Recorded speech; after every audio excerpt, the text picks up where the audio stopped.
Chapter 710. Moongate Castle. Boo-hoo-hoo, it's over, it's all over. The fake Queen Sansa cried as she wiped her tears. Stannis has spread the news, the people of the Seven Kingdoms know, they know Aegon's identity. The vassals of the Valley are discussing removing my position as the Valley Guardian and taking away Robert's guardianship. They are no longer loyal to Aegon. You still have me, the Northern Territory, Jon comforted his sister with a bitter face. You are Sansa Stark, the eldest daughter of Ide and Catelyn, the eternal princess of the Northern Territory. But, you also support Stannis. Sansa's teary eyes flashed with anger behind her embroidered handkerchief. She had insisted on letting Aegon go north to Winterfell because she had seen Melji and Gabbert, who had been sent by Jon to ask for help. But Jon had insisted on his false honor and refused to help her and Aegon get rid of Stannis directly. He had even come up with a crooked saying that 5 nights can kill any wizard, causing King Aegon's great situation to collapse. If Aegon had not been captured, the series of events would not have happened. He would still be the son of the noble Rhaegar and Elia, and not the bastard son of a prostitute and a merchant. Aegon was not a bastard son. Scylla and the Fatty were officially married, but Scylla was an illegitimate daughter, and Scylla's ancestor, the Blackfyre, was also a bastard son of the Targaryen family. I swore, I have an alliance with Stannis, just like. Jon rubbed his face hard and said in distress, you know how Robb died, the blood-red wedding is the biggest nightmare of my life. I can learn from anyone, but not Walder Frey. Where's Bran? Where is he? What is he doing? Sansa put down her handkerchief and glared with her red and swollen eyes. You told me that he could know everything about the Westeros through the weirwood. Why did he arrange such a fate for me? Why didn't he tell me that Melisandre used a ruby to make a double? And this time, if we knew that Stannis was putting on an act, if we knew that he was going to cheat the alliance of their pterosaurs and horns, maybe, if he had helped me just once, I wouldn't have ended up in such a humiliating state. Her face was contorted as she vented her dissatisfaction with Bran to Jon. I don't know. Maybe he's under some kind of restriction, or maybe he got into an accident. I've been trying to contact him recently, but I haven't succeeded even once. Jon shook his head dejectedly. Actually, he was the one who told me about the theory of the 5 nights. After Melisandre's attitude towards me changed, he was the one who taught me supernatural knowledge.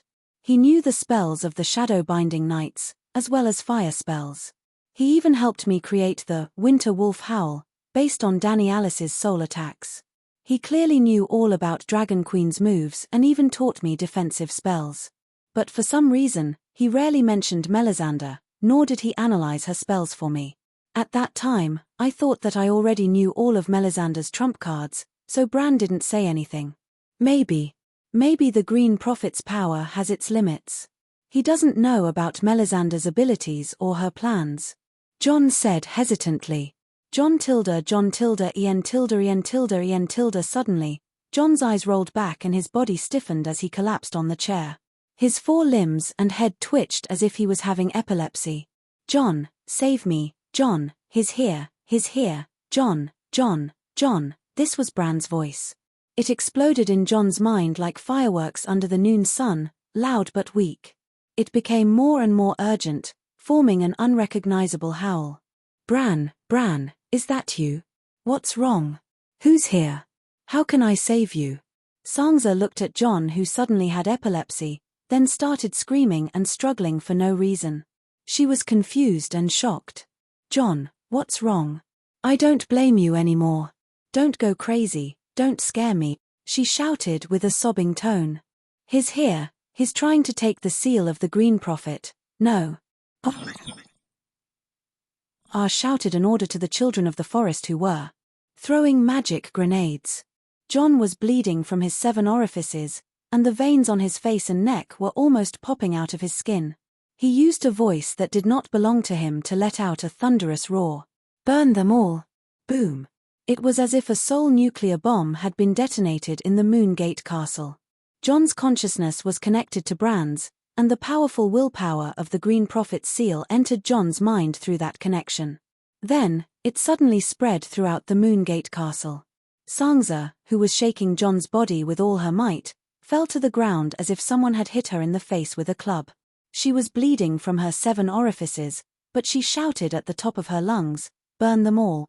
Everyone in the Moongate Castle, including the nobles, knights, servants, guards, and even the sows in the pigsty, had ferocious expressions as they roared at the sky, "Burn them all." The sows and dogs did not speak human language.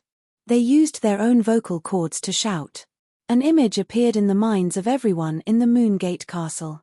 In a dark and cramped stone cave, an icy cold fog surged in from outside.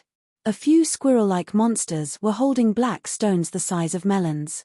As they retreated, they threw them into the fog. Boom! The melons and black stones fell to the ground, and sparks flew everywhere.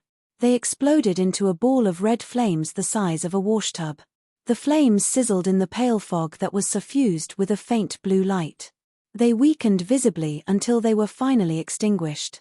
But after burn them all, the squirrel people began to throw black stone fireballs at the white snake-like tree roots around them. The tree roots seemed to have been poured with oil, and they ignited with a light touch. The white snake-like tree roots burned with red flames. They were like the tentacles of a flame demon, blocking the icy fog. The image disappeared. Other than John, Sangza's soul power was the strongest in the Moongate Castle. She was the first to groan and recover. My head hurts. What happened? She shook her head hard and muttered in a daze. John slowly opened his bleeding eyes and said weakly, "Bran, it's Bran." Before he could finish his sentence, his grey eyes that had regained clarity began to roll back again. John opened his mouth wide and roared, "Oh, no. Hold the door." At that moment, Bran's emotions were too agitated. The more agitated his emotions were, the more intense his conflict with the cold and merciless seal of the Green Prophet became. The intense conflict caused a huge amount of energy to leak out. Sangza saw in horror that the John in front of her was becoming illusory, as if he was about to disappear from this space and time. No. Finally, John was not immortal. He began to resist and counterattack. His left eye was covered by a thick shadow, and his right eye was burning with a bright red light. "Bran, hold on." John let out a subconscious shout. It was not to save Bran who was being threatened by the ice creatures, but to save his underling who was being crushed by the seal of the Green Prophet. If he was conscious, John would only be at a loss and would not know what to do. But in his instinctive state, he made the most correct and most effective counterattack. The soul of Whitey the direwolf entered his body. The winter wolf's howl was activated. The soul attack that landed on the seal of the Green Prophet was like a wave crashing onto a reef. Water splashed everywhere, and there was no effect. Not enough, far from enough. John roared ferociously. "Sangza, Rick Ken, help me." "What?" Sangza asked in a daze. Her body tilted and she collapsed on the ground. At this moment, Wu was not fighting alone. His grey eyes had the reflection of his charming sky-blue pupils and bright, youthful eyes. Finally, it was not a wave crashing onto a reef this time, but a wooden boat. Wooden chips flew everywhere. The boat was destroyed, and the people died. The reef was still there. Not enough, still not enough. Sister, where are you, Arya?" Arya was much stronger than Sangza. She hugged her head with a ferocious expression, resisting the pull from Bran's soul power. That's right, it was Bran. On the surface, it looked like John was fighting with his underlings, but he was powerless. On the other hand, Bran had both the will and the power. John! Tears streamed down Arya's face. She gave up resisting. A cold soul entered the Stark family bucket. An armored ship crashed into a rugged reef. The reef shook, and the armored ship turned into Titanic. "It's still not enough," John despaired. But in the next moment, another will that was 100 times colder and 100 times stronger than Arya's came without warning. It followed Arya's soul thread and forcefully entered the Stark family bucket. No, Bran screamed in fear. He wanted to struggle and break apart the Stark family bucket, but it was too late. Boom catcher, the million-year-old Green Prophet's seal shattered like a glass window that was hit by a hammer. The Stark family bucket returned to their original bodies. What happened? Sangza and John, who were panting, asked at the same time. Then, they looked at each other in confusion. "I think I saw Bran, Rick Ken, and Arya," John muttered. Sister changed. She became so cold, like the icicles hanging under the eaves of Winterfell's tower. Cold and sharp. There's another one even colder, like... Sansa's face paled. Colder than winter, like the long night. Jon's pupils constricted. He said in shock, King of the Deviant Ghost. That's the King of the Deviant Ghosts. It's chasing after Bran and wants to steal that. But it followed Arya in. Why? Is it a coincidence, or is it Arya? He didn't dare to think about it anymore. The City of Knowledge didn't go back on its word. After killing Sir Ace, it sent the collected information about the demi-human deviant ghosts to the various lords. The other nobles were still suspicious, but Jon combined the information about the Night King in the Night Watchman's library and immediately confirmed that the King of the Deviant Ghosts was real. If that's really the King of the Deviant Ghosts, we're in big trouble. Jon covered his face and sighed. Illusion, it can't fool me. It's all an illusion. Sansa shook her head vigorously and comforted her brother. Jon, don't be afraid. It's all an illusion. It must be Melisandre. She's cursing us with blood witchcraft.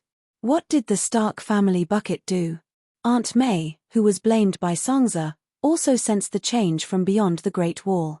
When she stood by the fireplace and stared at the fire to find the answer, a pair of icy blue eyes looked at her. Her hair stood on end and she took 3 steps back in shock. The long night is here. Chapter 7:11. Aunt Mai gave up on her usual elegant and sexy swaying.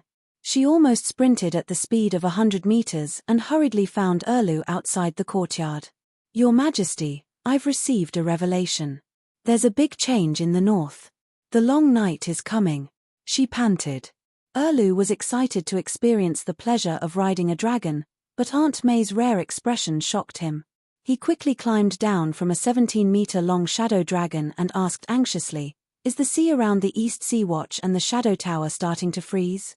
Aunt May shook her head and explained, the sea in the north won't freeze.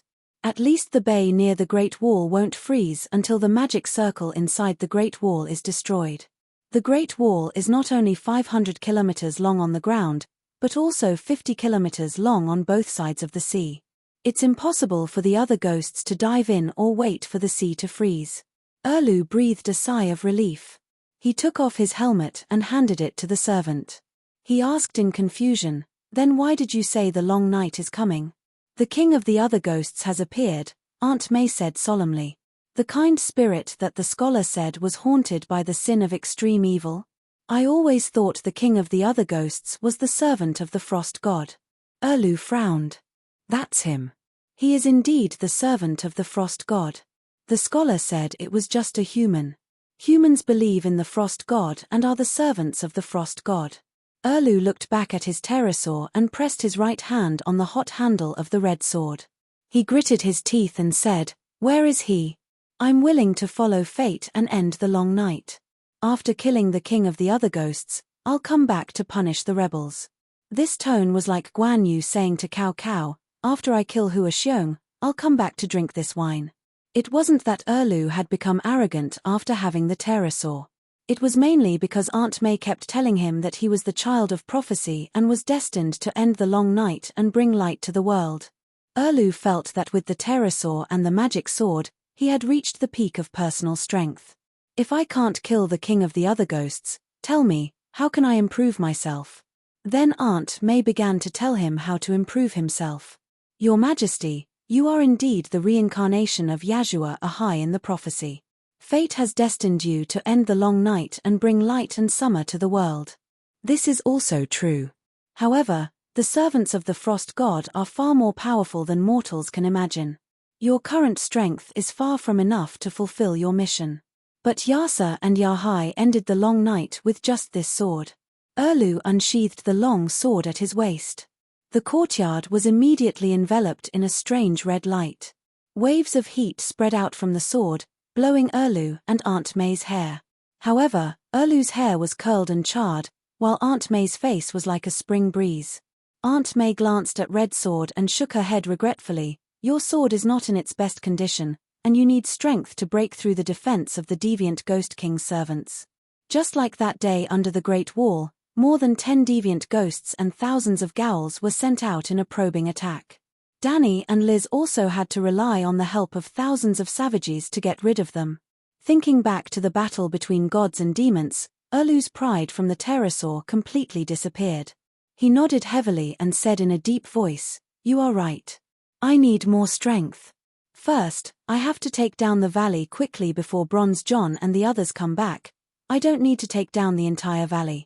As long as I attack the Moon Gate Castle and take over the Blood Gate from the back, the vassals of the valley who are blocked outside will have no choice but to surrender, after getting the loyalty of the valley and going to the king's territory. 10 pterosaurs should be enough to take over the king's landing, right? When I am officially crowned as king, with the power of the 7 countries, it should be enough to deal with the other ghosts, right?" "No, it's not enough." Aunt May shook her head and said, "I have a feeling that after the other ghost king defeated a God's servant, his strength has increased tremendously. It is impossible to obtain the final victory with just the strength of a mortal." Erlu immediately understood Aunt May's thoughts. His eyes became sharp, and he puffed up his cheeks. He gritted his teeth and said, "I can't kill him. Even if his father mixed up the Targaryen red dragon bloodline, even if he wants to usurp the Iron Throne, he is still a Targaryen, a descendant of a noble illegitimate child. He is not a complete foreigner. He was captured in the war as a noble and even paid me a ransom. I can't hurt him. Yes, he has the Targaryen true dragon bloodline, but it is because of this that his king's blood is even more valuable. Your Majesty, use his blood as a sacrifice to the great Lalo, and you can hatch the demonic dragon from a stone. Only the Megalosaurus is a true dragon, and only the Megalosaurus can deal with the deviant ghosts." Aunt May tried to persuade him for the umpteenth time. Well, this was not the first time. After Aegon's identity as the fake crown prince was confirmed, Aunt May began to encourage Erlu to sacrifice the demonic dragon he hatched from the stone. She had never suggested this before, not because she didn't want to. In fact, she wanted it so much that she even dreamed about it. He was the Dragon Queen's nephew. Could the extremely rich king's blood pull Lalo's divine kingdom into the material world? But she didn't dare. Aunt May was not afraid of anything. She burned the statues of the 7 gods, burned the Forest of God, burned anyone who dared to blaspheme the Red God, burned the nobles, burned the king's descendants. She dared to burn anything because those existences could not threaten her. But the Dragon Queen could take her life. Was Aunt May afraid of death? It was hard to say. But she definitely did not want to die, because she had a mission. In order to fulfill Asher's prophecy, she had waited for hundreds of years. She definitely did not want to die until she saw the end of the long night. But she had touched the Dragon Queen's nephew, so she had to die even if she didn't want to. But if Aegon was the fake nephew, then, she should hate him as much as she loved him before. If she burned him, it would have nothing to do with the Dragon Queen. However, Erlu was stubborn. He held on to the false honor and refused to let go. Was Erlu a righteous and just person? Danny could not figure out Erlu's personality. But when it was not a matter of life and death, Erlu could really be strict with himself and treat others harshly. In fact, to understand Erlu's personality, one could refer to Liu Bei in the Romance of the Three Kingdoms. Everyone scolded Liu Bei for being a big-eared thief and a hypocrite, but he really did not do anything evil in his life. Compared to the honest and cute traitor, Boss Liu, who never massacred a city, was as kind as an angel. If there really was a god, even if Boss Liu did not become a saint after his death, he would at least be reincarnated into a middle-class family in his next life. Old Cow would probably be rolled in a pot of oil and cut into pieces on a mountain of knives. Considering that he had contributed greatly to the war against the other races, the 18 levels of hell would be a little harsh. But at least he would be reincarnated as a woman in his next life and meet a perverted old man who liked his wife. Erlu was Liu Bei in the Song of Ice and Fire world. But Liu Bei was a benevolent persona, while Erlu was a just persona. Boss Liu was luckier. Zhong Fei, Guan Yu, Zhao Yun, and Zhuge Liang were all loyal and righteous people. The key was morality. Even if the people around Boss Liu were not capable, they were all moral role models. As long as it was not a matter of life and death, even if Liu Bei did not want to disappoint his friends and leave, he would still be benevolent. Erlu was unlucky. He was born in the Seven Kingdoms. In the beginning, he was surrounded by rotten people like Robert, Renly, Littlefinger, Jaime, Cersei, and others. Later on, he met a shadow-binding knight who was bewitching and had no moral restraints. He was influenced by the company. Actually, if Erlu followed his nature and chose people like Davos to be his close friend and never met Melisandre, he would definitely be like Liu Bei. He would be a good person with no flaws his whole life. As for the matter of life and death, Liu Bei's most moral decision in his life was whether to take Liu Zhong's Sichuan. At that time, Cao Cao had already decided to attack Hanzhong. Liu Zhong had indeed asked Liu Bei for help. Liu Zhong and Liu Bei were not related. They were not relatives either. Hence, Liu Bei's choice of success or failure did not cause much moral damage. Erlu was the opposite. The biggest stain in his life was killing his own relatives. At the beginning of the War of the Four Kings, Erlu was able to follow the tradition of Bella Theon's brother in Sanlu. It was a tradition that Erlu set himself. His unconditional loyalty to Robert had nothing to do with brotherly love. It was a responsibility that stemmed from the interests of his family and the country. Robert was dead. Now that he was the elder brother, he hoped that Sanlu would be as loyal to him as he was in the past. For the sake of lumbering and the country. Then, Renly threw a peach to him with a smile. "I can treat you to a peach. Loyalty? Ha ha ha ha." At that time, Erlu's choice of success or failure was to swallow his anger and retreat to Dragonstone Island under his younger brother's scornful gaze. He would admit defeat and give up his power. Erlu's right of succession was indeed higher than Renly's. Or, he would give the foolish tease a peach and pluck his peach. He would then take over the King's Landing and carry out his responsibility as Robert's successor. If Liu Bei was in Erlu's position, Liu Bei might also break his character. Of course, Erlu did not have any capable people by his side. If Zhuge Liang was used to replace Aunt May, Erlu would most likely be able to pluck Renly's peach easily. He might even have a brilliant plan to make Renly submit to him willingly. Or perhaps the Zhuge of the fantasy world would come up with the maze of eightfold maze and defeat Tyrion, the fake Zhu Yu, without even having to pluck Renly's peaches. The ugly dwarf setting fire to the Blackwater River was a bit like Zhu Yu setting fire to the Red Cliffs.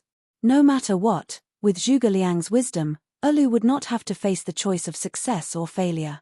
Alright, I've digressed. Erlu did not have Liu Bei's luck and became a failed Liu Bei. But a failed Liu Bei would not lose his integrity unless it was a matter of life and death. That was why Erlu had always rejected Aunt May's suggestion to sacrifice Aegon. Just like how he had always opposed the sacrifice of Robert's illegitimate son, Derek. And although Aunt May was not as smart as Zhuge Liang, she understood the character of the person she was serving. She said seriously, "Your Majesty, it's fine if the King of Strange Ghosts does not move. But once it appears, it means that the long night has officially begun." Erlu looked up at the sky. It was a rare sunny day in winter. The sun parted the thick grey clouds, like a shy aunt peeping at the mortal world behind the curtains. "This is the long night." He pointed to the sky and asked. Aunt May nodded. "The long night is like the wind. The wind rises and blows from the distant land of eternal winter. Although the distance is far, it will definitely come. Tell me, what if the King of Strange Ghosts crosses the Great Wall?" Erlu asked again. Aunt May frowned. "In theory, the King of Strange Ghosts cannot cross the Great Wall no matter what." Erlu stared at her. "But I really have a premonition that danger is coming. If you don't hatch the dragon in the stone, it will be too late," Aunt May said with a serious expression. "Can it really hatch?" Erlu asked softly. "I swear, I received a revelation from the King of Light in the fire. The dragon broke the stone egg and came out." Erlu's expression was conflicted. The failed Liu Bei faced the choice of life or death again. Chapter 7:12. Must it be the king's blood? Perhaps we can capture a lot of rebels in the process of conquering the valley, Erlu said. Aunt May's red eyes shone. It must be the king's blood. Quantity can't replace quality. The ragged prince seems to call himself Prince Pentus, and is a descendant of Valeglia. Does he have the king's blood in him? Erlu gritted his teeth. Aunt May's red eyes dimmed. She nodded and sighed. He has the king's blood, but it's too little in his body to hatch a stone egg. Aegon's true dragon bloodline is also very thin. He's a bit far from the main Targaryen bloodline, but it doesn't mean that his blood is thin. Besides, he was officially crowned as the king of the Seven Kingdoms. She seemed to be worried that Erlu wouldn't understand, so she said more directly, Aegon's blood is 10 times that of Aide's. 10 times? Erlu glared at Aunt May and ground his teeth. A branch of the Targaryen illegitimate son who had only been a fake king for a few months had more destiny than the son of ancestor Theon Bearer? 10 times? How much blood did he, Stannis, draw out in the past? It was a bit more than Aide's, but it was still far from 10 times. Aunt May knew that her truth hurt the king's soft heart of steel. She sighed and said, maybe Aegon's blood is mutated, or maybe he took some destiny from Dany Rise. Erlu's face looked better when he heard this. He stopped grinding his teeth and asked curiously, can he get destiny by being that woman's fake nephew? It should be, Aunt May said with uncertainty. Tomon isn't Robert's son, but Robert treats him as his son. When Joffrey was king, Tomon also had the king's blood in his body. It was even thicker than Aide's. Erlu looked away and asked awkwardly, strictly speaking, Dany Alice and I are still cousins. Can I get some of her destiny? Dany's grandfather and Erlu's grandmother were biological siblings. They were much closer to each other than Aegon and Dany. Erlu was not interested in this kinship, but if he could gain more Heaven's will, why not? I'm just asking. I don't have any other intentions. He turned around and hurriedly explained. Aunt May said with a wooden face, perhaps there is, but it's almost negligible, almost negligible. 2 opposing kings cannot share the mandate of heaven. Then Aegon. Although Aegon's blood is distant, they are close. He calls her his aunt. If I also call her Aunt Dany, can I? Oh, no, I should call her Cousin Dany. Can I get closer to her and borrow some fate from her? She looks like she's going to become the world empress. How rich is her destiny? If she becomes the world empress and I become the king of the 7 kingdoms, there's no conflict, no conflict.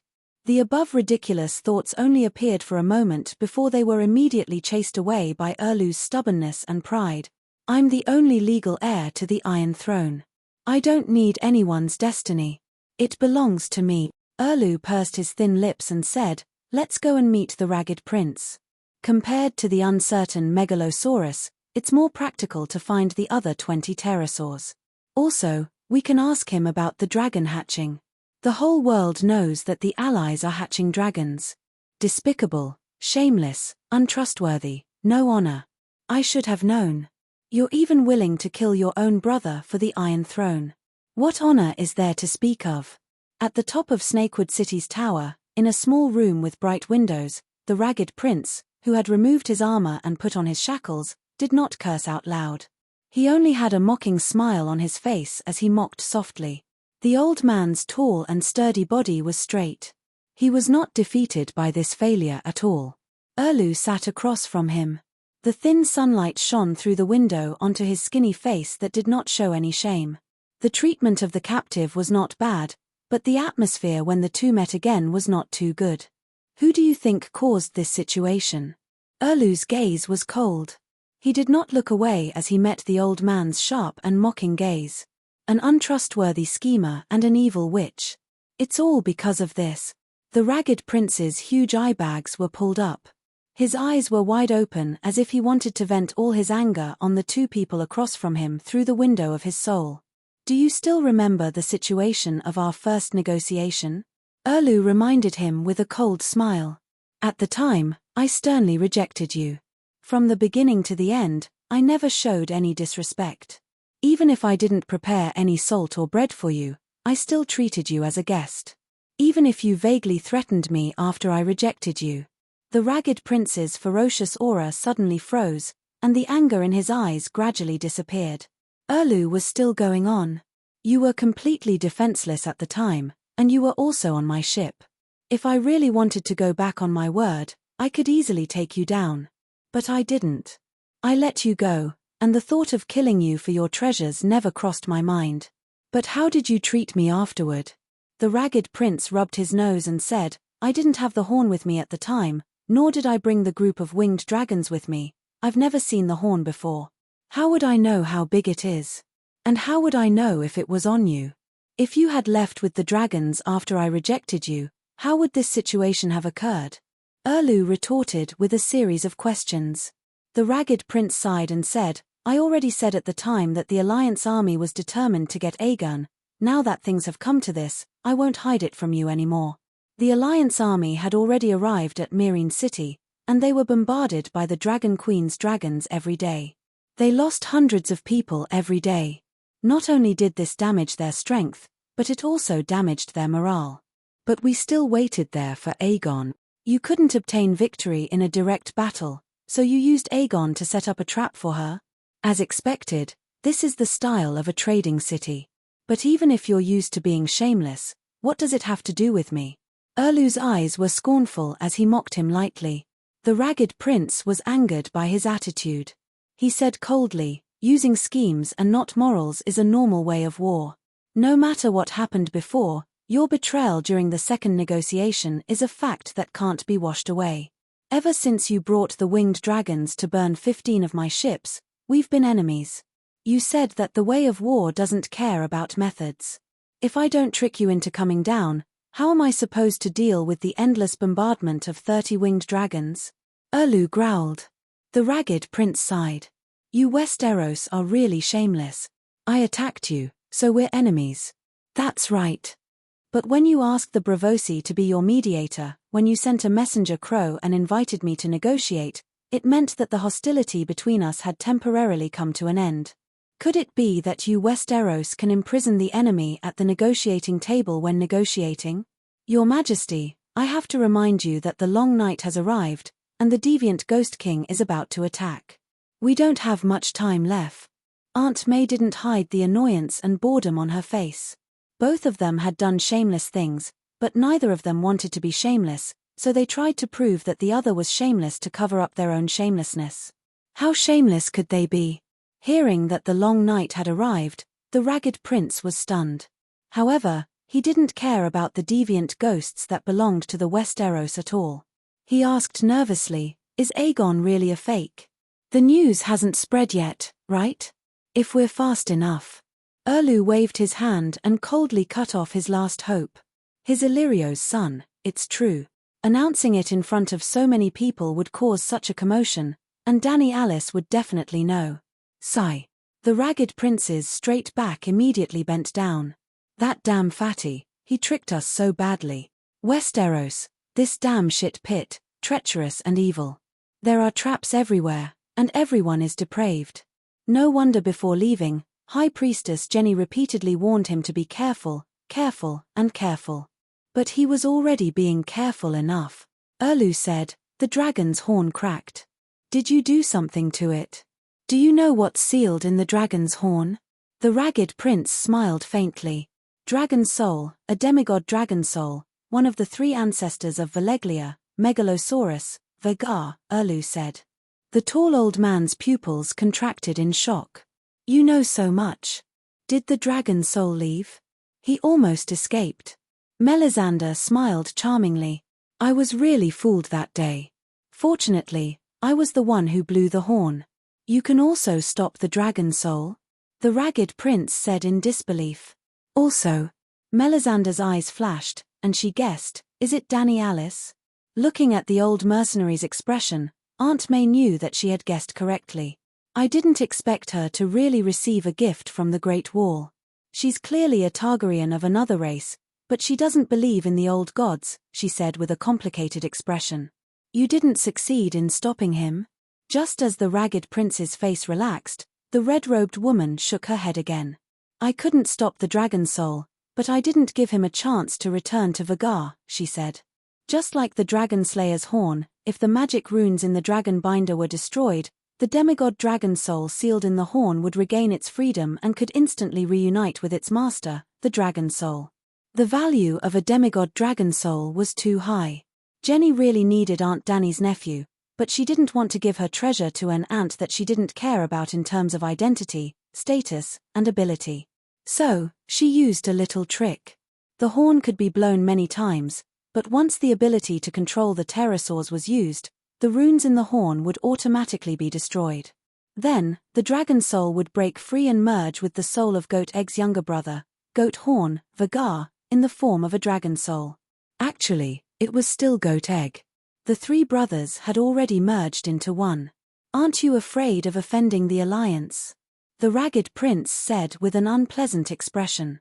"The Alliance is very strong, but you probably won't be able to get past Danny Alice," Aunt May said with a smile. "You can't imagine how strong Valeglia is," the ragged prince said proudly. Erlu sneered and said, "You can win with your own strength. Why spend so much effort to kidnap her fake nephew? You don't understand. I don't need to understand. Now, tell me where the other 20 pterosaurs are," Erlu interrupted him. The ragged prince closed his eyes and said calmly, "I'm not Aegon. Don't try to take my peaches like you did to him. I'm Prince Pentus. Give me the treatment of a prince. Then, let's continue to waste time. Let's see if you can outlast the Alliance." The peach-picking secret book had a limit to greed. Never think about taking all of someone's peaches. So, Erlu didn't insist. He stood up and looked at the tall old man meaningfully and said, "Don't worry. I'll definitely receive you as the king." Chapter 7:13. Erlu did not stop and arrived at the guest room of the Iron Treasury. "Sir Taichu, you are not a captive. You can leave at any time. Aren't you afraid of offending the Alliance?" Taichu's long and thin goat-like face showed obvious dissatisfaction. "Will I offend the Iron Treasury by doing that?" Erlu looked at him calmly and asked in return. Taichu's eyes flickered a few times. He said ambiguously, "The Iron Treasury is the witness of your negotiation with the Ragged Prince. Your actions this time can be considered as tarnishing the Iron Treasury's reputation. I don't know how the Iron Treasury will react, but it is obvious that your actions will put us in a difficult position. Perhaps the Iron Treasury will seriously consider reducing your loan amount and interest rate." Erlu's deep eyes flashed with a mocking glint. "Yes, you will have to seriously consider reducing my interest rate by at least 50%. Are you crazy?" Taichu's goat-like eyes widened. It was as if he had seen a coquettish Erlu in women's clothing. "The one who is crazy is you, the Iron Treasury. How dare you interfere in the kidnapping of Danny Rye's loved ones? Have you forgotten the wrath of the Wings of Death? How dare you side with the Pentus mercenaries in the negotiation right in front of me? You even sold him information about the fleet, causing me to lose hundreds of thousands of gold royals." Erlu got angrier as he spoke. He pointed at Taichu's nose and gritted his teeth. "Do you really think that Stannis, Bella and Theon are your puppets to control the Westeros? You can try." Taichu was momentarily intimidated by Erlu's aura. He shrank back with a pale face. "No, you think too much. We are just pure businessmen, absolutely fair middlemen. We have no intention of offending Danny Rise," nor Taichu suddenly came back to his senses. "Are you not the Iron Treasury's puppet? Military funds, food, and troops are all supported by bravos. Why are you being unreasonable in front of me? Your Majesty Stannis, please watch your words." Goatee suddenly stood up, raised his chin slightly and said proudly, "The Iron Treasury is not to be slandered."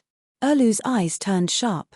He took a step forward and grabbed Taichu's collar with his well-defined right hand like an iron pincer. His left hand pulled out the red sword with a clang. He pressed the blade against Goatee's neck and made a sizzling sound of roasting meat. Goatee howled. He felt an unbearable pain from his skin to his muscles, spine, and even his soul. It was as if a flame demon was tearing at his flesh with lava dripping from its teeth. Erlu was stunned and quickly moved the blade away. He was just so excited that he was ready to draw his sword and lay it on the neck of the Bravosi to show him his determination. In order not to accidentally injure Goatee, Erlu even purposely avoided the sword. Who would have thought? The hero's Crimson Sword's power has increased. Melisandre said in bewilderment. Is it? Erlu didn't feel anything. Look at him. Aunt May raised her chin and pointed at the representative of the Iron Treasury who had rolled his eyes and almost fainted. The long night has descended. The sword spirit seems to be awakening on its own. She said hesitantly. Erlu sheathed his red sword and looked at the crying Taichu with disdain. Maybe he's too weak and can't bear the pain. Can a weak person cross thousands of kilometers of the wolf forest mountain path? Erlu was silent. Taichu had walked at least 2,000 kilometers in the waist-deep snow of the Northern Territory from the Eastern Sea. He was indeed not a weak person. "I'm sorry," he said to Bravosi. "I apologize for my insulting words to you just now. You are not a coward. But I can only say that you deserve it for burning your neck. Have you forgotten who helped you out of your predicament?" Taichu wiped the cold sweat off his forehead and gritted his teeth. "Don't tell me I don't have to pay my debt," Erlu said indifferently. "The Iron Treasury does not allow debts to be owed. Isn't that enough?" Erlu mocked. "I do owe money to the Iron Treasury, but I don't intend to go back on my word. I borrow money to pay my debts, and the Iron Treasury provides loans to collect interest. You and I have normal economic dealings. What makes you think I'm inferior?" Taichu was stunned. He smiled bitterly and touched his neck. He said sensibly, "I'm sorry. I apologize for my arrogant words. I deserve it, but aren't you and Danny Rye's mortal enemies? The Alliance is also her mortal enemy. Even if the enemy of your enemy isn't your friend, you shouldn't fight. You must know that the Iron Treasury firmly supports your ascension to the Iron Throne. I also don't deny that Bravosi doesn't like Danny Rye's. However, did I introduce the Ragged Prince to you because I had ill intentions towards you? 1 aegon in exchange for a dragon's horn, a dragon egg, and 30 pterosaurs. It's worth it no matter how you look at it. This is a matter of principle." The defeated Liu Bei said stiffly. "Worth my ass. If the Alliance kills Danny Rise, it's fine. But if she wins and comes back to settle the score with me, will the Iron Treasury be so easy to talk to then? You just want me to stand at the front and charge through the enemy lines for you." Erlu wasn't stupid either. Taichu sighed helplessly. "Since it's already like this, there's nothing more to say. Just hope that the Alliance won't find a chance to pursue this matter. The long night has arrived. If the Alliance wants to take revenge, they have to survive until next summer," Melisandre said. "The long night?" Taichu curled his lips. He wanted to mock her, but when he saw the red sword at Erlu's waist, he was shocked and fearful. The words on the tip of his tongue changed. "This is the demon sword forged by Yasua Yahai after sacrificing his wife Nisaniza? It's indeed evil." He pointed at the sword and asked. Melisandre frowned and said unhappily, "This is the holy sword that ends the long night and saves the world." "Holy sword? But I'm not a deviant ghost. Why can't it differentiate between right and wrong?" Taichu said with a bitter smile. Erlu didn't answer this question. He only said in a low voice, "Do you know where Pentus Mercenary hid the remaining 20 pterosaurs?" Taichu's eyes flashed. He understood his thoughts and asked tentatively, "How much can we get from the Iron Treasury?" Erlu glared and gritted his teeth. It was night. The crescent moon was like a sickle, cutting through the layers of dark clouds. It draped an almost invisible silver veil over the quiet and dark divine forest. 4 blazing flame-red heart knights in full armor walked silently through the forest path. The old Pentus mercenary was in the middle of the knights. The chains on the old man's hands and feet made crisp clinking sounds. "It's so late. Where are you taking me?" The ragged prince's throat was dry. Sensing the fanaticism hidden under the knight's solemn expression, his huge eye bags kept twitching. "I'm Prince Pentus." The old mercenary had been calm and quiet before, but now his voice was trembling. "According to the laws of the 7 kingdoms, I should at least be treated as a duke. It's a pity you're not from the 7 kingdoms." A frivolous male voice came from the end of the forest. "However, we Westeros are hospitable. We'll definitely treat you as a king." The stone path turned at a 120-degree angle, and the red light of hundreds of torches was reflected in the ragged prince's eyes. Seeing the scene in front of him, even the old mercenary who had been trained to be calm for a long time couldn't help but be shocked. 200 blazing flame-red heart knights densely occupied the small space around the heart tree. And right under the weirwood heart tree, there was a pile of firewood as tall as a man. The red-robed woman stood in front of the pile of firewood with a small wooden box in her hands. Stannis, did you invite me to attend the evening prayer of the Red God? The ragged prince forced himself to be calm. Erlu ignored him and only stood there, facing the weirwood on the whitebone tree trunk. He clenched his teeth and his square chin slightly bulged. No one knew what he was thinking. Yes, we're in the middle of the evening prayer. You're the only one left. Gordy Farlin's eyes were excited, and his tone was strange. The old mercenary sighed. He was more or less certain of his tragic fate. His fear and panic dissipated, and he regained his calm demeanor. He looked at Erlu and asked, "From the beginning, I knew that the justice and law you insisted on would disappear when you hurt your own interests. So, I can understand you going against the tradition of not harming captives. But I'm really curious. Are you Westeros also stubborn? Starting from the Dragon Queen, to Yulun, and now you don't seem to be afraid of the entire world and the allied army formed by dozens of cities. Forget about the Dragon Queen, she's a ruthless person who's never been seen before. But Yulun, what do you have? What do you have? Octopus, sea monsters and witches. Sea monsters are just playthings in Valeglia, and Far East Asia is full of witches. Even if Westeros are desolate, with your status, you shouldn't be so short-sighted." This time, Erlu finally turned his head, his deep blue eyes filled with determination and indifference. "Your nonsense is useless. I've made up my mind. The long night has come, and King Strange Ghost is on his way south. I need power to save the world. This is my mission, and also your destiny." The ragged prince didn't struggle, allowing the 4 Red Heart Knights to tie him up in the pile of firewood. He asked softly, "What power?" "Mystic dragon." Melisandre opened the wooden box and took out a black and red scaled stone egg the size of a coconut. "Your king's blood will please the great king of light and awaken the mystic dragon in the stone." Mystic dragon, mystic dragon, mystic dragon. The surrounding Red Heart Knights' faces flushed red as they cheered fanatically. "Sigh, you've all been deceived by Dany Rise. Sacrificing your loved ones." At this point, the ragged prince was stunned. She seemed to only want the king's blood. The allies have sacrificed their loved ones. They're all descendants of the noble royal family. But other than Yuan Kai, not a single megalosaurus has hatched. He smiled bitterly. "That's because your dragon egg is fake," Melisandre said lightly. The ragged prince's pupils contracted. "You found out?" He'd received a dragon egg and a horn from Yulun as a reward, but Erlu had snatched them away. The only reason he was willing to use the dragon egg as a bargaining chip was because Jenny had noticed at first glance that the dragon egg was made from broken fossil dragon eggs. "So you purposely tricked me with a fake dragon egg?" Erlu glared at him. "The dragon egg was given to me by Yulun, and Yulun's dragon egg was stolen from Dany Rise." The ragged prince shook his head and smiled bitterly. "It's very likely that she didn't have the money to buy the immaculate ones, so she made a fake egg to trick slave master Gith. In the end, half of the world was ruined by her." Erlu's tightly clenched jaw loosened as he was stunned. "That woman is so cunning. She's so evil." Gordy Farine said in shock. Aunt May looked up at the sky and saw the crescent moon hanging in the sky. She said loudly, "The time has come.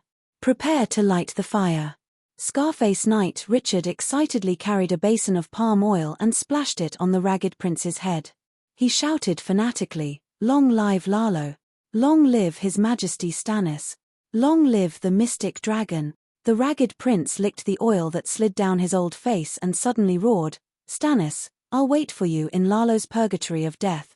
He struggled with his hands that were tied to his waist and raised 2 middle fingers. One pointed at Erlu and the other at the ground. "Hypocrite of justice. Dogs hit Westeros. May hell not have any of you. Unfortunately, all of you deserve to go to hell. Shit." Aunt Mai raised her slender finger and pointed in front of her. Boom. The ragged prince and the pile of firewood burst into flames. The old mercenary wailed in the flames. "The night is long and dangerous. Only my lord," the believer prayed loudly. A shadow reached out from the flames and wrapped around Aunt May like an octopus tentacle. Crack crack. A crack appeared on the eggshell. Chapter 7:14. The Lindelli family of Snakewood City had a history of several thousand years. The weirwood tree in the middle of the divine forest was as thick as a canopy. Its white bone-like trunk and blood-red palm leaves extended for more than 10 meters. At this moment, it was like a giant flaming crown that was placed above Snakewood City. The people of the Northern Territory and the nobles of the valley rushed over angrily. Just as they opened their mouths to curse loudly, the curses were stuck in their throats and could not be spat out. Their eyes were wide open, the fear on their faces distorted under the fire and shadows. The bright red flames and the ice-cold shadow tentacles that were as black as ink.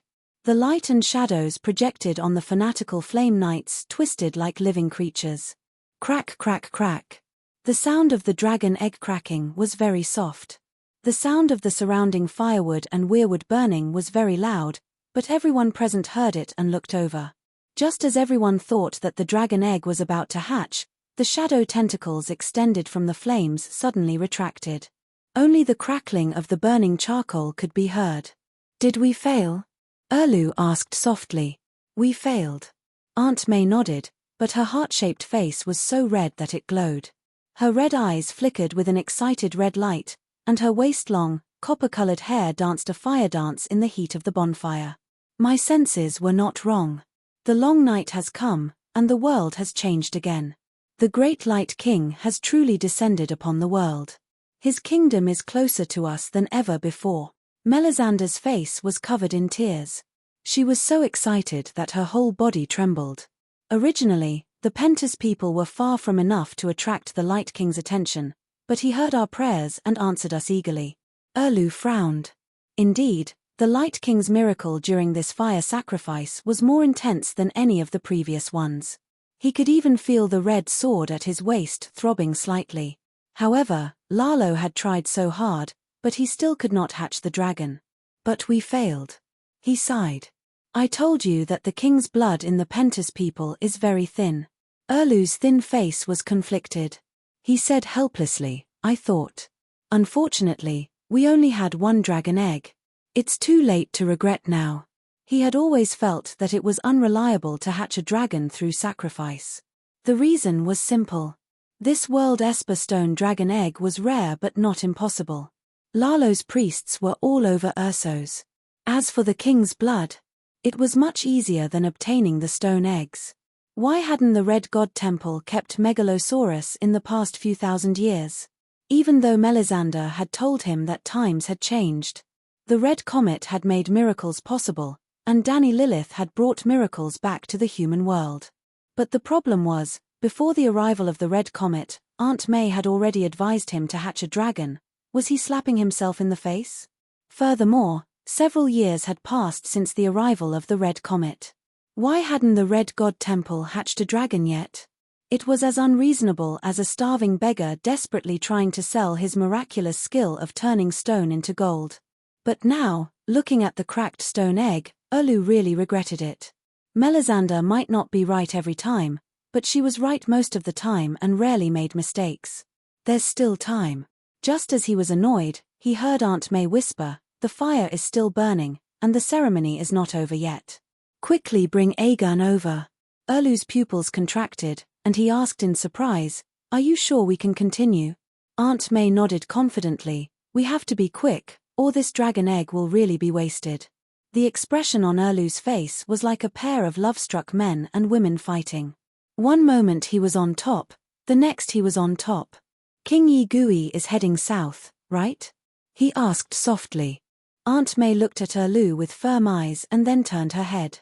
Her red eyes flashed with a bewitching red light, and an inexplicable pressure shrouded everyone who looked at her. The people of the northern region, the people of the valley, and the angry Lin Deli clansman, the owner of Snakewood City. Ya Shia's prophecy is coming true. The long night has come, and you will soon receive news from the Night Watchers about the changes beyond the Great Wall.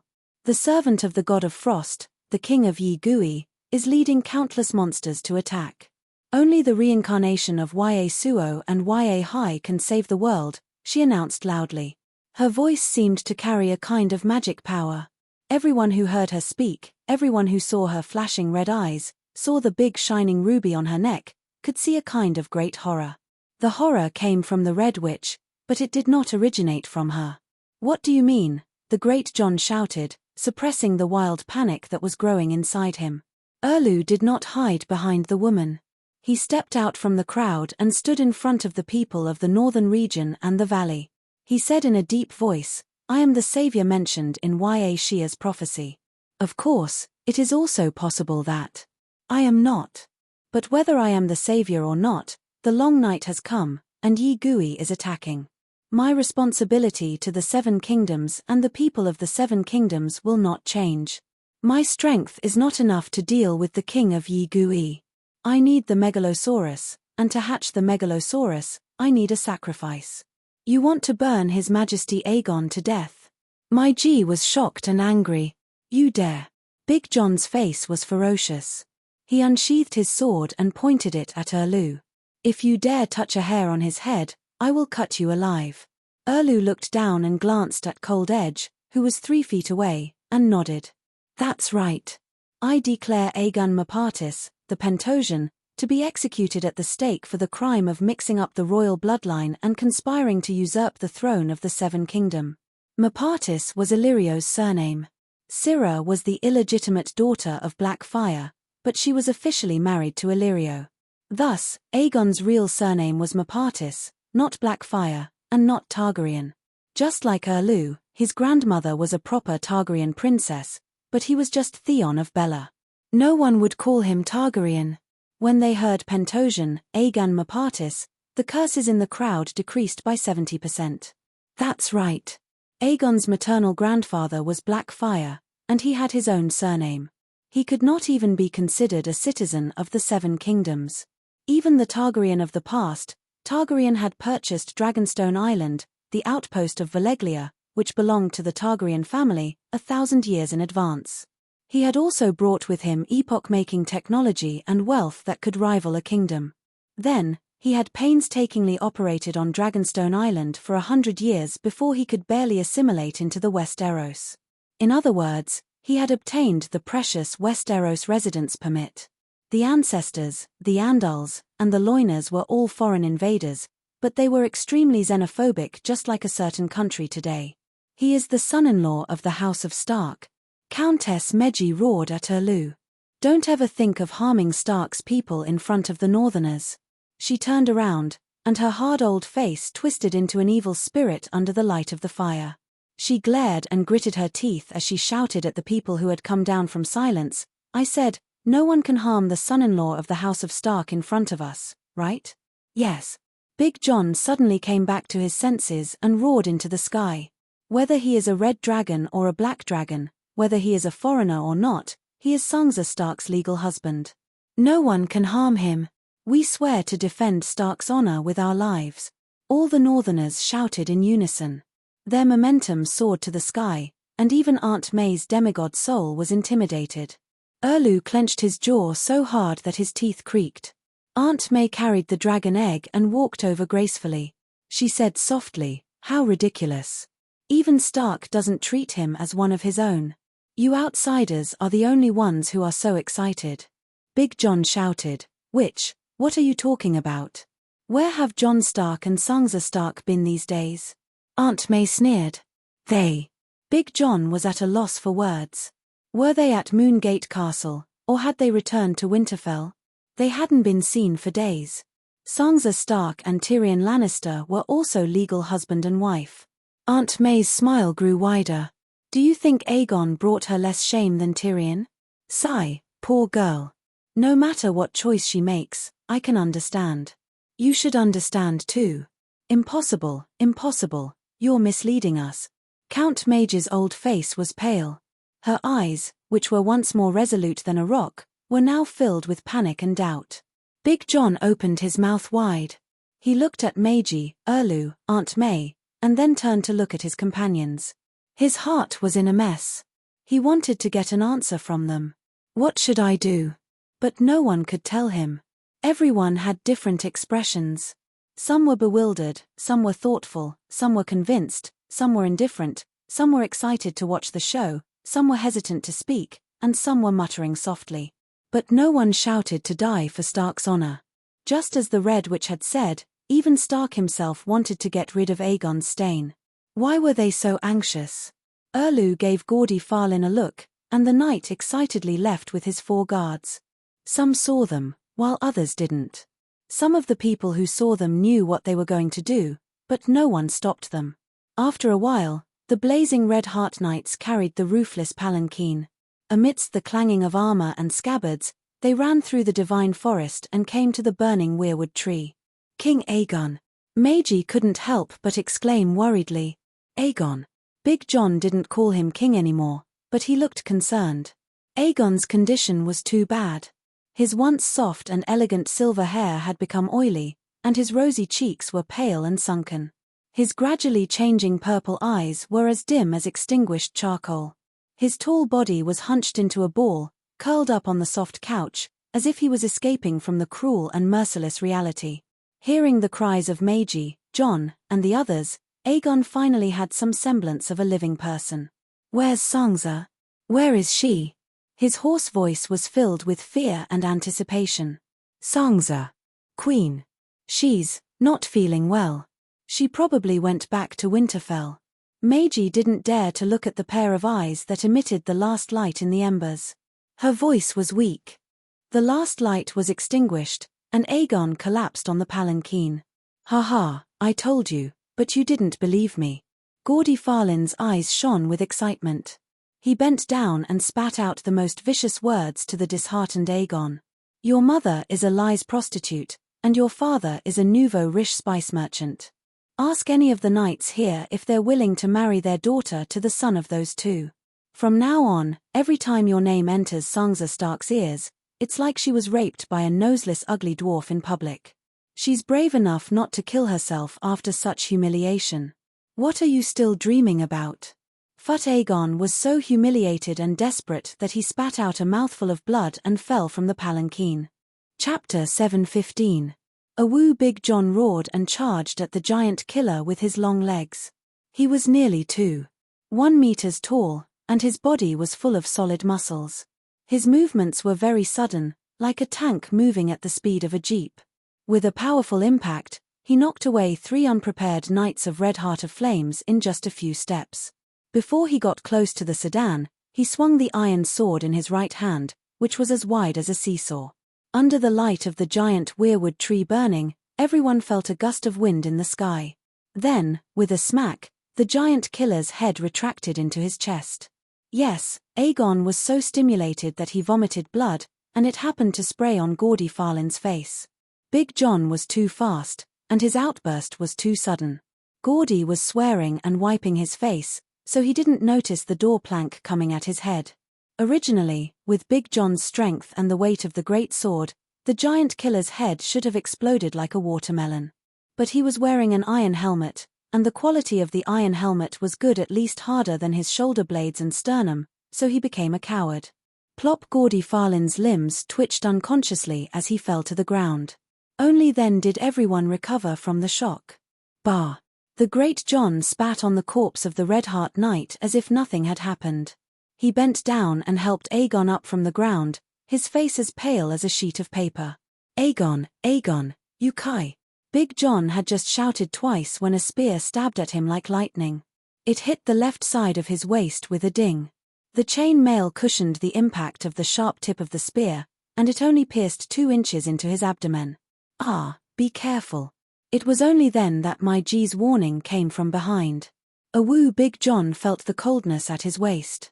He threw Aegon King back to the sedan like a rag doll, and swung the greatsword in his hand in the direction of the spear Richard, the knight with a face full of hatred. Richard's martial arts were not bad either. He let go of the spear and drew his sword to meet the attack. The 2 swords clashed. Crack! A scratching sound rang out. Stop! Big John, be careful. My G shouted again. This time, her warning was faster than the Knights of Flames, but the triggers of the 20 crossbows were still pulled. Kai kai kai! In an instant, Big John's body was full of arrows. He wailed and rolled on the ground like a bloody gourd.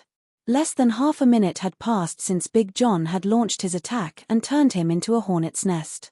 The Knights of Blazing Flame and Red Heart were all seasoned warriors.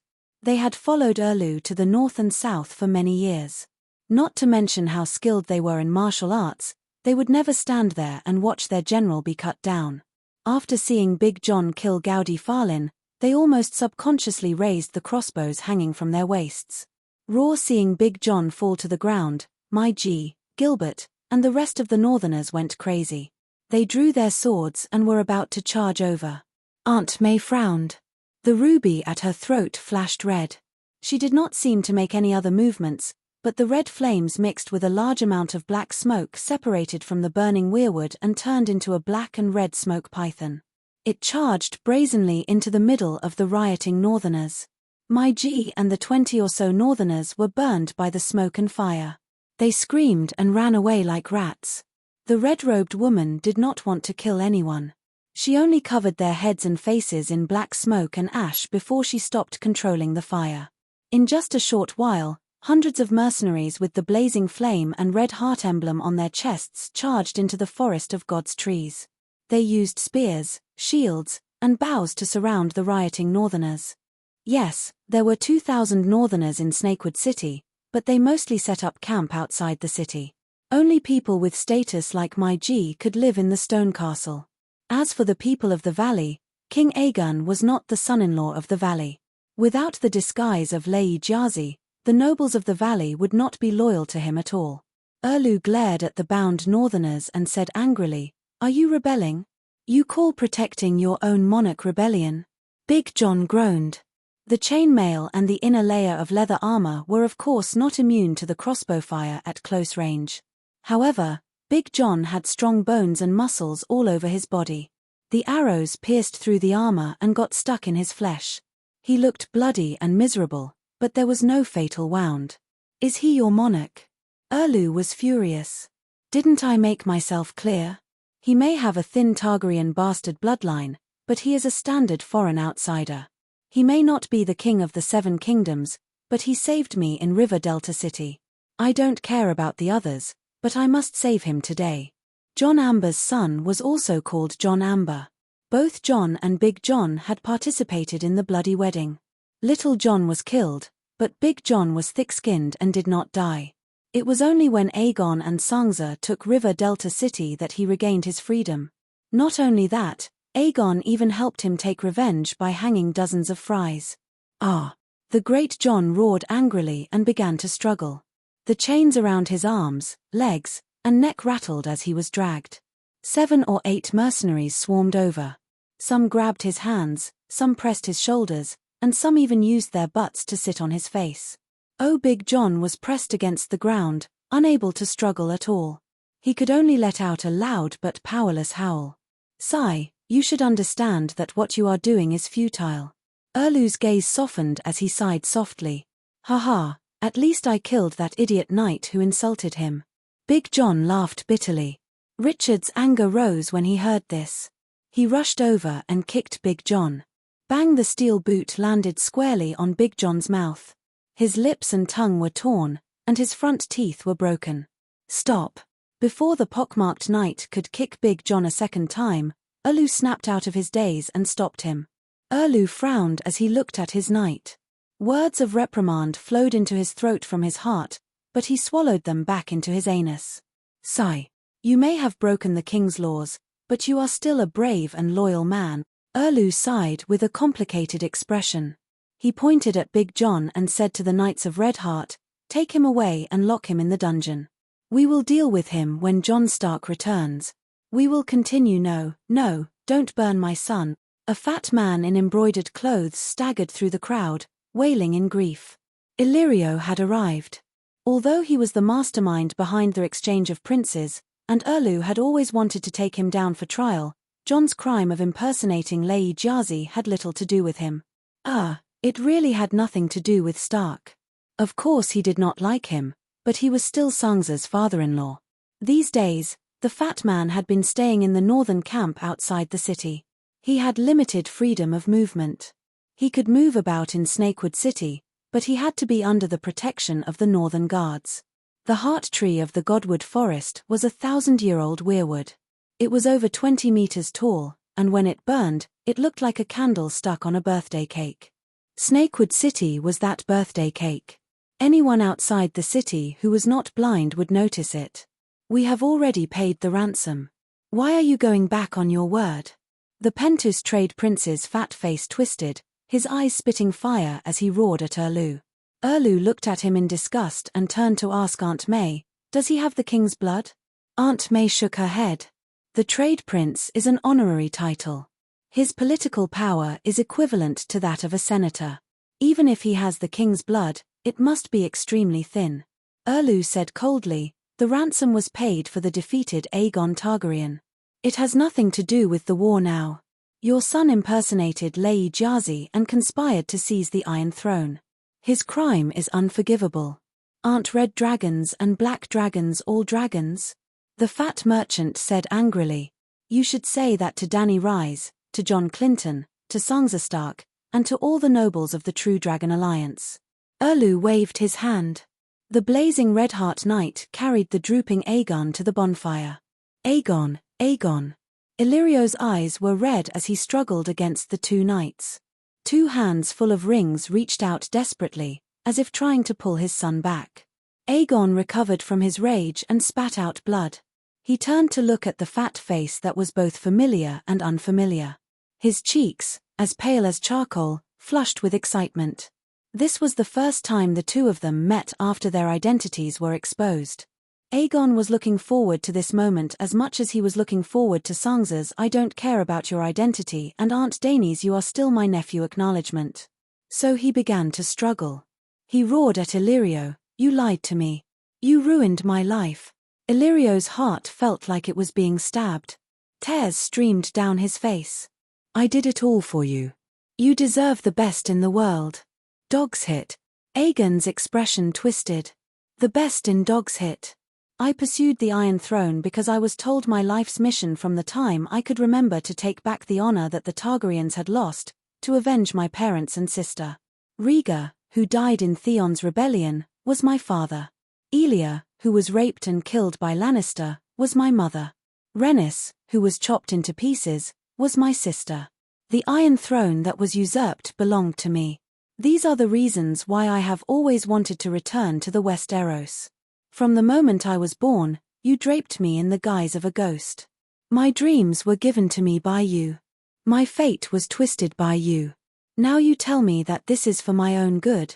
I would rather be a fisherman by the Rhone River for the rest of my life. At least I can truly live, with my own identity." Illyrio seemed to have been hit by an oncoming truck. His body swayed as he clutched his chest. "You are the grandson of Demon Blackfire. You have the noble bloodline of Aegon IV and Diana Targaryen. You should inherit the legacy of your ancestors. Your mother once told me that you should become a noble prince." He. Aegon looked up and laughed maniacally. "Retribution, retribution. You and Varys' plan drove Viserys crazy and caused Dany and Rise to suffer. The turmoil in the Seven Kingdoms over the years was most likely caused by you, right? Thousands of innocent people have died. Now retribution has come. Burn me. Burn me. Even the seven hells are not enough for me. Only the evil Escod are Aegon." No, the fatty stretched out his neck and wailed. When they heard the interaction between Aegon and Illyrio, including Erlu and Aunt Mai, the Red Heart Knights of Blazing Flames, the onlookers from the Northern Territory, and the people from the Valley were all enjoying the show. However, how could the believers of the Red God tolerate someone insulting Ahlor? Without waiting for King Aegon to finish his last sentence, the two knights who were holding him down pushed him into the sea of fire with all their might. Our Holy Mother of Mercy. Aegon was bathed in flames as he rolled back and forth on the burning firewood. The realization of being in the evil god's hell was thrown out of his mind as he began to shout for the Holy Mother of Mercy. The night is long, and danger is everywhere. Fortunately, there is Allah, who overflows me. Aunt May recited the Red God ritual again, and the Red Heart Knights around her followed suit. It formed a strange harmony with Aegon's wails and Illyrio's curses, and cries. There seemed to be a gluttonous monster hidden in the fire. Aegon's pain from his soul was its food. It once again extended its shadow tentacles greedily and wrapped them around the rolling Aegon in the bright fire. The red fire and the pitch-black shadow swayed happily in the fire, as if it was extracting something from Aegon's body. The fire was clearly soaring into the sky, but the onlookers felt a chill run down their spines. It was as if their souls were being tightly grasped by the shadow. Gods, what kind of monster is that? Mai Ji, who was forced to kneel on the ground by the mercenaries, was pale as if she had fallen into an icy abyss. The red god believer beside her said proudly, "This is Lalo's Majesty roar, majestic heavenly dragon." Suddenly, a roar came from the sky. It was majestic, holy, and grand. Chapter 7:16. Dragon Queen wasn't in a good state of mind recently. Nephew Gu falling into the enemy's hands was one thing. After all, Nephew Gu existed to lie in the mines. She had tried her best to save him. Erlu wouldn't dare to take his life, at least she thought. But the loss of contact with the dwarf outside Myrine was very troublesome. She was waiting for news from him to adjust her battle plan. Before she could come up with a plan, something happened at the King's Landing again. Big Sparrow died tragically under the wildfire bomb. This was really unexpected. When she saw Big Sparrow again, she was dumbfounded. How did this guy die again? Big Sparrow was the holy son with 250 piety. His soul broke free from the pull of the death domain and entered the seven gods' paradise, the seven gods' faith pool, the seed of the seven gods' divine kingdom. After that, Aegon's eldest nephew was completely gone. His identity was exposed. Naturally, he was no longer the Dragon Queen's nephew. Dragon Queen missed the dwarf even more. Although he was small, his survival ability was very strong. He would definitely be a stronger and sturdier shield than Aegon. In the end, a bolt from the blue and the long night really came. Like Aunt May, she also sensed the change from beyond the Great Wall. She wasn't sure how Aunt May felt. In Dany's spiritual sense, at that moment, the sun seemed to have been shot by an arrow, or slashed by a knife, hitting a vital point. Or maybe it was poisoned by time and suddenly became old and decayed. In short, no matter what the reason was, the sun in the sky didn't have long to live and was about to die completely. This was the sign of the long night. As for King Strange Ghost, maybe it was too far away. Maybe she didn't have any prophecy skills. She didn't know at all and didn't feel anything. Let's put it this way. Because of the long night, King Strange Ghost, who was previously hiding somewhere, went out to relax. Instead of King Strange Ghost going out, the long night appeared with it. Even when Bran was being hunted down by King Strange Ghost, Stark and his siblings fused into the Varja Gord brothers, and then fought against the Green Prophet's imprint to grind down Bran's willpower. She didn't know about this series of actions either. After that, King Strange Ghost followed Arya's will and joined the Stark family to counterattack the Green Prophet's seal. Dany still didn't notice. Until the very last moment. Dany had already condensed the Song of Wind, and the birth of the first Green Prophet came from the children of the forest who listened to the Song of Wind of the Door God. It could be said that Wind Song was the origin of the Green Prophet. As such, when the Green Prophet's seal shattered, she felt it far more clearly than Melisandre. At that moment, the sky seemed to have collapsed for Westeros. At that moment, she was both shocked and at a loss. She was also pleasantly surprised, as if a pie had fallen on her head. The Green Prophet's seal had always been monopolized by the three-eyed crows. Others couldn't even see it. At least, Dany had never sensed its existence. She had condensed the Song of Wind, and had even become a wind demigod. But now, not only was it touched by the enemy, it was even shattered. How could she not be shocked and at a loss? However, after the Green Prophet's seal shattered, a few shards traveled thousands of miles and landed in her backyard, on the weirwood tree trunk in her backyard. That tree trunk came from the Green Prophet's shelter. In the stone room where the weirwood seeds grew, Dany chanted a sacrificial song, and the tree trunk automatically fell off from its roots. The roots that bore the weirwood seeds belonged to the former weirwood god, who was also the door god. The fire elemental spirit, Little Mist, revived it, and the tree trunk became a tree. Melisandre Mormont treated it as a tree and prayed devoutly. The tree was connected to Westeros. Every weirwood was like a signal tower, listening to information from a certain range from the wind. Countless signal towers were connected to form an information network, which was managed by the Green Prophet who had received the inheritance. The weirwood tree trunk in Meereen's pyramid garden was connected to the Green Prophet's information network, but Dani didn't gain much benefit. She could only observe what happened within 10 meters of the weirwood tree. For example, if Ji-Chi sat on the lawn in the afternoon and ate melon seeds, Dani could see her slacking off when she went home at night. If Ji-Chi was happy in the swimming pool, Dani couldn't see it because the swimming pool was more than 10 meters away from the weirwood tree trunk. Even if the weirwood tree trunk signal tower had a weak effect, it was still connected to the tree towers of the Westeros. When the Green Prophet's seal was shattered, the shards didn't disappear into the air. In other words, the Green Prophet's information network was another dimension, the tree dimension. The Green Prophet's seal had always existed in it. Now that it was shattered, the shards were scattered in the tree dimension. The weirwood tree trunk that sprouted in Dani's backyard was also part of the Westeros tree dimension. Also, because it came from the root of the door god, Dani's weirwood cane inherited a rich inheritance, which was close to 1% of the total number of seal shards. At that moment, the persimmon trees, apple trees, mango trees, as well as the flowers and grass in the garden swayed together and sang a cheerful song in the wind. The song was sung by the fire spirit Little Fog. If other people came into contact with the seals of the Green Prophet's will, no matter how strong their will was, they would have a 99% chance of being assimilated. But Dani was different. She was an expert in dealing with the will of the evil god.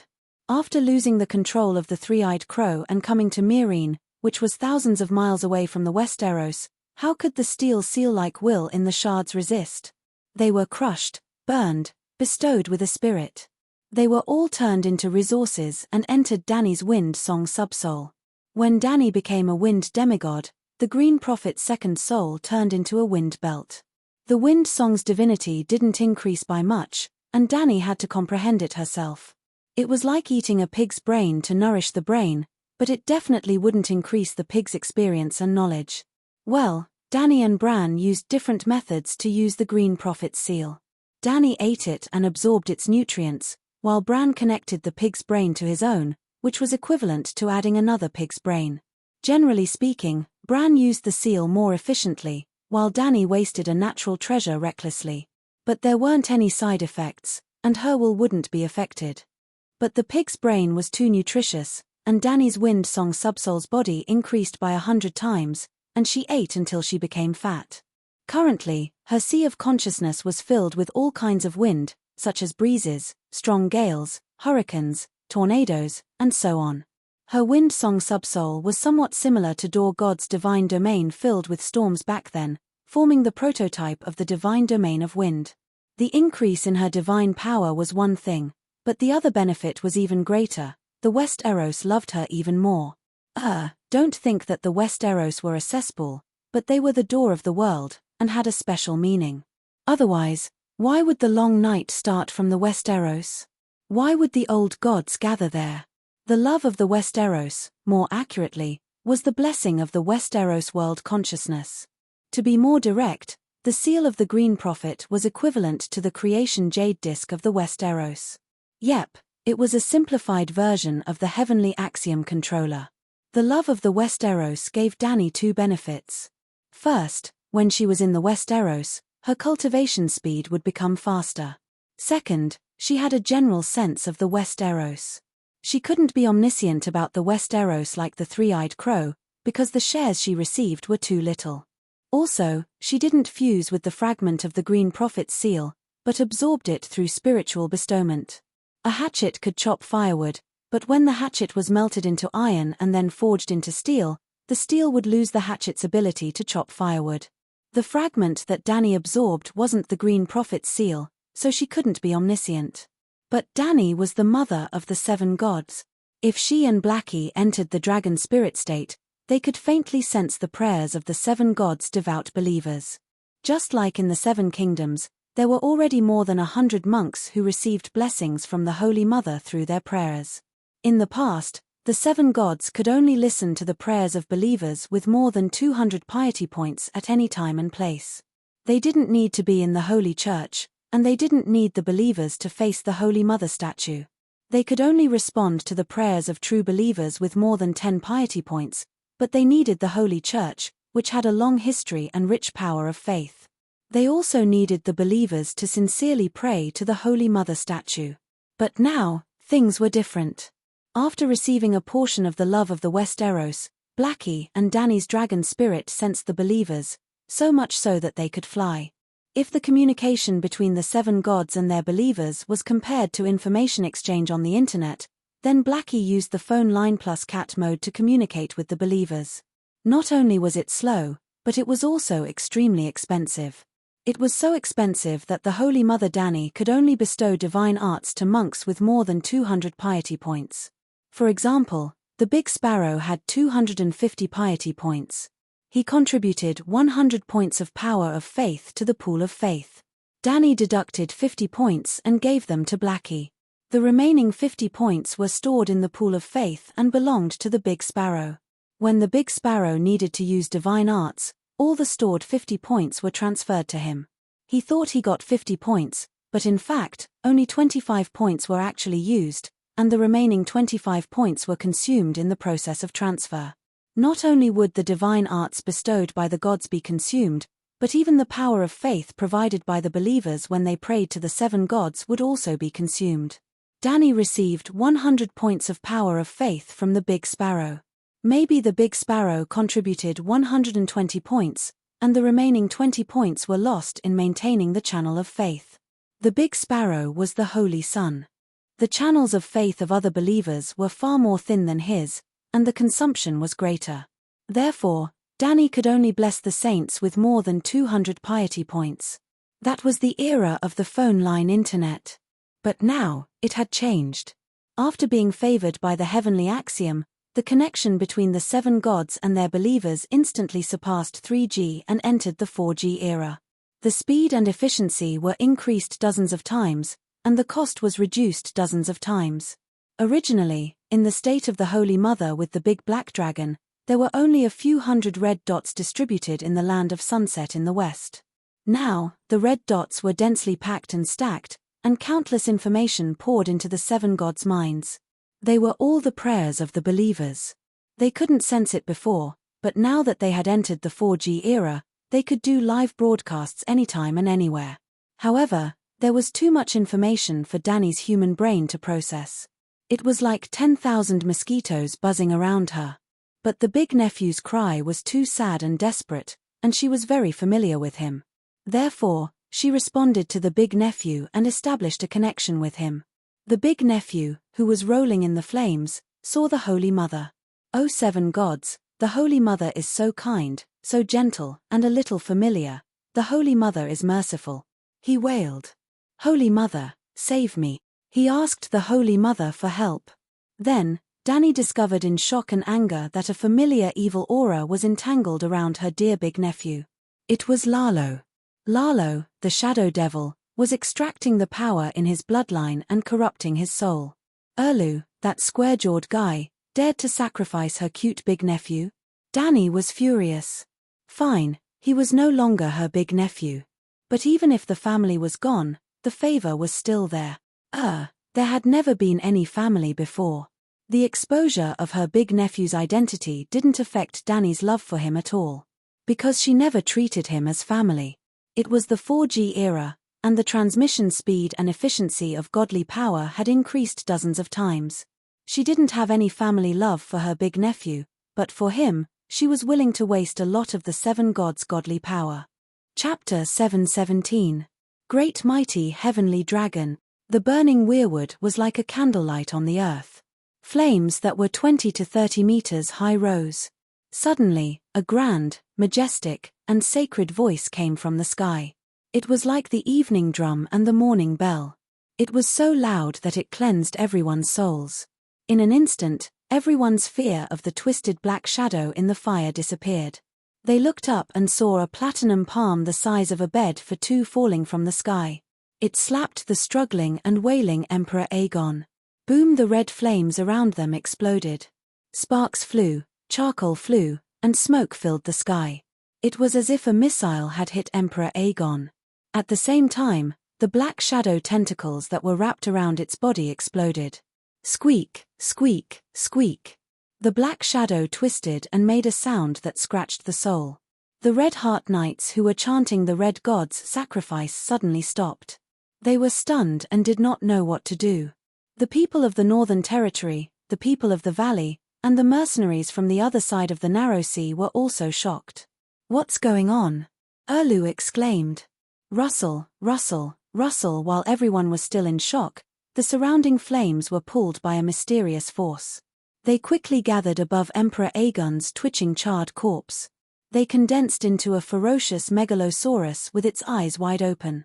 As a large amount of flames were absorbed into the flaming megalosaurus body, its figure gradually turned from an illusion to a solid form.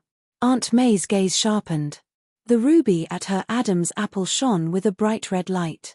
Swoosh, swoosh, swoosh before the megalosaurus, which was a combination of flames and divine power of faith, turned into a solid form. Hundreds of thin and long black shadows stretched out from the flames like hedgehogs. They pierced into the megalosaurus body like spears. Boom! The megalosaurus exploded into countless small fireballs and fell from the sky. Dany made a perfect entrance with her voice. However, when she showed her face, she failed to show off. The flaming megalosaurus exploded, leaving behind a milky white ball of light that emitted a holy radiance. A thought from the seven gods. Instead of reforming the megalosaurus, Dany directly appeared in front of the world in the form of a holy light ball. She roared, "How dare you, demon! How dare you sacrifice my holy night in my blessed land? Ah, Holy Mother!" Some nobles in the valley suddenly came to their senses and knelt on the ground. They were so excited that their faces were covered with tears. They shouted in a trembling voice, "The Holy Mother has come to the world!" Wow! The crowd exclaimed, "Gods, the seven gods have descended. The evil god has lured the Holy Mother here. Aegon is a holy knight blessed by the seven gods. He is a disciple of the seven gods." Some of the nobles who knew about the Holy Knight's seal suddenly realized. "Mother of mercy, save my son." Ignoring the fact that he had never believed in the seven gods before, Illyrio was like a drowning man grasping at straws, crying out with unprecedented devotion. There was no need for him to make a fuss. Since the Dragon Queen had come, of course she would not let nephew Gu end up in such a miserable state. Buzz buzz, the night sky where the crescent moon was hidden suddenly scattered a misty silver light that almost covered the entire forest of divine trees. Then, the silver light condensed into a milky white, holy pillar of light that landed on the body of the moaning, charred figure in the fire pit. At the same time, a golden 7-point star rune lit up between Aegon's eyebrows. The Holy Knight's seal appeared. Spirituality poured into his sea of consciousness, helping to repair his broken soul. There was healing on the outside and soul repair on the inside. It seemed that Aegon was really going to be reborn. Seven gods. Erlu, who had always been expressionless, looked at the red-robed woman with a panicked expression. "The seven gods are fake. Throw a dagger at her." Aunt May laughed coldly. "What?" Erlu was puzzled. Aunt May turned around and pointed at the dragon bone tile dagger at Erlu's waist. "Dany Lilith is playing tricks. Throw a dagger at her." "Dany Lilith?" The fear on Erlu's face disappeared. He ground his teeth, his eyes full of shame and anger. He felt that he had been deceived and humiliated. He pulled out the ransom Dany had given to Asher Greyjoy, rushed to the fire, and threw the dagger as hard as he could. Whoosh! It hit the ball of light. It was clearly an illusory ball of light, but it seemed to pass through a ball of cotton candy. The dagger passed through the ball of light, taking a handful of milky white light with it. Then it lost its momentum and fell into the fire pit not far away. The tile weapon was indeed the best anti-magic weapon in the world. Even the Holy Mother of Divine Light, Dany, was fatally wounded. "Ah! Heretic of the evil god, how dare you blaspheme against the seven gods?" The ball of light expanded and contracted. The majestic and angry voice directly entered everyone's ears. It was like a series of thunderbolts in their minds, shaking their minds and causing them to be in a state of panic. "I will curse you deeply. Heretic will never be able to ascend the Iron Throne." Boom! Saint Dany's thoughts suddenly exploded. The milky white ball of light exploded, turning into countless specks of white light and disappearing into the night. "Well, This was the reason why there were very few gods in the Song of Ice and Fire world who showed up in public. Dani was now in her true god state. The descent of a god was supposed to be a scene of divine light, but the laws of this world were too unfriendly to supernatural powers. A tile dagger could easily kill a god. What was even more frustrating was that the tile dagger with a dragon bone handle originally belonged to Dani. No wonder the people of Valeglia would rather use tile to forge sphinx statues than let tile weapons out on a large scale. The ball of light exploded, and the pillar of light enveloping King Aegon disappeared. The flames and shadows were like living monsters, once again spreading toward Aegon, igniting him and entangling him. The terrifying demonic shadow once again enveloped everyone's minds. Suddenly, a knight of the valley seemed to wake up from a dream. His face twisted as he shouted in horror, "Stannis is attacking the Holy Mother. Blasphemy! Blasphemy!" The priest of Snakewood City's small sanctuary was heartbroken as he cried and cursed. Heretics will never be able to ascend the Iron Throne. When Erlu burned the Godwood, the people of the valley were indifferent. When Aegon was burned, they were also indifferent. But the Seven Gods were their mainstream religion. How big of a miracle was the descent of the Holy Mother? But it was blasphemed by the heretics and the shadow evil god. Heretics, blasphemy. Heretics, blasphemy. Westeros don't need a blasphemous king. Almost all the knights and nobles of the valley shouted along. Erlu's fingers cracked as he chewed through his gums. "Your Majesty, why don't we sacrifice them all?" Aunt May moved close to his ear and suggested. Erlu's expression was uncertain. After a while, he changed the topic and asked, "Can the dragon egg still hatch?" "Of course." Aunt May raised the stone egg high. A black shadow hung down from the stone egg like roots. The eggshell shattered at a visible rate, revealing a slowly wriggling creature with black and red scales inside. "The mystic dragon has been born." Erlu was overjoyed. Mystic dragon, mystic dragon, mystic dragon. The blazing red-heart knight, who had been silent for a long time, shouted fanatically again. At this moment, another change occurred. An inexplicable pressure suddenly enveloped the Godwood. It was as if there was an invisible but substantial mountain floating above their heads. Above Aegon King Jiaosu's corpse, 30 meters from the ground, a golden light outlined dotted lines as if it was a 3D projection. Then, it filled in the details along the dotted lines and finally constructed a lifelike huge stone gate. The gate was in the style of a Chinese archway. The pillars on both sides were carved with the pattern of a heptagram. At the top, there was a plaque with the words Mountain Paradise written in Westeros. Artilda, Artilda, Artilda, Artilda, Artilda. An ethereal and tender female voice came from behind the gate. A faint sadness instantly filled everyone's heart. Little Fog had spiritualized and was pulled into the space of the Seven Gods by Dragon Queen to act as a singer to set the atmosphere. The Children of the Forest's original name was People Who Sing the Earth. They had no other skills, but their singing was definitely top-notch.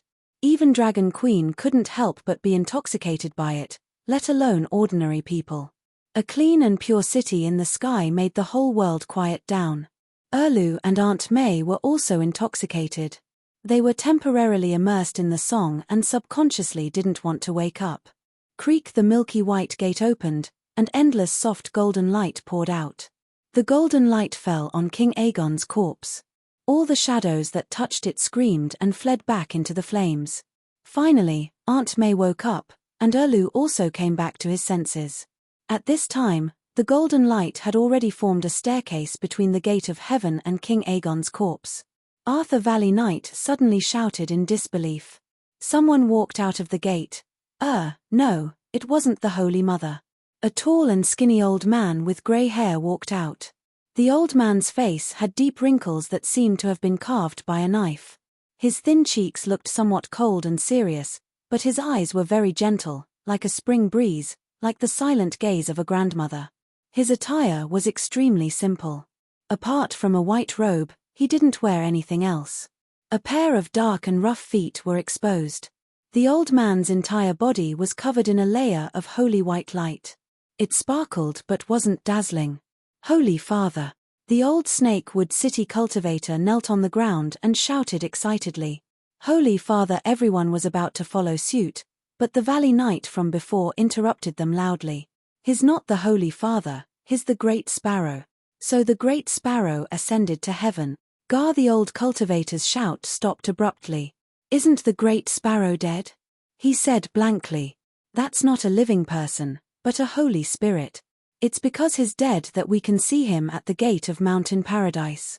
"Is he guarding the gate of Mountain Paradise?" Some northerners were puzzled. "What's wrong with guarding the gate?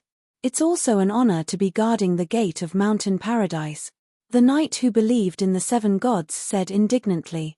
"No, he's not guarding the gate." The old cultivator shook his head and shouted excitedly, "The Great Sparrow is heaven's guide, just like the 7 stars Bible described. The Holy Mother looks at us with a smile, the sound of heaven rings, the gate of heaven opens, and the Holy Spirit guides the souls of the dead into heaven." Speaking of this, he seemed to have realized something. Aegon is going to ascend to heaven too. 7 gods above, he can ascend to heaven too? Isn't the requirement of ascending to heaven too low? The old cultivator was conflicted. Before he finished, the Great Sparrow had walked to the bottom of the stairs and reached out his strong hand that was like a withered branch. Like fishing for the moon in the water, he fished up a tall and strong silver-haired young man from the air on King Aegon's burnt face. "Ah, it's exactly like the Bible. The Great Sparrow is going to guide Aegon to heaven." However, Aegon was not in a good state at this moment. His spiritual body was riddled with holes and entangled by dense shadows that looked like blood-sucking leeches. Some of the shadow leeches had already drilled into Aegon's spiritual body, and some of them were still hanging outside. It was a horrifying sight. All the people around, including the Knight of Redheart, felt that their blood was freezing. They could never imagine that the blood sacrifice of Lalo could be so evil. The Great Sparrow widened his eyes in fury and slapped the head of Aegon, who had a painful expression on his face, with his other hand. Chapter 7:18. Big Sparrow clamped Aegon's shoulder with his left hand and slapped his head with his right hand. A dazzling white flame spurted out from his palm. The white flame spread from Aegon's head down, burning all the way. His spiritual body twisted in the holy flame, and his face twisted in pain. He opened his mouth and howled, but no one could understand the sound from his soul. However, the effect of the white flames was indeed powerful. Those black tentacles, whether they had drilled into Aegon's body or hung on him, did not escape the burning flames. Crackling, crackling, crackling, they exploded into black mist and dissipated in the white flames. "Damn it!" Erlu cursed and asked the red-robed woman beside him with his hand on the hilt of his sword, "Can only steel weapons attack these illusions?" The red sword was created before steel was invented. It's very effective against deviant ghosts, but, Aunt May said uncertainly, "Why don't you go and try?" Erlu was bold and fearless. He pulled out the light emissary, which was glowing with a strange red light. His eyes were firm as he strode toward Holy Sparrow. The Knight of Valley was furious. "Blasphemy! Blasphemy! Heathen! Believer of evil God! Protect holy disciple Big Sparrow!" The old cultivator of Snakewood City shouted. Then, he was about to charge at the defense line of the Red Heart Knights when pockmarked face Richard slapped his forehead with the back of his sword, and he fainted. Actually, there was no need for the believer's protection. After receiving King Aegon's soul, the stairs made of golden light went up automatically, almost as if they were running away. Illusion. It must be an illusion. How could the stairs of heaven run away? However, when Erlu came to the fire with anger, Holy Sparrow had already brought the confused King Aegon into the gate of Mountain Paradise. He couldn't reach them. Moreover, Holy Sparrow and Aegon didn't stay for long. After they disappeared, the milky white gate of Mountain Paradise slowly closed. The gate that looked like it was made of stone gradually faded and was about to disappear. "Danny Alice, I know you're behind this. Come out, come out." Erlu waved his flaming sword, looked around, and roared. "Will I come out and let you chop me?" Danny had already seen the consequences of not running away immediately after acting tough. She didn't want to use her spirit body to resist his demonic sword again. Is he crazy? Why is she called Dragon Queen when she's one of the 7 gods? He's trying to twist the truth and shirk responsibility. Blasphemy. Erlu's brave and fearless behavior deeply angered the people of the valley. Don't go, Holy Mother, Big Sparrow, come down and fight with the Red God King. Well, only the people of the valley believed in the 7 gods, while the people of the northern region were just watching from the sidelines, complaining that the melons weren't ripe yet. They were quite dissatisfied with Mountain Paradise's retreat. Great mighty heavenly dragon plus Buddha's palm was so eye-catching and unexpected, and Mountain Paradise's light and shadow were so splendid with the background music. Everybody was expecting the 7 gods to teach the blasphemous King of Fire and Red Heart a lesson, but you're retreating in silence. Danny was also very dissatisfied with the arrival of the gods this time. A thought of the 7 gods was hurt by a dagger. Wasn't it too cowardly? At this moment, there should be a thunderbolt from the sky, and a chain of lightning should smash Erlu, who was yelling and pulling out his sword. Unfortunately, she couldn't do it. The gate of faith at this moment consumed enough power of faith for Big Sparrow to pray devoutly for 10 years. The Holy Father said that faith belongs to the 7 gods, and the fight between the royal power and the secular world belongs to the believers themselves. He will only be the final judge. Fortunately, every castle in Westeros had a forest of divine trees, and every family that believed in the 7 gods also built a sacred hall, and there were monks in every sacred hall. After Holy Mother Danny ran away after acting tough, a follower patched up her behavior and gave a perfect explanation in line with the doctrine. The old monk was knocked out by Richard before, and now he woke up slowly. Hearing the blasphemy of the northern region barbarians against the 7 gods, he began to lecture them seriously. The soul of Saint Aegon has been saved by the Holy Mother from the evil gods. He has fulfilled his promise to the believers. Faith belongs to the 7 gods. The fight against the blasphemer Stannis belongs to us, to all the believers of the 7 gods in Westeros. We will form an armed church, call on all the nobles of the 7 kingdoms, launch a holy war, and defend the glory of the 7 god. Clang, clang, clang. The sound of a large number of swords being unsheathed sounded. Well, it was not that the people of the valley were inspired by the old monk and wanted to rebel against Erlu, but that the Red Heart Knights were so angry that they pulled out their swords and wanted to cut the old monk. You are threatening me, but I am not afraid. The old man held his head high, his expression firm, and said word by word. Aunt May raised her chin and said lightly, "It just so happens that the dragon egg needs some time to hatch, and the priests of the 7 gods can also please the great King of Light." Immediately, 2 Red Heart Knights stepped out, dragged the old monk's thin body, and threw him into the raging fire. "Ah, Holy Mother, show us your miracles." The old monk was bathed in fire, but he opened his arms and embraced death, loudly shouting the name of the Holy Mother. Even though the shadow touch slithered over like a snake, wrapped around his body, and extracted his soul, his eyes were still firm and fearless. He firmly believed that the Holy Mother would not let him down. Even the fake Prince Aegon could go to heaven, so he must be more pious than Aegon, and more loved by the Holy Mother. Such a firm soul made Lalo even happier. The eggshell in Aunt May's hand quickly fell off, revealing a monster the size of a kitten. Mountain Paradise did not appear again. Sorry, Holy Mother Danny went offline. She could not hear or see. Even if she could hear or see, she would not save him, because his soul was not worth saving. Saving Aegon was not because of how pious Aegon was, but because he was related to the 7 gods, which meant that he got in through the back door. Most of the time, it was so sad to place one's hopes completely on the gods. Therefore, a gentleman must constantly strive for self-improvement. It was better to rely on oneself than on the gods. The demon dragon, a demon dragon really hatched? The old cultivator was a nobody with no background. His soul fell into the evil god's hell in despair, but it only shocked and saddened the others for a while. Soon, the birth of the demon dragon attracted everyone's attention. Demon dragon, this is the great Light King's gift to the child of prophecy. Finally, her wish of hatching the demon dragon was fulfilled. Aunt May held the baby dragon up high in excitement. Demon dragon. Erlu's eyes were filled with passion. He took a few steps forward, reached out his hand, and gently stroked the black dragon's head that did not even open its eyes. Feeling the scalding temperature of the dragon's head, Erlu excitedly announced, It's the resurrected Black Death God Balerion. In Westeros, Balerion was deeply rooted in people's hearts like this. While he was excited, Olu felt a hot, wet pain in his palm. When he looked again, he was shocked to see that the newborn demon dragon's head had exploded.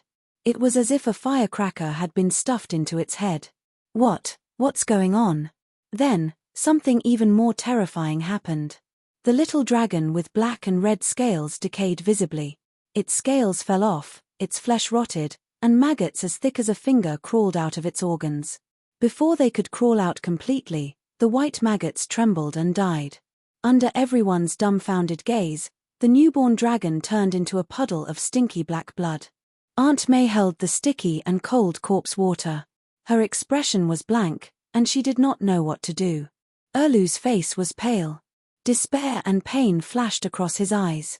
No, it shouldn't be like this, the red-robed woman muttered to herself.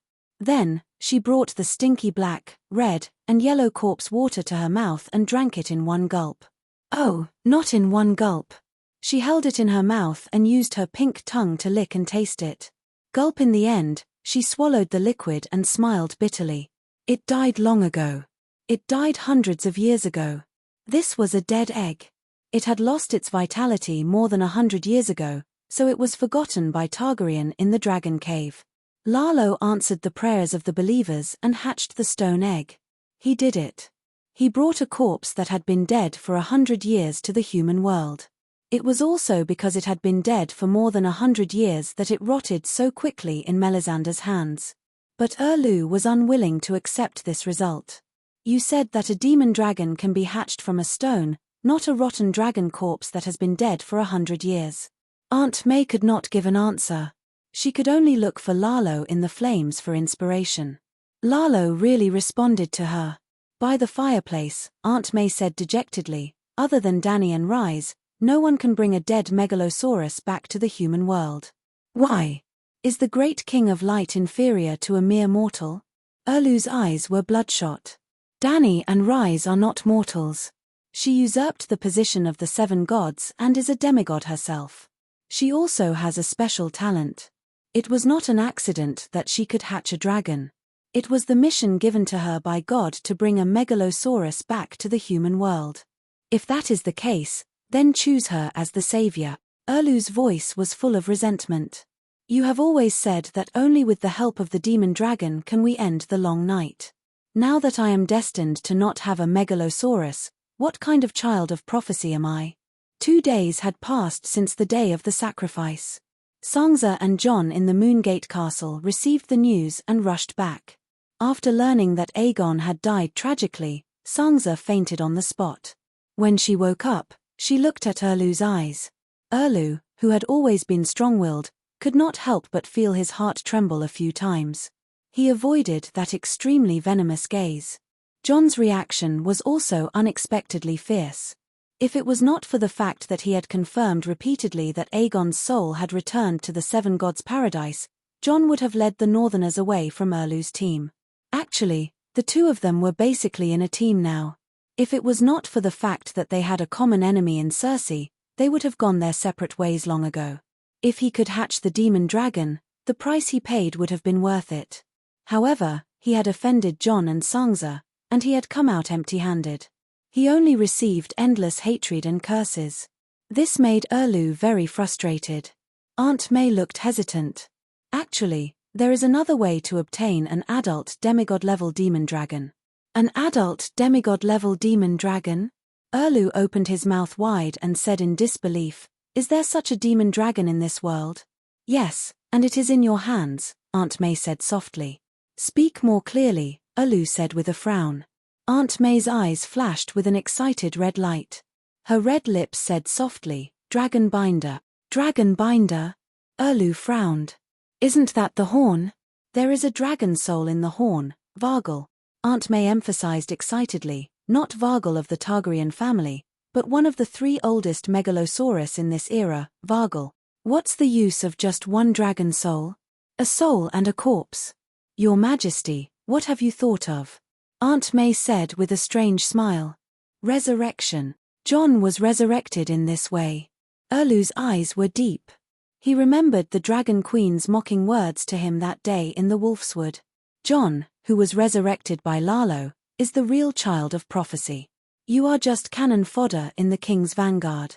Maybe all your efforts will be taken advantage of by him. Is John Stark the child of prophecy? Chapter 7:19. Tell me the truth. Is John Stark the child of prophecy? What? Erlu's question came too suddenly, and Aunt May was at a loss for a moment. Dany Reese once told me that John Stark, who was resurrected from the dead, is the child of prophecy, and I am just, like how Illyrio treated Dany Reese and Viserys, they are just the pawns of the fake Aegon, paving the way for the true king. Erlu's gaze was not sharp, and his tone was not strict. However, his pupils were almost imprinted into Melisandre's red eyes, and his words were as direct as a sword, not beating around the bush at all. I once thought that he was. Aunt May could not hide it. After all, the talkative Dragon Queen had told Erlu everything. I was wrong. She smiled bitterly. You know, there are prophecies in the flames, but most of them are illusions to deceive people. The night is long, and there are dangers everywhere. The evilness of the human heart is even greater than the cold geography of the north. The Great Wall is the territory of the Escod, and my divination was disrupted by the servant of the god of frost. He tried to make me give up on the real child of prophecy, which is you, and instead waste my energy and time on a believer of the Escod, so as to avoid the ending of the night by the Savior. Fortunately, the great King of Light guided me out of the wrong path and prevented the world from falling into eternal calamity. Melisandre was not lying. She really thought that her mistake was related to the three-eyed crow. Lalo held the final right to interpret the prophecy. If he said that it was an illusion, then it was an illusion. Only the revelation that he acknowledged was a revelation. It was not that he wanted to deceive Aunt May. If he could, he would directly tell her all the secrets related to John, as well as the deviations in the predetermined destiny. Just like Dany, she knew a lot of secrets and often shared them with her underlings. If you did not make things clear, how could your followers accurately understand what you meant and complete the mission perfectly? However, Lalo was too far away from the material world previously, making it difficult for him to communicate directly with his believers. Most of the time, the messages Lalo sent to Aunt May were misinterpreted by her. The prophecy couldn't be wrong, only the interpretation of the prophecy was wrong. Erlu took a deep look at the priestess and reluctantly accepted her explanation. After confirming his identity as the child of prophecy once again, he began to ask about the Mag's dragon mount that was part of the Savior equipment set. The body of the dragon soul in the horn has been dead for thousands of years. How can it be revived? We have pterosaurs. Pterosaur? Erlu asked doubtfully. What's the point of reviving a pterosaur? Have you read Friar Barth's The Unnatural History of the Dragon? Aunt May asked. Erlu pursed his lips and said impatiently, that book is very famous.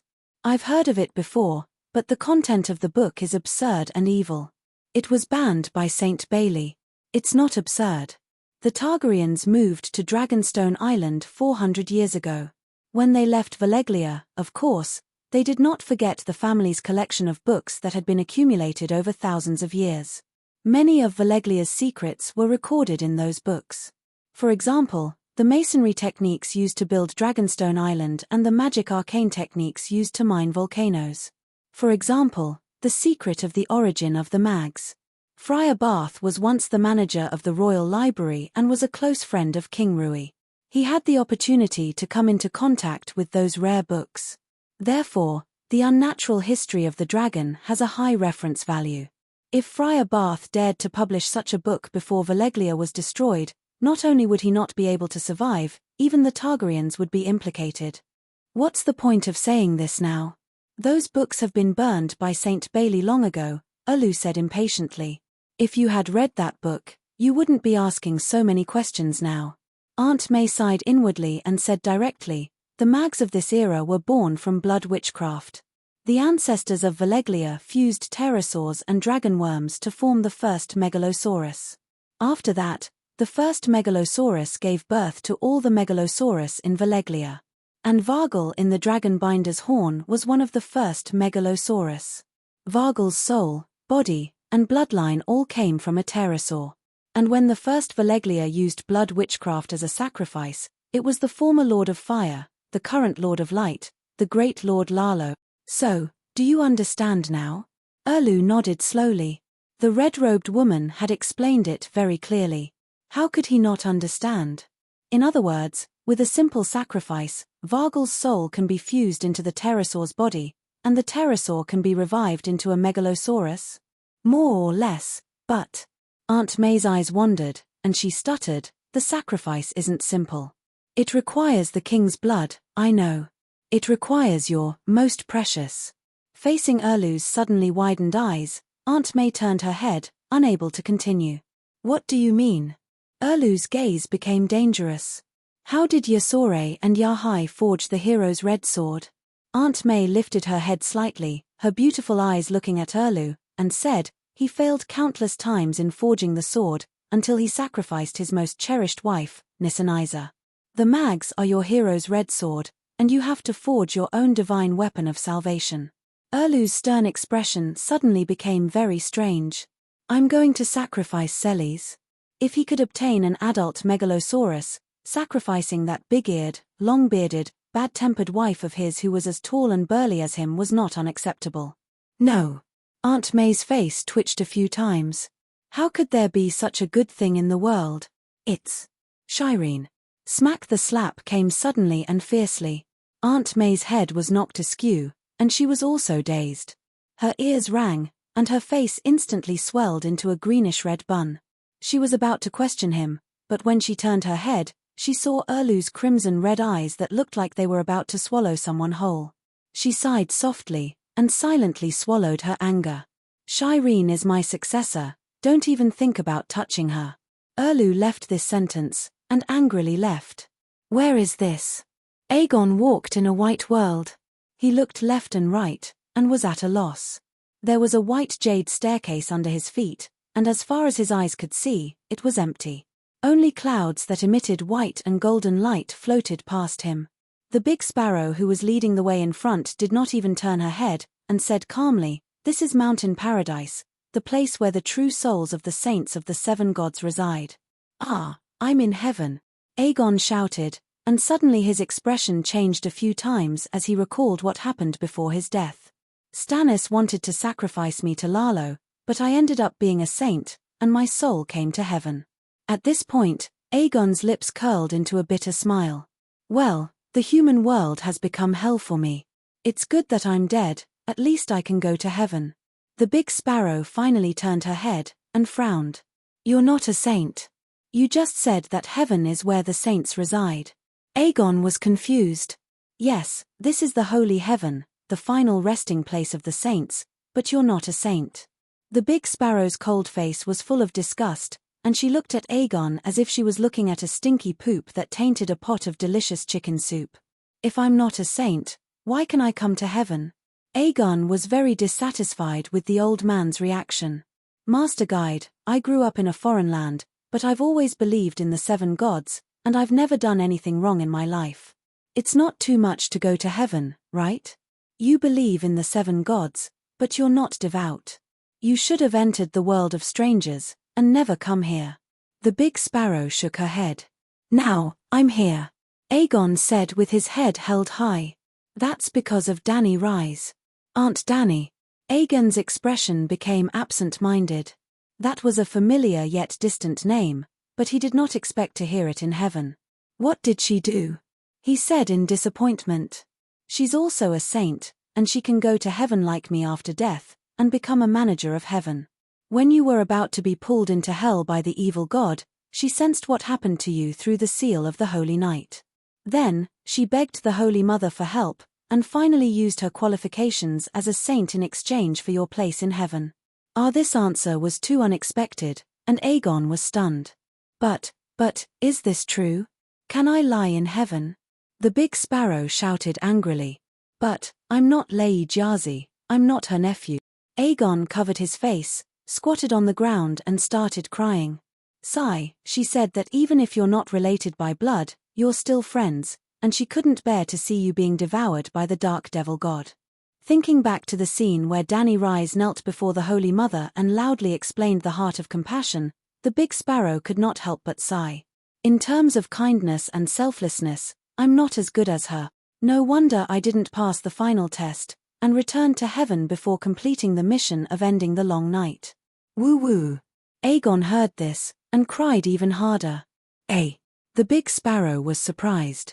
Just now, in front of him, Aegon's grey linen clothes turned into a white holy monk's robe, and a faint golden light seeped out from between his eyebrows, outlining the 3 corners of the heptagram.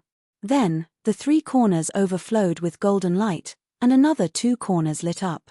What happened? Aegon, who was crying, also noticed the changes in himself. Not bad, you have some wisdom. The big sparrow's expression softened a little. You have a new understanding of the 7 gods doctrine, and you've been promoted to a 5-star believer, and you're only 1 level away from becoming a saint in heaven. 5-star believer? The big sparrow pulled Aegon up from the ground, and explained while walking up, according to the believer's understanding of the 7 gods doctrine, there are a total of 7 levels. In fact, according to the power of faith provided, the level of piety was divided. Ordinary people were about 1. 0, shallow believers were 1 star, 1.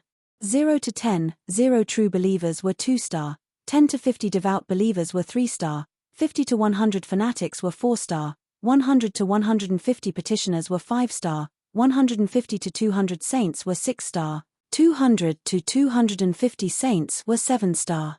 Aegon's piety was relatively low before, but in order to obtain the mark of the paladin, he increased it to more than 10. 0. Recently, his life had been going through ups and downs, and now he had ascended to heaven, and was touched by Aunt Danny's lofty heart of compassion. His piety rose from 21 to 110, and he became a 5-star petitioner. After listening to the big sparrow's explanation, Aegon wiped his tears, and said excitedly, "If I work hard to become a saint, then Aunt Danny's saint qualification can be returned?" "Yes, Danny Reese and I are not related by blood, but she is my aunt." His eyes were shining with a determined light, as if he was explaining to the people around him, and as if he was accepting his identity calmly. Chapter 720. Danny Alice is not dead yet. She still has a chance to make a contribution, the big sparrow said bitterly. She opened new parishes in Slave Bay and Barbarian Land. In the future, the whole world may be under the glory of the 7 gods. Her contribution is great, enough to be canonized 10 times. Sigh, ending the long night was my mission. Danny Alice was responsible for opening parishes in the secular world. I was responsible for saving the world spiritually and physically. But I was trapped in the messy circle of power in King's Landing. I couldn't extricate myself and lost myself. I kept playing games of power and forgot the mission of saving the world from the Holy Mother. I failed to live up to the Holy Mother's expectations. The big sparrow burst into tears, crying more fiercely than Aegon. Aegon was surprised. "Excuse me, who are you? You don't know me?" The big sparrow just asked and suddenly realized that he and the fake crown prince had been friends for many days, but they had never met. "I am the Archbishop of King's Landing, the holy son of the 7 gods," the big sparrow said reservedly. "So it's you, big sparrow." Aegon suddenly realized, and then his attitude changed. The fear he had when facing the manager of heaven was gone, and he became casual and peaceful. "I thought you were a first-generation holy son from thousands of years ago. Turns out we are old acquaintances, old friends." He smiled and put his hand on the big sparrow's shoulder. The big sparrow frowned and raised his hand to knock Aegon's arm away. He said seriously, "I don't know you well, and this is not the human world. It's useless to pretend to be friends. Behave yourself." Aegon blushed and was very embarrassed. "Sorry, sir. I was just too excited."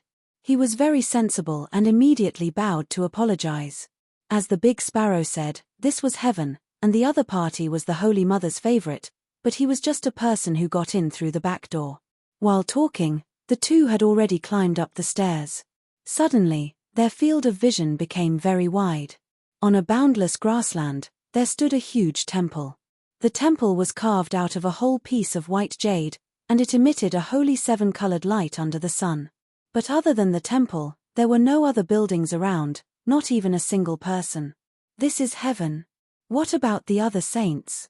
Are they all praying in the holy hall? Aegon wondered. Big Sparrow shook his head. There are only 2 of us on this island. Are you sure? Even if I'm not a saint, the church has been passed down for thousands of years. You and Aunt Dani can't be the only 2 saints, right? Where's Saint Bailey? They are no longer here. The Big Sparrow brought Aegon into the sanctuary. The walls of the sacred hall were made of jade, and the dome was made of gold and crystal. It was more luxurious, sacred, and magnificent than the palaces of all the kings in the world. But there was no one inside. After praying to the statues of the 7 gods, the Big Sparrow explained the situation in heaven to Aegon. They stood on a cliff at the edge of the island. In front of them was a boundless blue sea. Above the sea, they could vaguely see several islands floating in mid-air. They were surrounded by clouds and mist, like celestial mountains in the sea. The saints are scattered and live on different islands. When I first entered Mountain Paradise, it was Saint Bailey who came to receive me. At first, I lived on Saint Bailey's Island. That's the one. Big Sparrow pointed at the island closest to them. Why are you here? Saint Bailey is too weak. Oh, the Holy Mother is merciful. I shouldn't have said that. Big Sparrow started praying to the Holy Mother right after he said something bad about Saint Bailey. Aegon's heart itched. He wanted to know how cowardly Saint Bailey was, but he could only follow Big Sparrow and recite the prayers. Since he had become a monk, there was no harm in reciting more scriptures. Sigh, Saint Bailey's understanding of the teachings is different from mine. He criticized my actions of reactivating the church's armed forces. He also scolded me for not following the rules, going against the teachings of the Holy Father, and provoking a conflict between the church and the royal authority, Big Sparrow said bitterly. Thinking back to Saint Bailey's deeds, Aegon instantly understood. Saint Bailey and Big Sparrow were indeed not on the same side. The Holy Mother didn't mediate the conflict between you 2? Aegon asked curiously. The Holy Mother said, the way that can be said is not the way, and the name that can be named is not the way. What? Aegon's eyes widened. Big Sparrow thought for a while and said, what the Holy Mother meant was that the 7 stars Holy Scripture is not a restriction to the believers, but a ladder to help the believers reach the final state of saint. The teachings themselves have no meaning. The Holy Mother only wanted to use the teachings to elevate the flawed humans into the noble sages. There are thousands of ways to become a sage, and every sage has their own unique characteristics. Therefore, every sage has a different understanding of the 7 stars Holy Scripture. This is the way that can be said is not the way. So profound, but also reasonable. As expected of the Holy Mother, Aegon said respectfully, although I still don't understand, since I've become a monk, there's nothing wrong with praising Buddha. Can I also have an island to myself? He asked again. You're not even a saint. What right do you have to be an angel? Big Sparrow said angrily. Angel? Above the saint is the son of saint, and the son of saint is one step further to become the messenger of heaven. I'm an angel. Big Sparrow pointed around proudly. Look, open your eyes and look. The kingdom of heaven is so big, but there are only a few islands. Aegon counted seriously. In this direction, there were 5 islands, and there must be more further. That's not a small number, he muttered. What do you know? Big Sparrow said disdainfully. Do you think Mountain Paradise only manages our world? Humph, the multiverse, trillions of planes, and countless believers of the 7 gods will return here. Multiverse? Planes? What's that? Aegon was confused. The Great Sparrow immediately applied what he had learned from Saint Denis to Aegon's face. Hearing this, the fake crown prince was dumbfounded and his brain was about to explode. Really? Aegon's worldview was suddenly shattered. Of course it's true. I've even been to a realm called Earth. The people there are so simple and honest. They're so much more noble than the people of Westeros who are trapped in the mire of lust. The Big Sparrow sighed. Tell me about it, Aegon said excitedly. There were only 2 people on the island, Aegon, and Big Sparrow was willing to talk to him. The people on Earth have a kind of magic called technology. They don't need a horse to drive the iron box on the ground. There's also a kind of information transmission chip called mobile phone. The people on Earth don't like to hunt on horseback. They usually stay at home, read novels on their mobile phones, and check Weibo. Wait. Aegon hurriedly stopped her and asked in confusion, "What are you talking about? How can the iron box run without a horse? And mobile phone, Weibo, I don't understand at all." Big Sparrow sighed. "I know I look like a lunatic now, but that's a different world. 1 acre of land can harvest 500 kilograms of wheat. The nobles live in small houses and eat vegetables instead of meat. The poor live in magnificent buildings with dozens of floors high and eat meat every meal. Everyone's face is rosy and chubby. What kind of world is that?" "It's so strange," Aegon said in disbelief. "Yes, it's a highly developed civilization. The society is progressive and the people are simple. It's a perfect world." Big Sparrow was fascinated. "How simple are they? What's the dream of ordinary Westeros?" Big Sparrow asked in return. "Well, to become a noble, to have a large piece of land, to have a group of servants, to marry a beautiful noble lady, and perhaps to achieve great deeds and gain the glory of the whole country and become a legendary hero," Aegon said thoughtfully. The fake prince summed it up very well. Big Sparrow agreed and said, "That's right. Anyone with a little ambition can't escape from the above few desires. But the people on Earth," Big Sparrow sighed. "They're too simple. I've seen a lot of people. They're very interested in God. Oh, the name of the great Virgin Mary on Earth. They only hope that the Virgin Mary can give them a house of 100 square meters. Well, actually it's only 70 square meters. The rest is said to be a public stall." "Sigh, I don't understand. It's probably a house with 2 beds, a kitchen, and a living room." "That's too simple." Aegon frowned. "If they pray to the Virgin Mary, they should at least have a castle, right? That's why I say they're very simple." Big Sparrow sighed again. "Most of the men pray to the Virgin Mary, and their biggest wish is to marry a wife. Does he want his wife to be beautiful, talented, and good at singing and dancing?" Aegon guessed. "No, as long as she's a healthy woman, not promiscuous, able to bear children, a little stupid, a little ugly, a little reckless, anything is fine." This. Aegon was dumbfounded. "That's too simple. Can I go live in the heaven of the people on Earth?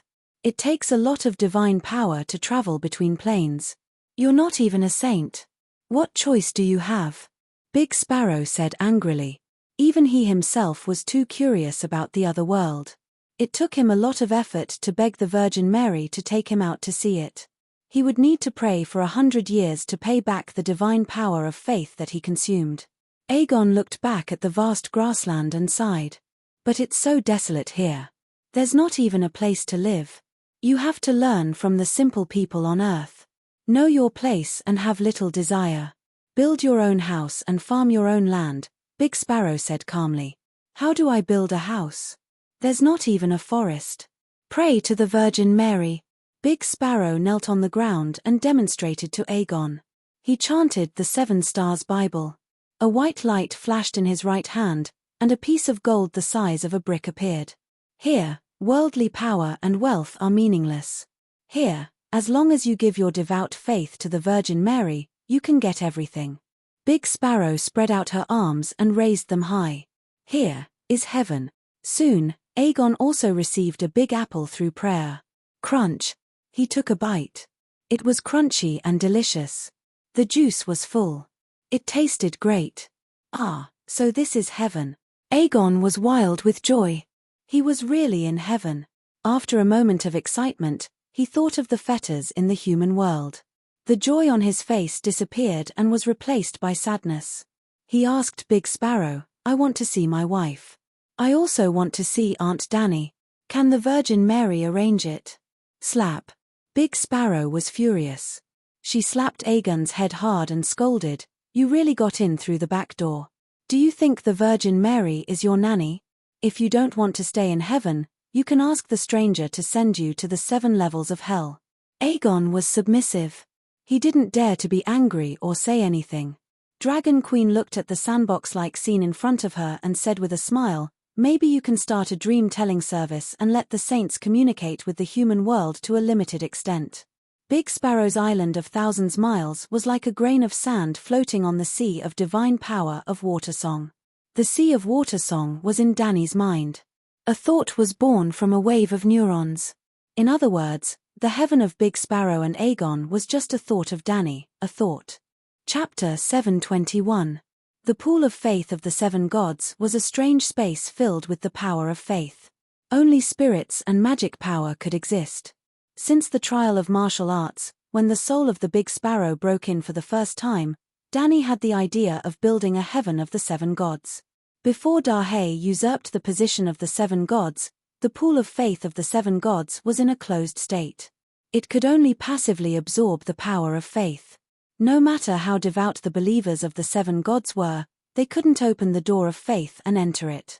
Children of the seven gods like Saint Bailey didn't have any preferential treatment compared to non-believers after death.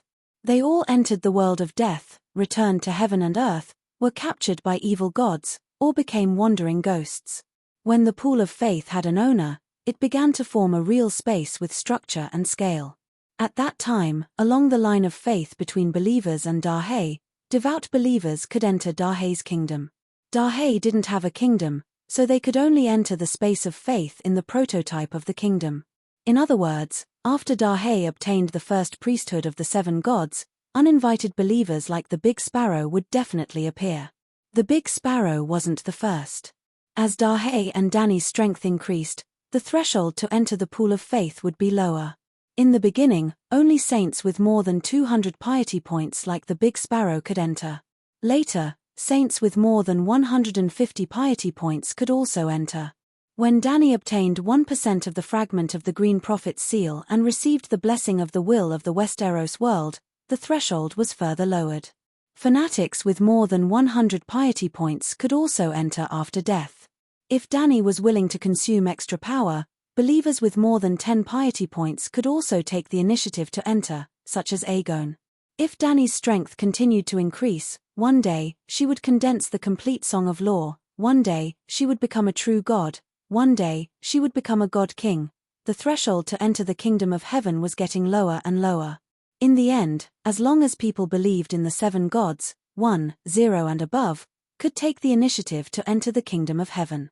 At that time, Danny would take the initiative to restrict and differentiate believers. Well, the God King was too far away, but there would be more and more believers who would open the door of faith and enter the pool of faith after death. Therefore, Danny had to do the saint soul placement work as soon as possible. She didn't know how other demigods and true gods with believers did it. She could only find inspiration from the memories of her previous life. The first thing she thought of was the matrix in the matrix. Afterward, she separated a thought from her main soul, and poured the power of the Song of Laws and her innumerable memories into it. She then sent that thought into the faith space. Afterward, she guided the believer's soul into the thought. In other words, the believers lived in Danny's mind. The matrix of the matrix would also make the people inside feel uncoordinated, thus doubting the authenticity of the world, which was the birth of the awakened. However, Danny's mind could interact with the minds of her believers. She was not omniscient and omnipotent, but she could obtain the truth from her believers' minds and then repair the loopholes in her logic and improve the inadequacies of her thoughts. For example, Danny had eaten mangoes before, but she had never eaten durian. However, the Big Sparrow wanted to eat durian. Danny could not deceive him with her own thoughts, but she could extract the complete feeling of eating durian from the Big Sparrow's thoughts. Then, she used the Big Sparrow's own feelings to deceive the Big Sparrow. Therefore, would the Big Sparrow suspect that it had eaten a digitized durian? The world in front of her believers was actually created by Danny and all her believers. The more believers there were in the future, the more realistic the thoughts obtained from them, and the more realistic the world would be. This was a process of continuous evolution. Let's use eating durian as an example. Both the Big Sparrow and Aegon had eaten durian. The Big Sparrow thought it was sweet and sour, but Aegon thought it was like eating shit. Danny could not give Aegon's feelings to the Big Sparrow, nor could she give the Big Sparrow's sweet and sour to Aegon. However, the database had two more options. For someone who had never eaten durian, such as Danny, her understanding of the durian's taste was closer to the truth. Well, if the 5 blind men in the story of the blind man touching the elephant entered Danny's mind, she could infer the true form of the giant elephant through the 5 different feelings of the 5 people. Of course, even the matrix in the matrix consumed energy in the process of operation. Danny's thought interaction, collection of information, feedback of information, storage of information, and growth of thoughts with the increase of population and time all required energy.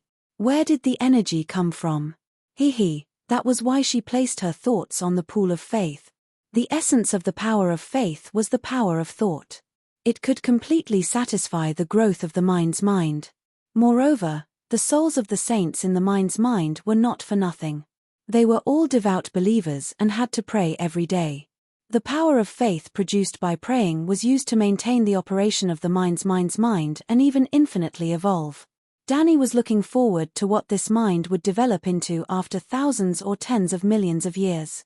Maybe it could really become omniscient and omnipotent. Or maybe the mind would grow into an independent god and truly believe in the 7 gods of Yangling. Leo, Jenny's blonde hair was swaying wildly. Her fair cheeks were dyed red from lust. Her cherry lips were moaning in a soul-stirring voice.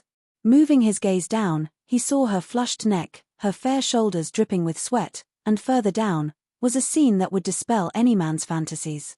Starting from her chest, the beauty's flesh and blood suddenly turned into dark red earthworms that were as thick as a thumb, 3 to 4 meters long, and had slippery skin.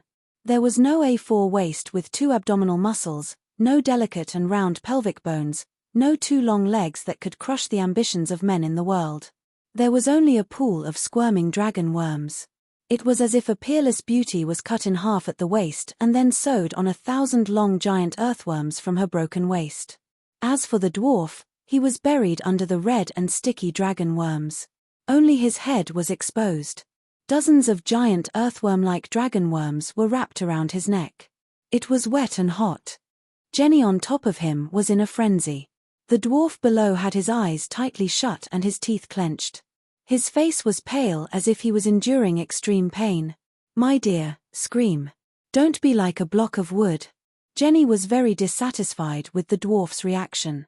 Immediately, 4 to 5 dragon worms crawled up his neck.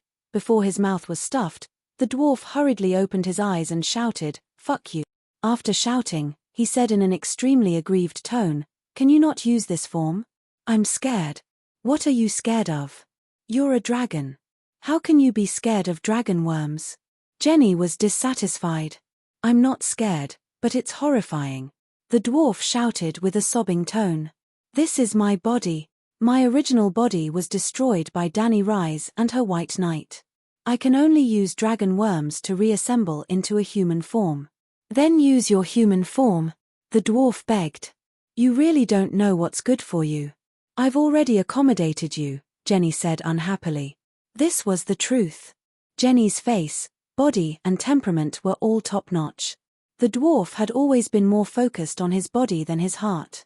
As long as his appearance was good, he never cared about his inner beauty. But the first time with Jenny, it was the biggest nightmare of his life. It was even more terrifying than the experience with Zaro's top beauty.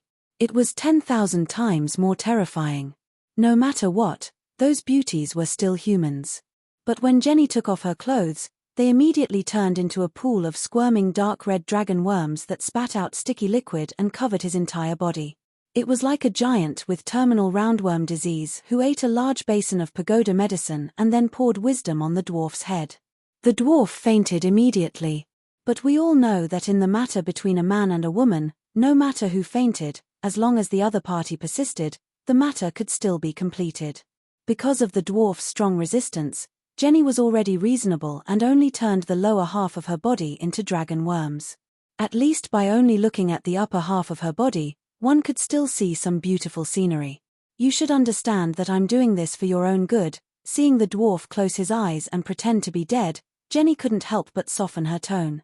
"A normal person's desire is meaningless to me, but this is the most efficient way to purify the blood." Glancing at the golden white hair at the tip of his eyebrows, the dwarf had mixed feelings. The proportion of silver hair was getting higher and higher. Well, Jenny really didn't have sex with the dwarf out of desire. Even if there was desire, she wouldn't be interested in this frustrated dwarf. But she needed to use blood witchcraft to help the dwarf get rid of the mixed blood, and intercourse was the most common method of blood witchcraft. To put it bluntly, this wasn't love between a man and a woman, but a blood magic ritual. Jenny's dragon worms drilled into every part of the dwarf's body, using the dragon worm blood that contained magic to replace the Veleglia's lowly blood, thus achieving the goal of purifying the blood. Feeling the heat surging in his body, the dwarf sighed and asked, after Veleglia was destroyed, "You invented this kind of witchcraft to continue the bloodline?" No, before the catastrophe, our 14th Fire Peak family had already mastered this kind of blood magic. The dwarf tried hard to keep his gaze on Jenny's charming cheeks and asked in confusion, "At that time, wasn't it an internal marriage? Why do you still need blood witchcraft to purify the blood?" Jenny's breath was uneven as she said, "As the inheritance continues, the level of the blood will decrease from generation to generation, so internal marriage is useless." "Why is that?" The dwarf was shocked. There are 2 criteria to determine the level of the blood: genes, and the compatibility with the laws of heaven and earth. The only thing that doesn't change in the world is that it will always change. Genes will decline, and laws will also change, causing the compatibility between the blood and the laws to decrease.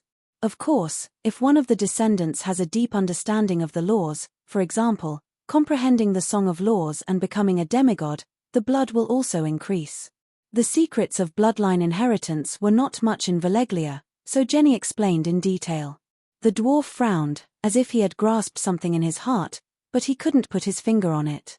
After a while, he asked, "You said to use the dragon worm's blood to replace the mixed blood in my body. Why don't you use the megalosaurus?" "The megalosaurus is obviously stronger than the dragon worm." "Then I have to have the megalosaurus," Jenny said unhappily. The dwarf was deep in thought. He somewhat understood that with his ugly appearance and body, as the queen of Veleglia's descendants, Jenny had chosen him as her mate. The blood of Veleglia's descendants was really degenerating. Before the megalosaurus went extinct, they must have used the megalosaurus to perform blood witchcraft, using the dragon's blood to replace the mixed blood in their descendants' bodies. After the catastrophe, the megalosaurus was destroyed, and Jenny's ancestors could only use the dragon worm.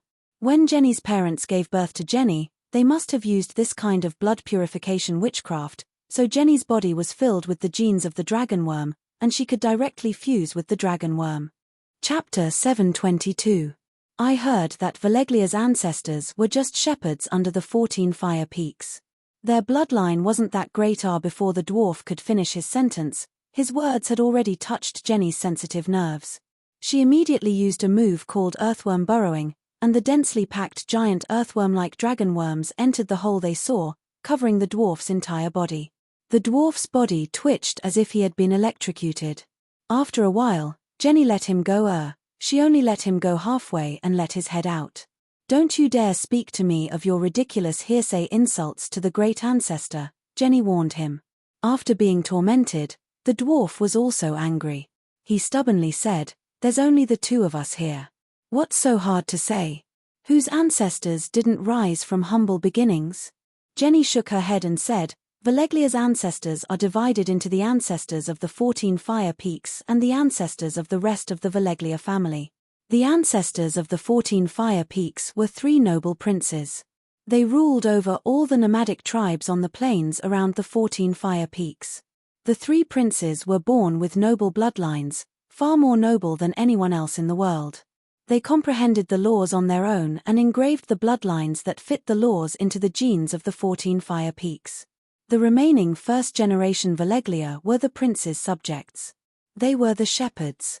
Their bloodlines were fused with the blood of the megalosaurus through blood witchcraft. For example, the Targaryens.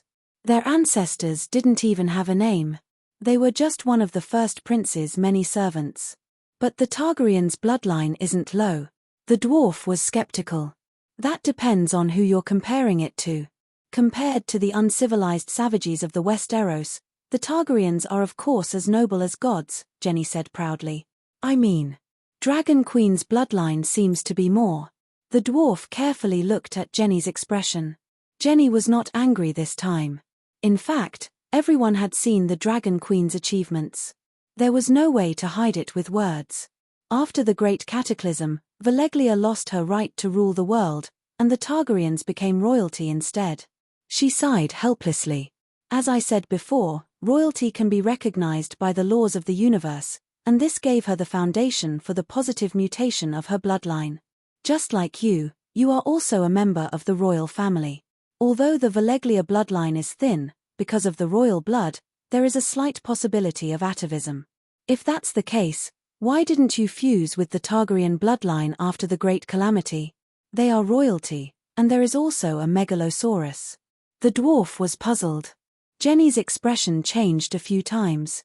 It's not that there aren't any. After a while, she said with a complicated tone. I've never heard of a marriage alliance between Targaryen and Valeglia. It was impossible for the dwarf to not know about such a big matter. What are you thinking? How can a Targaryen be worthy of a marriage alliance with a 14th Fire Peak family? Didn't you say you wanted to fuse with their bloodline? The dwarf asked doubtfully. Tempage, is marriage the only way to fuse bloodlines? Aren't you fusing with the dragon worm bloodline now? The dwarf's expression changed, and he said in shock, you plan to use blood witchcraft to seize the Targaryen bloodline? Different colors flashed across Jenny's blue eyes, and her pupils overlapped with each other. After a while, she shook her head regretfully and said, what a pity, such a rare dragon spirit talent. The dwarf's heart skipped a beat, and he asked again, what is the dragon spirit talent? Dragon spirit. He had heard the Dragon Queen vaguely mention it a few times, as if she had the dragon spirit talent, but he did not understand the specific effects of the dragon spirit. A true dragon taming talent, Jenny had already treated the dwarf as one of her own. Humans were still humans, and she did not intend to hide many secrets that did not involve Balerion. I see. While the dwarf was amazed, he could not help but feel a chill in his heart. The Dragon Queen and Big Black must be related to the dragon spirit. Other than her, no one else could become Big Black's dragon tamer, but Aegon had been trying to subdue Big Black before this. It was completely useless. Then her care for Aegon, even Aegon's identity. The Westeros suspected that Aegon was a fake crown prince, and he had already guessed it when he was on the Rhone River. But the Dragon Queen was such a shrewd person. But, the dwarf shuddered, and he did not dare to think further. You are trembling. Jenny noticed the person below her shuddering, and she stared at him meaningfully. What are you afraid of? Jenny, don't seize my bloodline. The dwarf did not explain, and only begged bitterly. If you don't explain, you are not hiding, and if you don't hide, it means that you are not guilty. The dwarf's expression changed quickly and naturally, and he was a little impressed by himself. After this undercover mission is completed, I may be able to become an actor in a troupe. Yes, the current 4th Prince Leo of Kochang Island was not even comparable to Targaryen back then. Jenny felt that Targaryen was not worthy of marrying the noble descendants of the 14th Fire Peak, and naturally, Leo was even more unworthy. Hihi, don't worry, after the incident with Arya Targaryen, we will not kill the goose that lays the golden eggs. Jenny chuckled and comforted him. Damn, kill the goose that lays the golden eggs. I was not afraid at first, but after hearing what you said, the dwarf started to tremble in fear, and Jenny cried, oh, who is that Arya Targaryen? He forced a smile. That was 250 years ago. At that time, the Targaryen dynasty had just been established, and it was during the most prosperous and glorious period of the true dragon family. Arya Targaryen was the crown princess at that time. She had a noble status, a pure bloodline, awakened the talent of the dragon spirit, and even subdued Balerion of the Targaryen family. The Megalosaurus expert gradually had some impression of Princess Arya, because he remembered the names of all the Megalosaurus in the 7 kingdoms, as well as the dragon riders of the Megalosaurus, and even the ending of the dragon riders. It seems that, according to the official records, Princess Arya died of fever. That's not right. Princess Arya had once left the Westeros with Balerion for almost a year, and passed away in a bizarre manner within 2 days of her return. This is not normal. There must be a huge secret hidden by the Targaryen royal family. Thinking of this, the dwarf was really interested. What happened at that time? Why do you care about this? Jenny asked curiously. I feel the same way. The dwarf let out a long sigh. I am also a prince, and also of Valeglia's side bloodline. I have also awakened the noble pureblood of Valeglia, and I have also been chosen by you. You think too much." Jenny looked at him with disdain. "You are a few hundred streets behind her. No matter how lowly the Targaryen bloodline is, it is still only relative to the 14 Fire Peaks. In front of mortals, the servants of the 14 Fire Peaks are also gods. Moreover, her talent, Jenny swayed her body a few times, thinking deeply, and commented, "She has just awakened the dragon spirit. You are far from her in this aspect, but your bloodline is a little special. The help it provides to me is probably no less than the Targaryen dragon spirit." "How special?" The dwarf began to tremble in fear again. "Since it is so special, will it be devoured by you?" "It is special because it is rare. This is the first time in thousands of years that there has been such a magic wave. Actually, your bloodline is not pure, nor is it noble." Then, Jenny noticed his expression and said unhappily, "Only our child will merge with the great Balerion. Don't think too much." That's good. Thank you for the arrogance of the 14 Fire Peaks of Valeglia. Thank you for looking down on me, High Priestess." The dwarf heaved a sigh of relief, and asked again, "What happened to that Arya later?" "Any megalosaurus born in Valeglia has a strange spiritual connection with His Majesty Balerion. So, after Arya became the Black Death God's Dragon Knight, we could directly summon the Black Death God home. Although the former Valeglia is now in ruins, the Black Death God will not get lost, nor will he be blocked by the Wall of Storm." The dwarf suddenly realized that the Black Death God Balerion was indeed born in Valeglia, before the Great Cataclysm and before the Targaryen were exiled. Returning to the Smoke Sea was like returning home to the Black Death God. Since we already brought Arya to the ruins of Valeglia, how could it still fail? "You're a sheep in a tiger's den, yet you can still run away, aren't you too weak?" The dwarf was puzzled. At first, she was very obedient, and even worked as a priestess in Aulus for half a year. His Majesty Balerion also taught her many great wizard legacy spells. But that little bitch was the same as Dany Rise, ungrateful and unable to tell good from bad. When she found out that she was going to merge with the spirit of the ancestors, she immediately struggled and resisted, unwilling to give up everything for the great ancestor god Balerion. Sigh, she has only just awakened her dragon spirit, and the Black Death god Balerion is an adult megalosaurus. This means that Dany Rise and Princess Arya are normal people. Other than you bunch of brainless survivors of the 14 Fire Peaks, who would be willing to give up everything for an evil god? The dwarf complained in his heart, and then asked strangely, "The Black Death God is so terrifying that he can resist the ancestor god?" "Hihi, do you know when Balerion died? How many years did he live?" Jenny sneered. Of course the dwarf knew, but Leo definitely did not. So he said, "I don't know." In order to save Arya, the Black Death God used a forbidden spell. She wasn't even his first night, and the two of them shouldn't have had such deep feelings for each other, Jenny said regretfully. Then, she told him about the great wizard legacy and the overclocking fusion in the form of a dragon spirit. The dwarf carefully recalled that after Arya's death, Balerion lived for almost 40 years, but his condition was very poor. He was the first megalosaurus to live in a dragon's den, and he had been lying in the cave all this time. Later, a Prince Viserys gained his recognition and became his last dragon knight, but the Black Death God could barely fly, and almost never went out on a mission. In less than a year, he died of old age. He barely lived for 200 years. As one of the 3 great dragon ancestors of the Targaryen dynasty, Vargal lived about the same age as Balerion, 180 years old, but he died in a dragon battle, and there were no signs of his energy declining. And Vargal's death was not because he was weaker than the younger generation.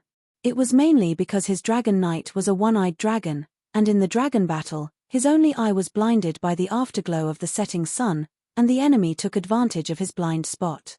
Even when a megalosaurus half his size bit him in the throat, Vargal was not afraid, and almost tore the strong megalosaurus apart with his claws. Even in a disadvantageous situation, Vargal won the dragon battle. But the megalosaurus had limited weight, and with his neck bitten and another dying megalosaurus wrapped around him, Vargal could not fly, and fell to his death in the God's Eye Lake. Compared to Vargal's tragic death, Balerion, as the big brother, died a little cowardly. Chapter 723. Jenny had no desire for the dwarf. After the deed was done, she put on a white priestess robe and returned to her priestess appearance. She left the bedroom with a cold expression. Damn it, Stannis ruined my plans. After some time, Jenny's angry roar came from the study. The bedroom and study were temporarily remodeled from the underground cavern. There was no thick wooden door, only a curtain. Thus, the dwarf who was resting on the bed was woken up. In the past, because of Leo's ignorant and incompetent persona, the dwarf tried his best not to interfere with Jenny's work. But the name Stannis was too irritating, and he could not help it. Leaning against the wall, he staggered out of the study. The dwarf asked carefully, "What is it? I've never seen you so angry before. Something big has indeed happened."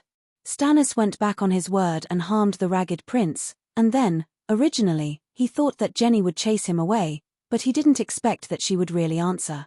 Then, he also took advantage of the situation and opened the curtain to enter. Sigh, so Aegon is Illyrio's son. She smiled bitterly. What? This sentence was like a bolt from the blue, stunning the dwarf. The dwarf exclaimed, but it did not arouse Jenny's suspicion. She was just as shocked when she first heard this news. Illyrio took the initiative to reveal Aegon's identity to the public. Jenny did not pass the letter to the dwarf, but because she was too upset, she roughly explained the situation. This is really... The dwarf's mouth twitched, not knowing what to say. It was too ironic. Only Varys and Illyrio knew the truth. As long as they did not say anything, even if others suspected, they would not have any evidence. But Illyrio revealed the secret himself. After a while, he asked hesitantly, "That Aegon, how is he now?" Jenny, who was behind the desk, face-palmed and said irritably, "I don't care if he dies. After losing his identity as Dany Rye's nephew, he is worthless." Not only was he worthless, his life was in danger. Stannis, the Dragon Queen, Prince Dowlang, and the nobles of the Valley and the Stormlands would not let him go. And the Northern Territory, I wonder how his little wife Sansa will react. With her pride, I'm afraid. A hint of worry flashed across the dwarf's single eye. However, he did not inquire further about Aegon. Instead, he asked, "Even if Aegon isn't a fake, what use is he to us? Dany Alice is definitely not stupid. She won't be threatened." "How did you get here?" Jenny asked. "I was on a boat, but in the end, I encountered the evil mother of dragons raiding party in the Straits and was captured at this point." The dwarf's heart skipped a beat. Suddenly, he understood Jenny's evil intentions. But in the blink of an eye, he naturally showed a confused expression and asked in confusion, "After I was captured, it was my uncle who redeemed me. What's wrong?" Jenny's eyes were fixed on the documents on the table, and she didn't notice the dwarf's momentary flaw. She sighed and said helplessly, "You were redeemed, then can Aegon be redeemed? With Aegon's identity, Dany Alice will definitely appear personally. The next step will be simple. We will arrange a time and place to redeem him, and wait for Dany Alice's Megalosaurus to land on the ground." Chimpage. As expected, I guessed it. This woman is ruthless. If the Dragon Queen really wasn't prepared, she would have most likely died. Unfortunately, it's impossible for her not to be prepared. How could she let me come here if she wasn't prepared? With that in mind, he asked, "The White Knights and the Bloodguards can both represent Dany Alice. She doesn't have to appear personally for a small matter like redeeming a hostage." "Hehe, you think that's all I have?" Jenny laughed coldly. "What were we doing before? If Aegon is really her blood relative, and he was once a king, using him as a medium to cast blood witchcraft, even if he can't hurt Dany Alice, he can still make her muddle-headed and make mistakes in her decisions. When she shows a flaw. Don't forget, our Valeglia started with blood witchcraft." "Really? Muddle-headed?" The dwarf's mouth twitched a few times. "Isn't that too unreal? Humans are formed by the combination of the physical body and the soul. Since there are curses that target the physical body, why aren't there curses that target the soul and the mind? In fact, curses that target the soul are the mainstream," Jenny said calmly. "That makes sense." The dwarf's heart skipped a beat. He asked, "I heard that there are Ashaya shadow-binding knights who can use leeches that absorb the king's blood to curse another king. However, Although the other king died, he died in the hands of the enemy. Is it the effect of the curse or an accident? Do you believe in fate? Jenny asked instead of answering. I don't. The dwarf shook his head. Jenny sighed sadly. But fate really exists. Without fate, how can there be prophecies? The so-called prophecies are peaking at a corner of the river of fate. Everyone's fate converges in the river of fate. No one can change fate. If he really changes fate, it only means that the fate he peaked at before is fake. If you say so, then fate really can't be changed. The dwarf's mouth twitched. You don't understand. I'm not playing word games. Jenny shook her head. Suddenly, she caught a glimpse of the small beetle crawling on the table. She pointed at it and asked, I think you can guess its fate. The dwarf said thoughtfully, it will be crushed to death by you, crushed to death by me, and continue to be ignored by us. But you have the final say here, so its fate is in your hands. Not bad. You're not as stupid as everyone says. Jenny looked at him appreciatively. It has at least 3 fates as you said. But when I noticed it and decided to make a choice, its fate was determined. There's only one. After saying that, she smiled mischievously at the dwarf. She lowered her head, stuck out her pink tongue, and put the beetle into her mouth. Crunch, crunch, crunch. The yellow juice slid down the corner of her mouth. Before it fell, it was licked by her tongue that was covered in black and green minced meat. Ooh, the dwarf's face turned pale and he wanted to vomit. Hee. Jenny laughed happily. You don't know anything. This is a meat longhorn beetle. It can be eaten raw. As long as you're happy. The dwarf mumbled. Going back to the curse technique mentioned earlier, the king could be betrayed by his subordinates, could be killed by the enemy, could be killed in an accident while riding a horse, but more likely, he wouldn't die. Before a conscious being observes his fate, no one knows what his fate will be. In other words, his fate is uncertain. When a conscious being observes the king's fate, that consciousness will see the fate that he chose for the king. In this way, the king's fate will be predicted by that consciousness.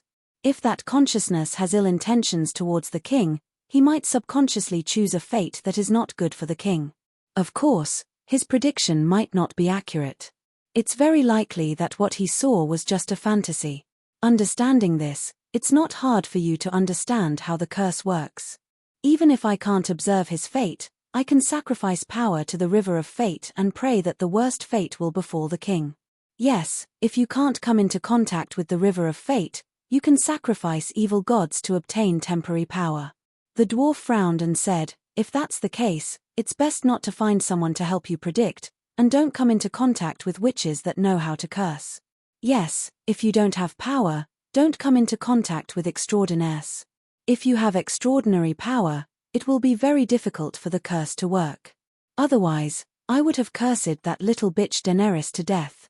At the end, Jenny's pretty face twisted, her eyes full of hatred and greed.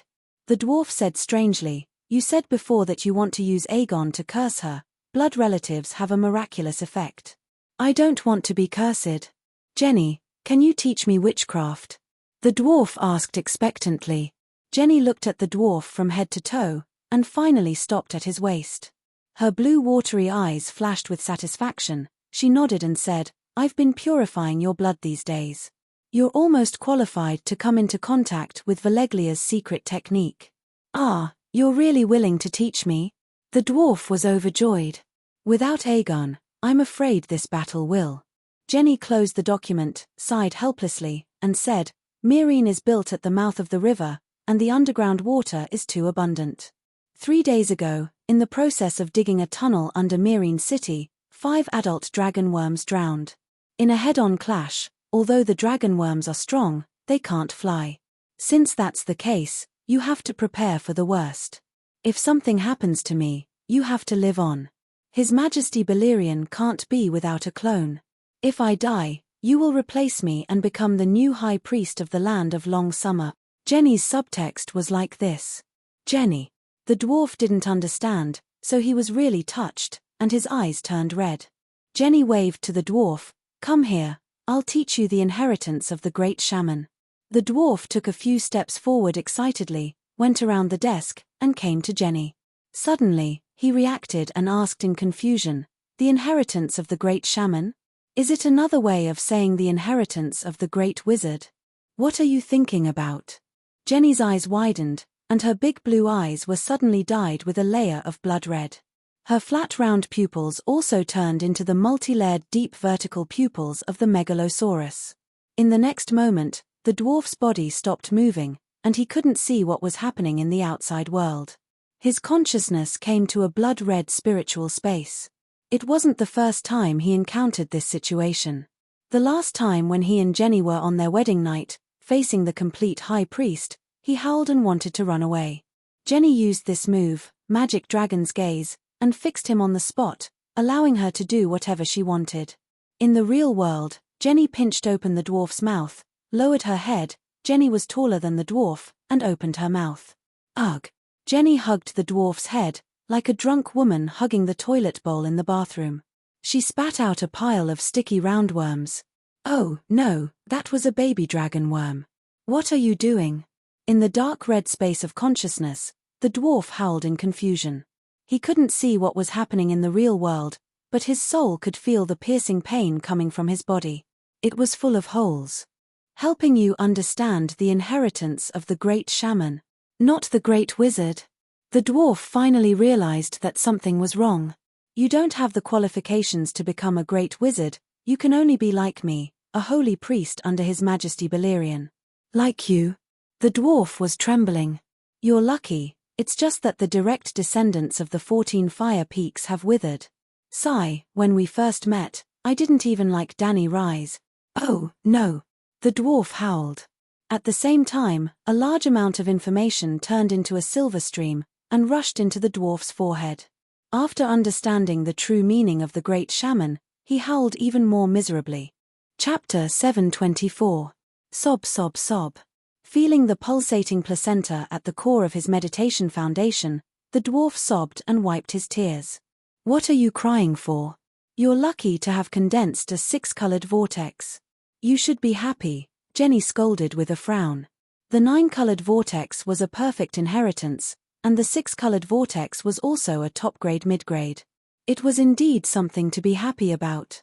However, Balerion's consciousness was being nurtured in the center of the vortex. The process of nurturing was the process of the dwarf's soul being assimilated by the consciousness. Once the assimilation was complete, Balerion would be able to understand the dwarf's thoughts at any time. He could also descend on the dwarf's body without being invited. Even if the dwarf died, his soul would return to their ancestral family and merge into Balerion's body without any rejection. "I don't want to be a priest. I want to be a wizard," the dwarf cried. "What a wizard can do, a priest can do. What a wizard can't do, a priest can do."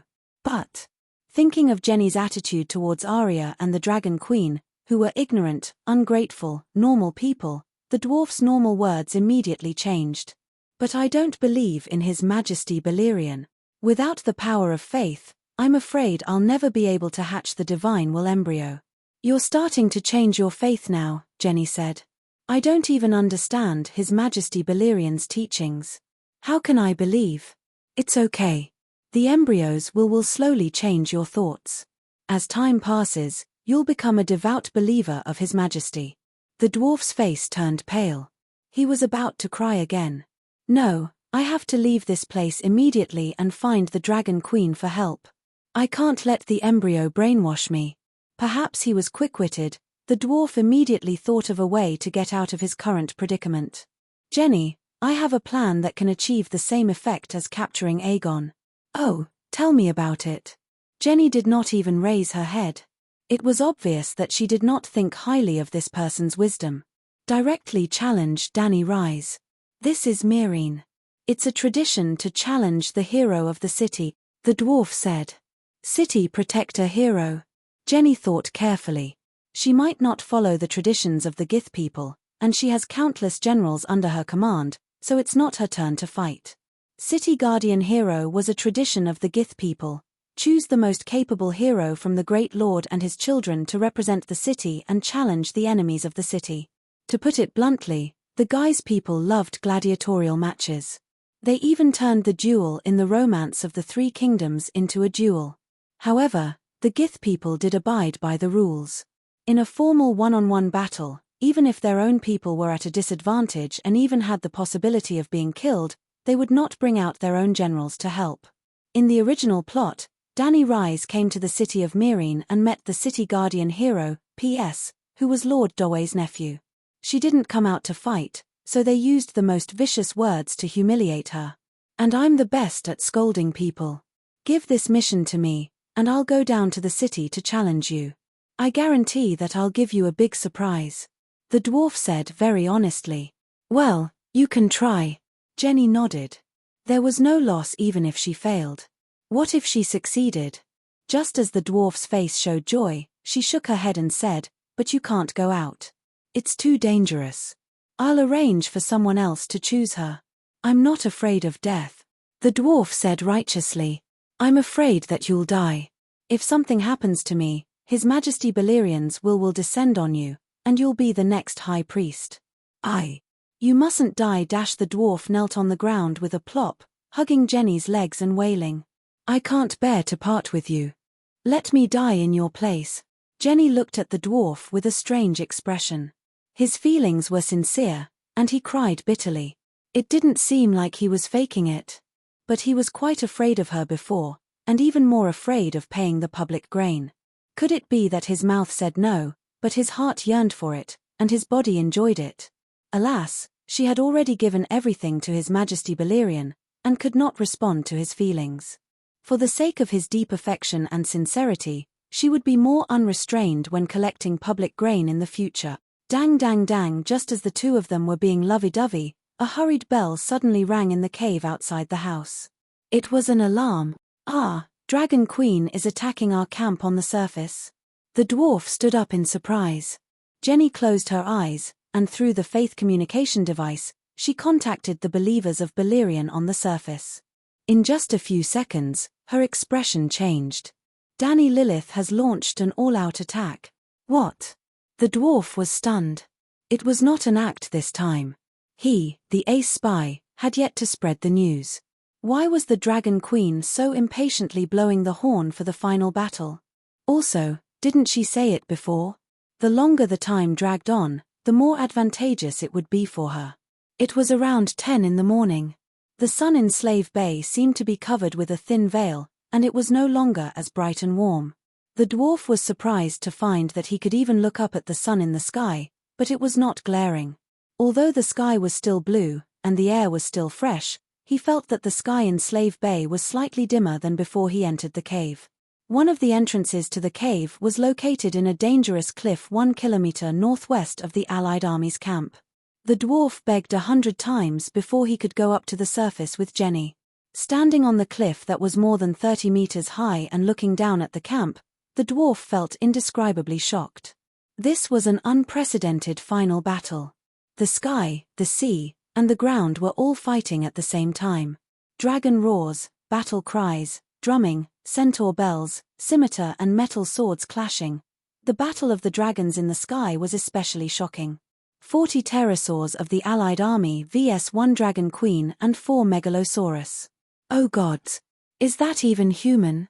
The dwarf's hands holding the binoculars were trembling. A silver iron helmet, a pale golden visor, a blue-white plate armor that fit her body, silver lobster gloves, a silver iron skirt armor with blue silk sewn on it, and long iron boots. Dragon Queen's entire body was wrapped in steel armor, and outside the armor, there was a layer of dark red fire mist. It was as if there was a fireball bubble wrapped around her as she flew in the sky. That's right, she did not ride a dragon, but she flew in the sky. Her speed and agility were like a wind fairy. Whether it was the Megalosaurus in the sky or the pterosaurs, they were all larger in size. Even the smallest, Little Gold, was now more than 15 meters tall. Hence, Megalosaurus and pterosaurs had a lot of inertia. The faster they were, the worse their ability to turn. Dragon Queen, who was less than 2 meters tall, was like a jumping marble in the huge group of dragons that were dozens of meters long. She moved left and right, up and down, forward and backward, stopping and moving. She moved with a thought from all directions. Roar! Suddenly, a mournful howl resounded through the sky, and the surrounding battlefield of more than 10 kilometers was also shaken. The dwarf looked over and saw Dragon Queen crouching down and piercing the shadow dragon's skull with her sword. The demon sword's flames exploded, and flames burned through the pterosaur's brain, coming out of its mouth and nostrils. The dying black-scaled pterosaur let out a mournful cry that shook the soul. And Dragon Queen was like an emotionless Grim Reaper. She immediately pulled out her sword and soared into the sky. As if there were eyes on the back of her head, she avoided the sudden attack of a 30-meter-long dung-green swamp dragon. The pterosaur opened its mouth that was as big as a car door. It could have swallowed Dragon Queen from behind by surprise, but she seemed to have been prepared. Her body glided in an arc in the air, just avoiding the mouth, and floated in front of the swamp dragon's eyes. Her expression could not be seen, but the dwarf swore that she must have been very pleased with herself and had a smile on her face. Because her movements were so flashy and elegant, he was full of envy. She played it down and casually pierced the pterosaur's eyeball that was as big as the steering wheel of a car. No wonder her sword was so big. Compared to her tall and slender body, it was also very uncoordinated. The black sword in her right hand made the dwarf think of a door plank. The sword was wrapped in raging flames. With a slash of the sword, the blue, silky sky seemed to be cut open by a red line. The sword pierced the pterosaur's eyeball. Raging flames surged, and immediately, there was another mournful cry that could shatter the dome of the sky that was like an upside-down bowl. Then, the third pterosaur rushed towards her. It was a shadow dragon with sharp claws and teeth. It was faster than her and also sneaked an attack from her blind spot. Just as she stabbed the sword into the pterosaur's eyeball, its blade-like sharp claws clawed at her body. Without pulling out her sword, she drifted 2 meters to the left and dodged the claw attack. Then, her body spun like a top. Sticking close to the shadow dragon's scales, she slid along its hind legs, past its lower abdomen, and all the way to the base of its wings. As her body spun like a top, the white sword in her left hand that was as bright as ice and snow also blossomed into a dazzling white sword flower. It left bloody scars on the pterosaur's thigh and lower abdomen. Then, the pterosaur's left wing was like a banquet tent that had been crushed by a typhoon. It was tattered and dragon blood splashed out.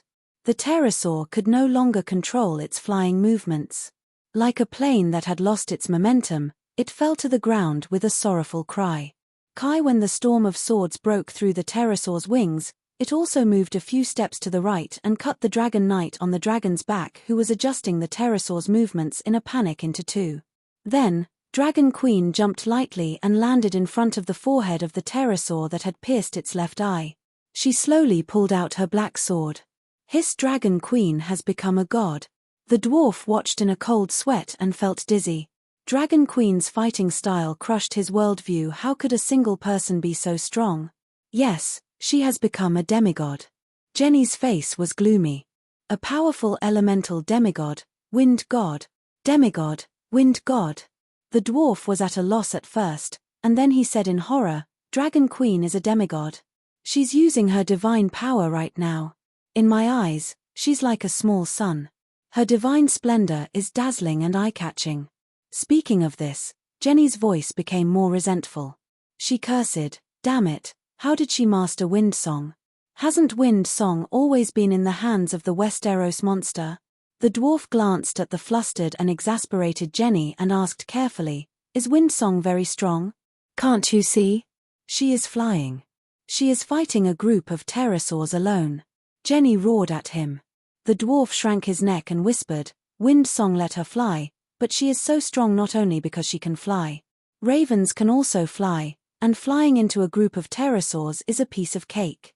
Hearing this, Jenny was not angry. Instead, she calmed down. You are right. Her swordsmanship, her state of being almost omniscient and omnipotent on the battlefield is very abnormal. Looking at the 4 megalosaurus hovering in the sky, Jenny was thoughtful. Maybe, she has surpassed all the great wizards in Valeglia and broken through the limit of only 1 megalosaurus dragon spirit. These dragons are all her eyes. Chapter 725. Big Black, Little White, Little Green, and Little Gold didn't just act as radar machines in the sky. As long as there was a chance. For example, if the opponent's pterosaur was alone, or if the pterosaur flew above 400 meters, they would dive down at high speed and spray out dragon flames. It was mainly for safety. Dong-si, Danny was hit by an arrow. The Megalosaurus radar was very cool to see the full map. In addition, with the magical perception of the surrounding environment in the state of Windsong, Danny would almost never be surrounded and wouldn't be ambushed. However, the current situation was that she was killing the pterosaurs of the Alliance army. Therefore, the battlefield was chosen by the pterosaurs of the Alliance army within the range of the dragon-slaying crossbows. The scorpion crossbows of the Alliance army were endless. There were many arrows and they were fast, but the size of the arrows was relatively small. Even if there were no obstructions in the vision range, the dynamic vision of the Megalosaurus couldn't capture all the arrows. When the vision of the ground was blocked by the pterosaurs in the middle space, the Megalosaurus radar in the higher space would miss many arrows. Thus, there was a possibility that Danny would be hit by an arrow. 5 meters long, as thick as a thumb, the tip of the arrow was twisted into a spiral shape and was as thin as a willow leaf. When it flew, it had its own spiral force. A series of sparks and horrifying sounds were made as it drilled into the lower abdomen of the Dragon Queen. It actually scratched the painted coating of the Queen's armor. It was too hateful. Alright, there was almost no penetrating force, but the powerful impact still made the Dragon Queen fly out uncontrollably. Then, a pterosaur flew over and successfully picked up the corpse.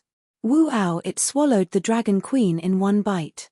That's right, the Dragon Queen was bitten by a 25-meter-long swamp dragon. Only her 2 legs were hanging by the pterosaur's mouth and swaying non-stop. The dwarf exclaimed. Ha ha ha. Jenny was wild with joy. Victory, victory, victory of the Alliance army. The dragon-slaying crossbows were thunderous with cheers. The centaur cavalry outside the camp of the Alliance army also had a momentary commotion.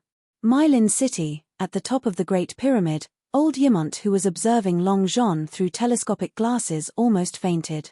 He clutched his chest and groaned in grief.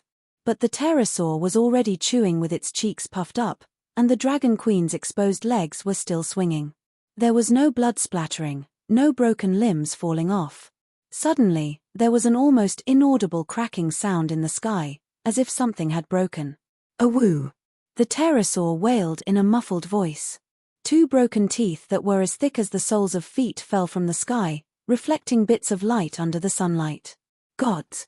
The dwarf held his forehead and exclaimed, "Dragon Queen is wearing tile steel armor. It's so sturdy. The pterosaur's teeth are all broken, but it can't bite through it at all." Tile steel armor. Jenny's face twisted.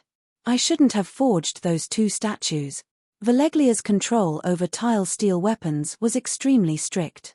They had only forged 2,000 tile steel weapons in 6,000 years. As for tile steel armor, it was even rarer.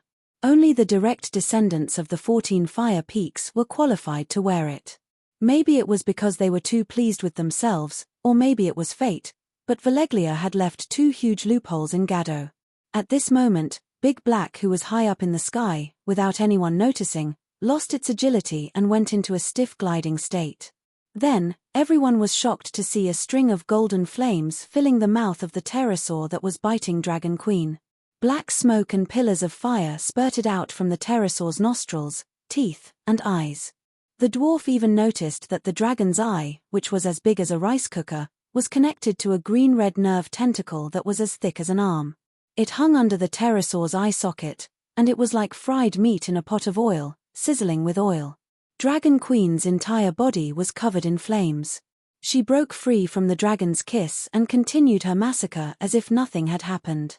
Even the pterosaur's saliva and blood on her body were all cleaned up by the flames. There's no way to fight this battle.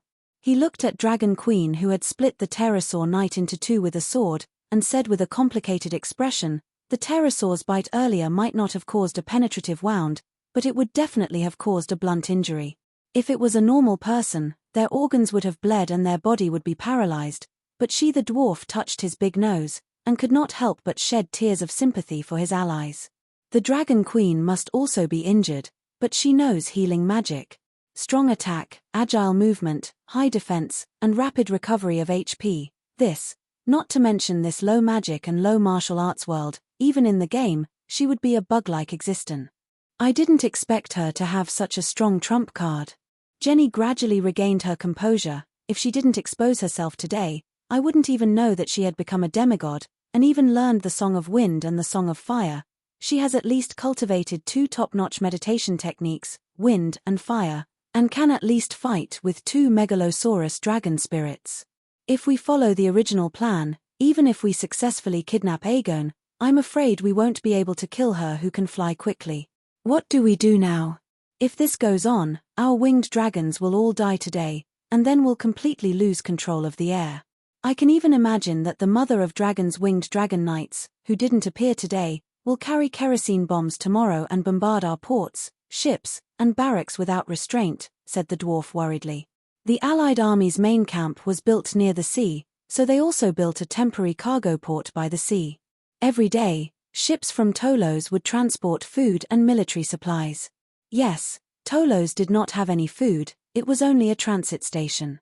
Ships from all over the world came from afar to unload their goods at Tolos, and then arrange for fast ships to transport them to the Allied army's main camp. Because of the fall of New Gith, and also because of the raiding team in the Strait of Maiden Freedom, the Allied army's logistics costs were 3 times higher than before. Almost every 3 ships that passed through the Strait of Maiden Freedom would be raided, and only one could avoid the patrol ships and patrolling winged dragons' sight. The Strait of Maiden Freedom was too wide, more than 200 kilometers, and it was difficult to completely seal it off. One of the reasons why Dany had not taken the initiative to attack the Allied army before was that the Allied army's logistics team was transporting food for her. In recent months, New York and Anan towns had seized more than 100,000 tons of food. With so much food entering the pockets of the Dragon Queen, the difficulties of the Allied army's logistics could be imagined. If the Dragon Queen obtained complete control of the air and burned the small port of the Allied army's main camp to ashes, then the Allied army would collapse due to hunger without even fighting. Seeing Jenny's thoughtful expression, the dwarf continued to work hard, stomping his feet and wailing, "Priestess, what other trump cards do you have? Don't hide them. The Dragon Queen has already bet all her assets, don't be reserved anymore. I didn't complete the mission, and there's also a heretical god's seed in my head. If I don't bring back some valuable information, don't mention finding the Dragon Queen to save my life, she'll probably sacrifice me." "Sigh, I don't have any more trump cards," Jenny said helplessly. "Valeglia has dominated the world for thousands of years, it's impossible that she doesn't have any trump cards, right?" The dwarf's face was full of doubt. Valeglia's trump card has always been the Megalosaurus. If one Megalosaurus can't solve a problem, send a team of 5 Megalosaurus. If one team of Megalosaurus can't solve a problem, then send 10. If 10 teams can't solve a problem, then send 100 Megalosaurus to form an army. If 100 Megalosaurus can't solve a problem, then send 200, 300. If it's really not possible, then send out all of them. At our peak, we had more than 500 adult Megalosaurus. What trump card is stronger than 500 Megalosaurus? The dwarf was completely speechless. Yes, what trump card is stronger than 500 Megalosaurus? None. 100 Megalosaurus destroyed the Andals civilization. 300 Megalosaurus destroyed the Loinar civilization, which had a powerful true god. After that, Valeglia rode Megalosaurus and sang Invincible is So Lonely. Lady Jenny, Lady Jenny. The triangular-faced Cyberio and war god Yuan Kai, who had a dragon-slaying saber at his waist, rushed over together. They were in a hurry, and there was an unconcealable panic in their voices. "You two are the commanders of the army." Jenny was shocked and angry. She scolded, "Why are you all here? Who's commanding at the front line? Don't talk about commanding, they don't even listen to orders." War god Yuan Kai was also full of resentment. His tone was very aggressive. The bombardment that lasted for more than a month already made the soldiers in the camp anxious and their morale low. Now that they see Dany rise killing the winged dragon army single-handedly with 2 swords, how can they still fight? Not to mention. At this point, the war god looked around. The cliff here wasn't very high. It was only about 30 meters above the horizon. Jenny and the others were standing in the wrong position. They were halfway up the cliff, facing the southeast corner of the camp. They couldn't see the northwest camp behind them, which was being attacked by the centaurs. The war god didn't care about his fear of Jenny. He stretched out his large hand and pulled the petite blonde priestess up the cliff. If you stand up there, you'll be discovered by the megalosaurus. The dwarf hurriedly reminded. But Jenny didn't react and let the war god do what he wanted. When they reached the top of the cliff, war god Yuan Kai pointed to the north and said angrily, "Priestess, look, look." The endless horsemen howled as they charged from the northern plains. The Dothraki Sea had become a real ocean. Strong winds blew, and the Dothraki horsemen were like a tsunami. The hooves and roars of the horsemen were like the roar of the waves, and the dust beneath the hooves of the horsemen was the pervasive water vapor. The huge camp of the Alliance army stretched for nearly 20 kilometers along the coastline. It was like a seaside house built by a black-hearted merchant. The first wave knocked down the balcony railings. The second wave swept away the safe in the bedroom and the mistress on the bed. The third wave hit, and the whole house was on the verge of collapse. The fourth wave, of course, not all of the Alliance army were mercenaries, but mercenaries made up at least 60% of them. And the morals of mercenaries were known by everyone in the world. The Dragon Queen had been bombarding the camp for more than a month. The reason why the mercenaries could hold on and not run was because the high-ranking officers of the Alliance army had promised that High Priestess Jenny had a trump card. The Alliance army would definitely win. As long as they held on, they would be able to obtain the countless treasures, boys, girls, and the real Dragon Queen. But when the mercenaries asked what the trump card was, even war god Yuan Kai Grazdan didn't know. Now, in the sky, there was the Dragon Queen on a killing spree. On the sea, hundreds of warships of the Mother of Dragons surrounded the Alliance army's small cargo port. On the ground, tens of thousands of roaring warriors trampled on the Alliance army's camp. High Priestess, our army is collapsing. War god Yuan Kai Graz pointed at the camp that was in a mess and cried, "Our camp is 20 kilometers long, and the collapse of the front camp is spreading to the back camp. I can imagine that when all the winged dragons in the sky die, the entire camp, hundreds of thousands of people will lose their courage. The mercenaries will run like wolves, and the loyal warriors will be at a loss and follow them. Everything will be over. What plan do you have?" Jenny asked with a gloomy face. "I don't even know your trump card, so what plan do I have? My lord, listen to my advice. If you have a trump card, use it directly. In front of Dany Rise, don't come up with any complicated plans or schemes," war god Yuan Kai Graz said earnestly. Chapter 726. Lady Jenny, the morale of the army is in chaos, and the main camp has already collapsed. If you have a trump card, use it immediately. Otherwise, the Alliance will cease to exist after today, the Kai Yuan battle god advised. Jenny looked at the collapsing camp in the distance and frowned, hesitating. "If we don't use a plan and fight head-on, I'm afraid we won't be able to kill Dany Rise," she said softly. "Lady Jenny," Grazdan lamented, stomping his feet, "I've said it many times, and I've experienced it many times. When it comes to the Dragon Queen, schemes will only backfire because we are not as smart as her. How can a fool fool a smart person?" Jenny's face instantly darkened. "You're a fool, but that doesn't mean I'm as stupid as you. Pa." The Kai Yuan battle god clapped and pointed at Jenny. "Yes, that's the way to think. Many people and I have similar thoughts, but only those who aren't that smart can think like that. Smart people should learn from the mistakes of their predecessors and face reality bravely." Jenny clenched her fists, and her blue eyes flashed with multiple pupils. Demonic energy surged within her body, and the next moment, seeing this, the triangular-faced Cyberio hurriedly interjected, "High Priestess, the situation is critical. The Alliance is finished. Even if you have thousands of plans and methods, you don't have the foundation to use them." "Ah, Lady Jenny, I'm telling the truth. Please don't be angry." The Kai Yuan battle god also realized that his previous words were inappropriate.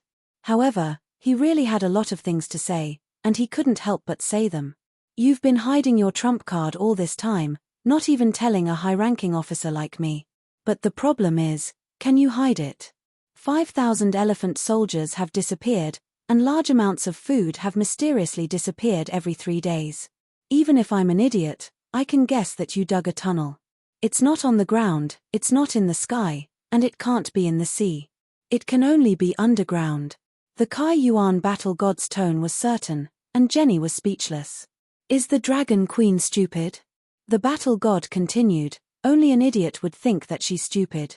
So, she must have guessed that you have. After a moment of hesitation, Grazidon slowly uttered a word, dragon worm. Only the dragon worms unique to Valeglia could dig such a large hole. Jenny lamented in her heart, too much time has been wasted. Now, even this war god, who had been defeated time and time again, realized that something was wrong and guessed her trump card. Danny Alice, who was investigating the Alliance camp every day, would most likely not be able to hide it either. I originally planned to kidnap Aegon quickly and lure Danny Rise out. Then, the dragon worm would suddenly emerge from the ground and swallow her. Who knew that the Westeros were too complicated and wasted too much time? At this point, Jenny no longer concealed her thoughts. She was not stupid. If the 5,000 elephant soldiers only disappeared for a week or two, everyone would slowly investigate and guess where they were hiding. If the elephant soldiers disappeared for a month and everyone searched everywhere but did not see them, they might guess the truth. Just like a missing person, the family would only be alerted after 24 hours and call the police. Jenny's original plan was to kidnap King Aegon during that 24 hours when no one would be suspicious. At that time, the two armies of the True Dragon Alliance were already approaching the King's Landing. If Aegon did not fall into Winterfell, the winged dragon mercenary group that Yulun hired would have already clashed with Aegon. It was less than 3 days after the elephant soldiers disappeared. But everyone knew what happened after that. Stannis brought Aegon from Winterfell to White Harbor and rode for more than a week. Then, he went to Snakewood City and floated on the sea for another week. When he arrived at Snakewood City, the Ragged Prince met up with him. Then, there was another round. Sigh, during this period, too much time was wasted. I see. The Kaiyuan war god, Triangle Face, and the dwarf finally understood why Jenny left behind such a huge loophole as the 5,000 elephant soldiers that disappeared. In other words, the waters of the Westeros were too muddy. Even the powerful Alliance army could not understand the situation there. Jenny's gaze gradually became resolute. She pointed at the northern camp that was being ravaged by the centaurs and said to Triangle Face, "Withdraw your men and lure the centaurs 10 kilometers away from the camp. Today, I will close the door and beat the dogs. They will not be able to return." Triangle Face was overjoyed. "I will arrange it." Jenny stared at the Dragon Queen who was slaughtering the winged dragons in midair and said coldly, "Be careful, don't leave any traces behind. Try your best to lure the centaurs in. I want to go on a killing spree too. Our army is really collapsing. It's hard to fake it." Triangle Face laughed bitterly and quickly left on his horse. "You are still not leaving?" Jenny looked at the Kaiyuan war god calmly. Grazidon laughed bitterly. "You didn't tell me the secret of the dragon worm previously because you didn't trust me. Now that you want to lure the centaurs into the trap, before the situation is settled, how can I leave your sight? Furthermore, the main force this time is the dragon worm. It doesn't matter if I am there or not." In the case of the fall of New Gith, the Kaiyuan war god was once labeled as a revolutionary spy together with Zaro and Kui-Ge.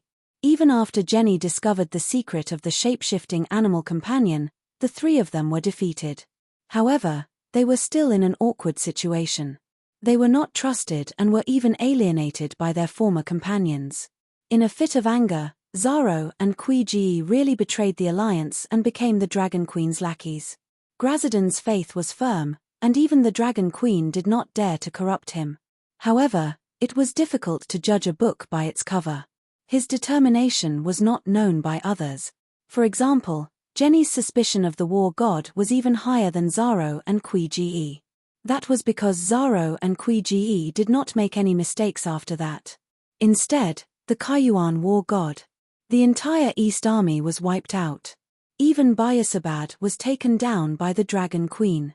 All of this was because the Dragon Queen knew about the East Army's plan to secretly gather at Meereen City along the Kaisai Mountain path. The Kaiyuan war god was the commander-in-chief of the East Army. If he did not take the blame, who would? Jenny looked at the war god and said coldly, You don't seem to think highly of my plan. The Kaiyuan war god shook his head. Your plan is very good. If we can achieve complete victory this time, no one will take the blame. What does it mean that you are afraid of taking the blame? Jenny said calmly. Grazidan smiled helplessly and asked, if she knew that you had the dragon bug, would Danny Rise not be prepared? I think that she is more likely to beat you at your own game out of habit. Actually, you should have waited for Aegon to arrive before sending the 5,000 elephant soldiers into the tunnel, the dwarf could not help but say. Before Jenny could reply, Grazidan shook his head and said, you are wrong. The elephant soldiers must disappear before they reach Meereen. The Alliance has hundreds of thousands of troops, and the Dragon Queen cannot monitor every single troop. Therefore, when she discovers that the elephant soldiers have disappeared, she will immediately suspect that they were lost on the way. When we get close to Meereen, the Alliance will always be under the Dragon Queen's surveillance. If we set up camp at Meereen City, then one day, hiss the fire sword entered the dragon's throat, and dragon blood spurted out. The pterosaur flapped its wings and howled as it fell from the sky. Another swamp dragon was killed by the Dragon Queen. Gazing at the figure in the sky that melted into the wind, Grazidan was silent for a moment before he sighed and continued, if the elephant soldiers in the camp suddenly disappear, not only will the Dragon Queen be able to guess where they went immediately, the Alliance's spies will also spread the news. Don't be suspicious. Although I am not a spy, there are definitely many people in the Alliance who are secretly in contact with the Dragon Queen. Look, how can such a Dragon Queen not make people fear her? This is really... The dwarf was completely speechless. He thought that only the Westeros had the rule of always standing on the winner's side in power games, but he did not expect the Alliance's singing warriors to do the same. A dim light flashed in Jenny's eyes, and she said calmly, actually, there is another reason. The elephant soldiers must be sent into the tunnel immediately. What is it? The dwarf asked curiously. How many elephant soldiers have you seen underground? Jenny asked. The dwarf thought for a moment, and was shocked. He had seen giant elephants underground, and he had also seen the elephant soldiers who controlled them, but the total number did not exceed 1,000. He had thought that the remaining elephant soldiers were hidden in other tunnels, but the meaning of Jenny's words, as expected, Jenny continued, does the Megalosaurus want to eat? What about the pterosaur? What about the dragon worm? His Tessa had a big belly and ate at least one sheep a day. What about the dragon worm? In an instant, a chill rushed from his tailbone to his brain, and the dwarf's face turned pale. It's all eaten. He seemed to hear his own trembling voice coming from someone else's throat. The Kaiyuan war god was not stupid, and he immediately understood what Jenny and the dwarf were talking about. He could not help but feel cold all over, and his eyes were filled with fear as he looked at Jenny. Can't the cows and horses be used? The Kaiyuan war god asked softly. Jenny shook her head helplessly, and said, I didn't want to use the precious giant elephants to feed the dragon worms, but even the humans are running out of food, so I can only let the biggest eaters be eaten. The Kaiyuan war god could not help but smile bitterly. It was indeed so. A month ago, the Alliance army had started slaughtering the horses and cows, and half a month ago, the spare war horses, a regular knight was provided with at least 3 horses, were placed on the soldiers' tables one after another. How many elephant soldiers are left? The dwarf asked. 2,000. So many, the war god was surprised. The dwarf's mouth twitched. 2,000 is not even half of the total. I thought it was all eaten, but now it feels like there are 2,000 more, the war god said awkwardly. The giant elephants are big, so they're full. If the dragon worms don't dig, their consumption is much less than the Megalosaurus, Jenny said. The war drums beat above Meereen City, and between the blue sky and white clouds, human figures surrounded by flames floated and flashed.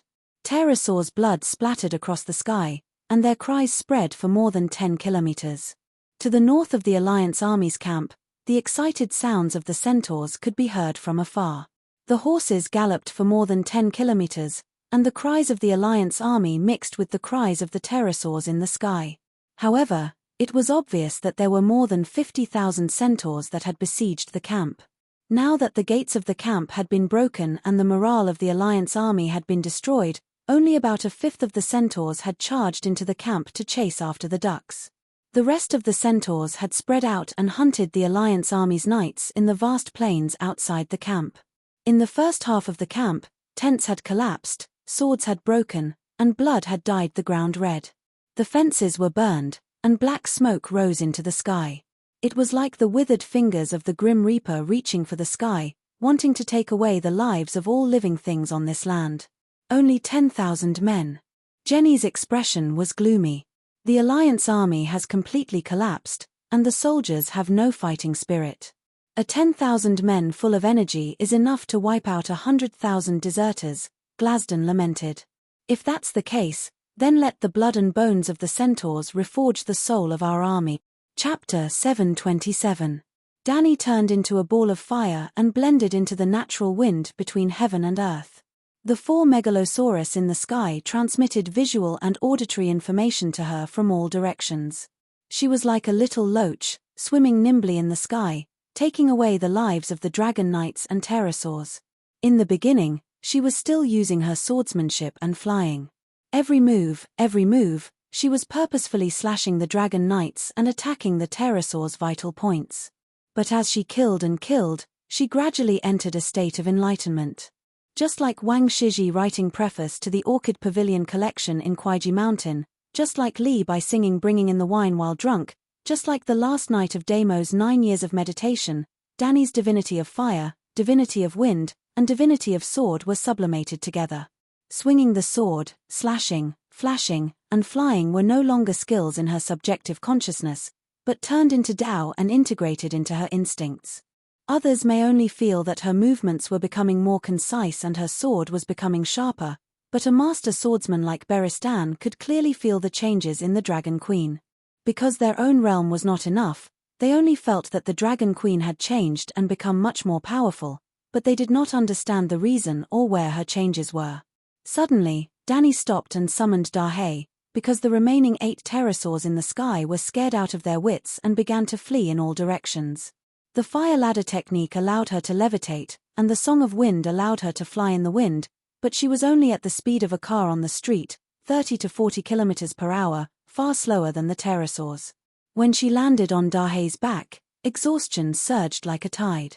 Danny groaned, feeling that her muscles and bones were sore and numb, and her whole body was weak. Her organs seemed to be pierced by thousands of needles, slightly tingling. Her head was as numb as a chopping board, and she almost lost the ability to think. For the first time, she was in a state of magic exhaustion. Flying felt good for a moment, but boom, Danny was sighing with emotion as she commanded Dahe to burn a pterosaur. Suddenly, there was an explosion below her. Roar, a soul-tearing beast's roar resounded in all directions, and a scorching airflow rushed straight into the sky. Dahe's body that spread out its wings tilted. Boom. Along with the airwave, a towering pillar of fire appeared. It was as if Big Black was flying over the ground, and suddenly, an underground volcano erupted, spewing out a pillar of magma from the Earth's core. Raging flames raged and black smoke billowed. The burnt smell of sulfur and the scorching heat of the flames attacked Big Black at the same time. Well, the awkward thing was that only the burnt smell and the heatwave hit Dahe. Although he was only 200 meters tall, he was still far beyond the attack range. Danny didn't need to lower her head. The other 3 megalosaurus, as radar machines, transmitted information from the ground from multiple angles. It was a giant earthworm with red and black scales. It was 50 meters long and as thick as a bus. It had no wings or legs, in fact, it had legs, but they had degenerated to the point where they were almost invisible. It also had no nose, eyes, ears, or other organs on its head. It only had a big mouth with sharp teeth. When he opened his mouth, one could see that his mouth was filled with densely packed rows of teeth that resembled a forest of swords. The dragon worm was finally revealed to the world. Well, when Danny and old Bart went to explore Aulus, they met Jenny and had a fight with her. At that time, the other party vomited out countless baby dragon worms. It was not the first time that Danny had seen it. It was just that the dragon worm they encountered today was particularly huge. Its size looked like an earthworm, but it was not much smaller than the megalosaurus. Its body surface was not greasy, but very dry. It exuded a scorching aura that evaporated the soil on the ground. It also had dragon scales similar to the pterosaur and megalosaurus. However, compared with the megalosaurus, the dragon worm's scales were finer and thinner. Hiss! Grr! The dragon worm was like a sea clam that had been dripped with salt water on the beach. Half of its body stretched out of the ground, opened its mouth full of sharp teeth, and roared angrily at the megalosaurus. Dahe's dragon flames, with the help of Danny's witchcraft, only had a killing radius of 30 to 40 meters. The dragon worm stood on its feet and spat saliva into the sky, but it could only attack flying objects at a height of 40 to 50 meters. It could not reach Dahe at all. Danny smiled coldly, and immediately sent an order to Beristan and Garth Hyder through the Faith communication channel. The next moment, woo-woo, outside the camp, a loud and sonorous horn sounded from the centaur army. Under Baristan's command, tens of thousands of centaurs began to retreat in an orderly manner. Bang! Ang! Bang! Ang! Other than the dragon worm at the entrance of the Alliance's camp, in a short span of 10 seconds, another 4 dragon worms that were more than 40 meters long emerged from the centaur army. Black smoke, red flames, the smoke wrapped around the fire. The centaurs were like candles, howling miserably as they melted. While spitting fire, the dragon worms were like stone rollers, rolling their bodies, crushing the centaurs and their horses into a bloody pulp. Green intestines, red blood, and white bones were mixed together with the black soil. There were even more dragon worms that went berserk, and like a bulldozer, they dug into the centaur cavalry. They opened their mouths, and their teeth were like steel sieves, scraping deeply into the ground. Even the thick layer of mud, the horses, and the riders on the horses were all dug in. It was like the gods had drawn a picture of 10,000 horses galloping on the grassland, and then the dragon worms were like an eraser, erasing a blank space on the picture with the grassland as the background. Their mouths were like a meat grinder, and the cries of the centaurs and their horses disappeared in an instant. Only the dark red mud mixed with blood seeped out from the gaps of their teeth as their mouths chewed. This scene was like a battle between Godzilla and a primitive man. However, although the centaurs were primitive, the horses were not primitive at all. Hiss, hiss, hiss, the dragon worms did not wreak havoc for long, and a large group of pterosaurs took off from Myrine City. Ah, we have completely lost control of the air. Slaver's Bay has activated its bombing mode, the dwarf exclaimed. Jenny's face was green. Indeed, without the harassment of their pterosaurs, the other party could calmly carry out their bomb-throwing practice. More than 40 pterosaurs flew out from Myrine City, and the rookie dragon knights appeared together. The pterosaurs lined up in formation, and like a dark cloud, they covered the dragon worms. When they arrived above the dragon worms, the pterosaurs reduced their speed and changed their flight mode to hovering. Hum! No one knew what the knight on the dragon saddle did, but suddenly, the sound of a rubber band snapping came from the sky. Then, the bottom of the wooden box in the pterosaur's claws fell off. Whoosh whoosh whoosh whoosh, it started to rain. Long spears that shone with cold light fell from the wooden box like rain. Under the influence of gravity, they moved faster and faster. Ah, this is bad. The dwarf's hand that held the binoculars tightened, and he could not help but exclaim. Scorpion crossbow, made entirely of steel, weighed only 2.5 pounds, had an effective attack height of 300 meters, and a maximum height of 400 meters. The pterosaurs flew at a height of 500 meters, and the spears in the box weighed 10 pounds. Between the Dragon Slayer crossbow and the pterosaur flying spears, whose attack power was stronger, the scorpion crossbow needed at least 2 minutes to reload, and the scorpion crossbow formation usually had 50 crossbows, which meant that in 2 minutes, 50 crossbow bolts would be shot out. The pterosaurs carried at least 300 pounds, and the swamp dragons carried more than a ton. The Black Reaper that Danny gave to the Aegon King had a maximum weight of close to 3 tons. A ton of weight was equivalent to 200 pterosaur flying spears. More than 40 pterosaurs, more than 10 tons of weight, and close to 3,000 fine steel spears. Wouldn't that be a rain? No. Jenny's eyes were about to split open. She opened her mouth, and soul-suppressing soul sound waves spread out like a tsunami. The pterosaurs in the sky swayed, and their bodies stiffened. Ha ha ha. Dragon Queen's laughter shook the sky, and the souls of the pterosaurs and knights were cleansed, and they regained their mobility. Soul attacks like the true dragon's roar had no effect on Dani's side, or on the Alliance army. Dani and Jenny came from the same sect, so their moves were the same. If you can attack, I can defend. Hey, you're crazy, you exposed our position. The dwarf stomped his feet anxiously. In just a short moment, Little White and Little Green changed their direction, and flew towards the cliff where Jenny and the other two were standing. Run! The Kai Yuan war god pulled Jenny and crawled towards the crevice below. The dwarf hurriedly followed, and at the last moment before leaving the cliff, he tilted his head and looked towards the west. Whoosh whoosh whoosh whoosh tsk hissed the dwarf, sucked in a breath of cold air.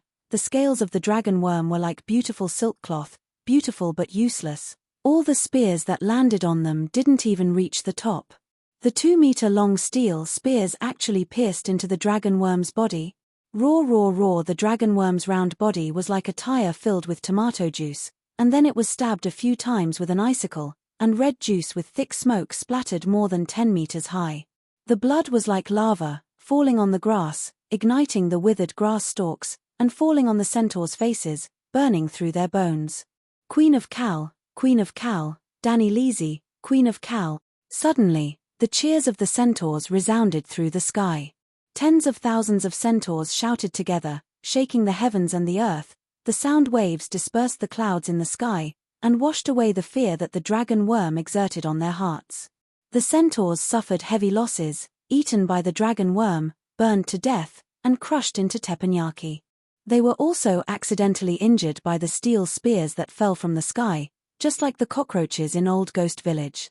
Yep, they were even worse than cockroaches. The spears were too powerful, and when they pierced into their backs, they would either break into 2 pieces, and when they pierced into their heads, there would be a boom, worse than having a grenade in their mouths. However, the 5 inferno fire demons that crawled out from the ground were all dead. The pterosaur javelins were just that powerful, killing 5 dragon worms in one wave. The scorpion crossbow shot the megalosaurus from the bottom to the top, so the kinetic energy was getting lower and lower. The pterosaur javelins fell from the top, and under the acceleration of gravity, their speed was getting faster and faster. In addition, the pterosaur javelins were heavier than the scorpion crossbow's arrows, so the kinetic energy of the pterosaur javelins increased by dozens of times. Not to mention the soft dragon worms, even the thin-skinned armored vehicles couldn't withstand it. All soldiers of the Alliance army, listen up, the dragon worms have all been killed, you have no hope of turning the tables, immediately throw down your weapons and surrender. Big Black's loudspeaker came online again, and Dragon Queen rode on her dragon and circled above the Alliance army camp, showing off her might, feeling proud of herself. The Alliance army has been defeated, the Alliance army has been defeated. Long live the Queen, long live the Queen. The tens of thousands of centaurs at the north end of the camp, and the Mother of Dragons guards in Mylin City, 10 kilometers south of the camp, cheered together, beating drums, blowing horns, and shouting loudly. The entire battlefield, which stretched for tens of kilometers, seemed to be echoing with the sound of the Alliance army has been defeated, long live the Queen. Boom, boom, boom, boom. Suddenly, there were 4 consecutive landslides. 4 landslides, 4 bottomless pits, and 4 dragon worms stuck their heads out and roared at the sky. Jenny was unwilling to admit defeat, so she continued to work hard. Chapter 728.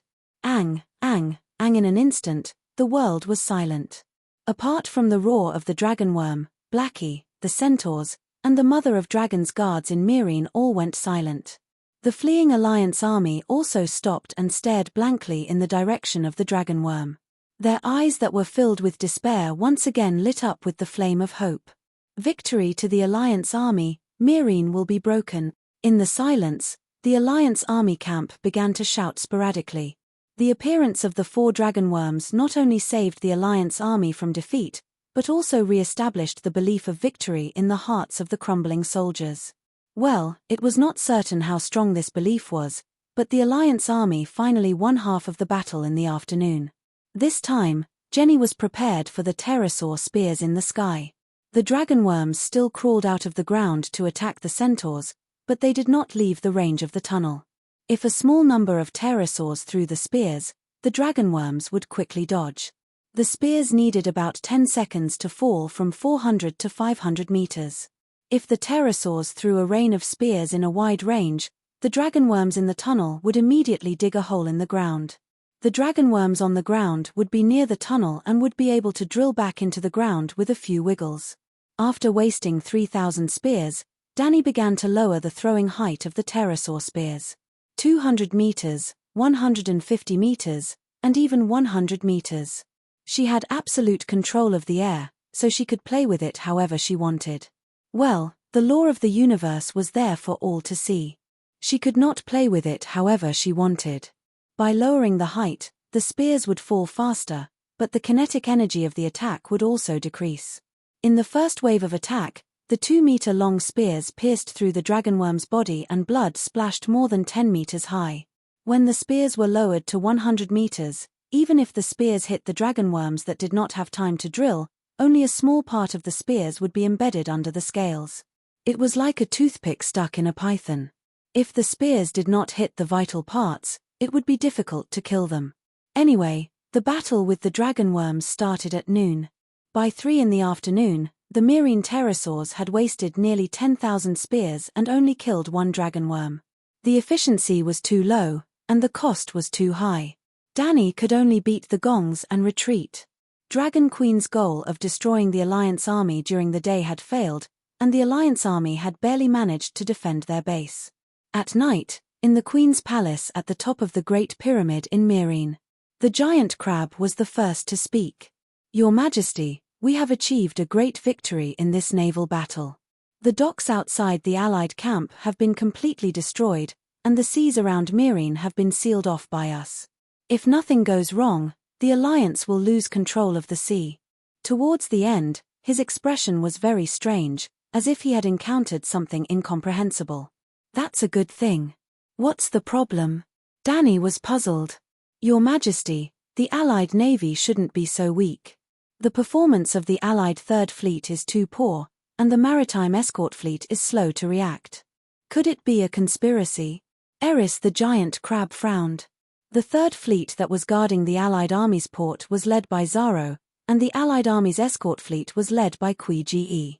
Both generals were my spies, so wasn't it normal for the Allied Army to lose control of the seas? Seeing me killing in the sky, how could they not be scared out of their wits? Dani waved her hand, deciding the outcome of today's naval battle. A victory is a victory, what conspiracy is there? Morona. She turned her gaze to the leader of the shapeshifters. How are things on Quiluo's side? Morona nodded excitedly and smiled. Congratulations, Your Majesty, Tolos is once again in your hands.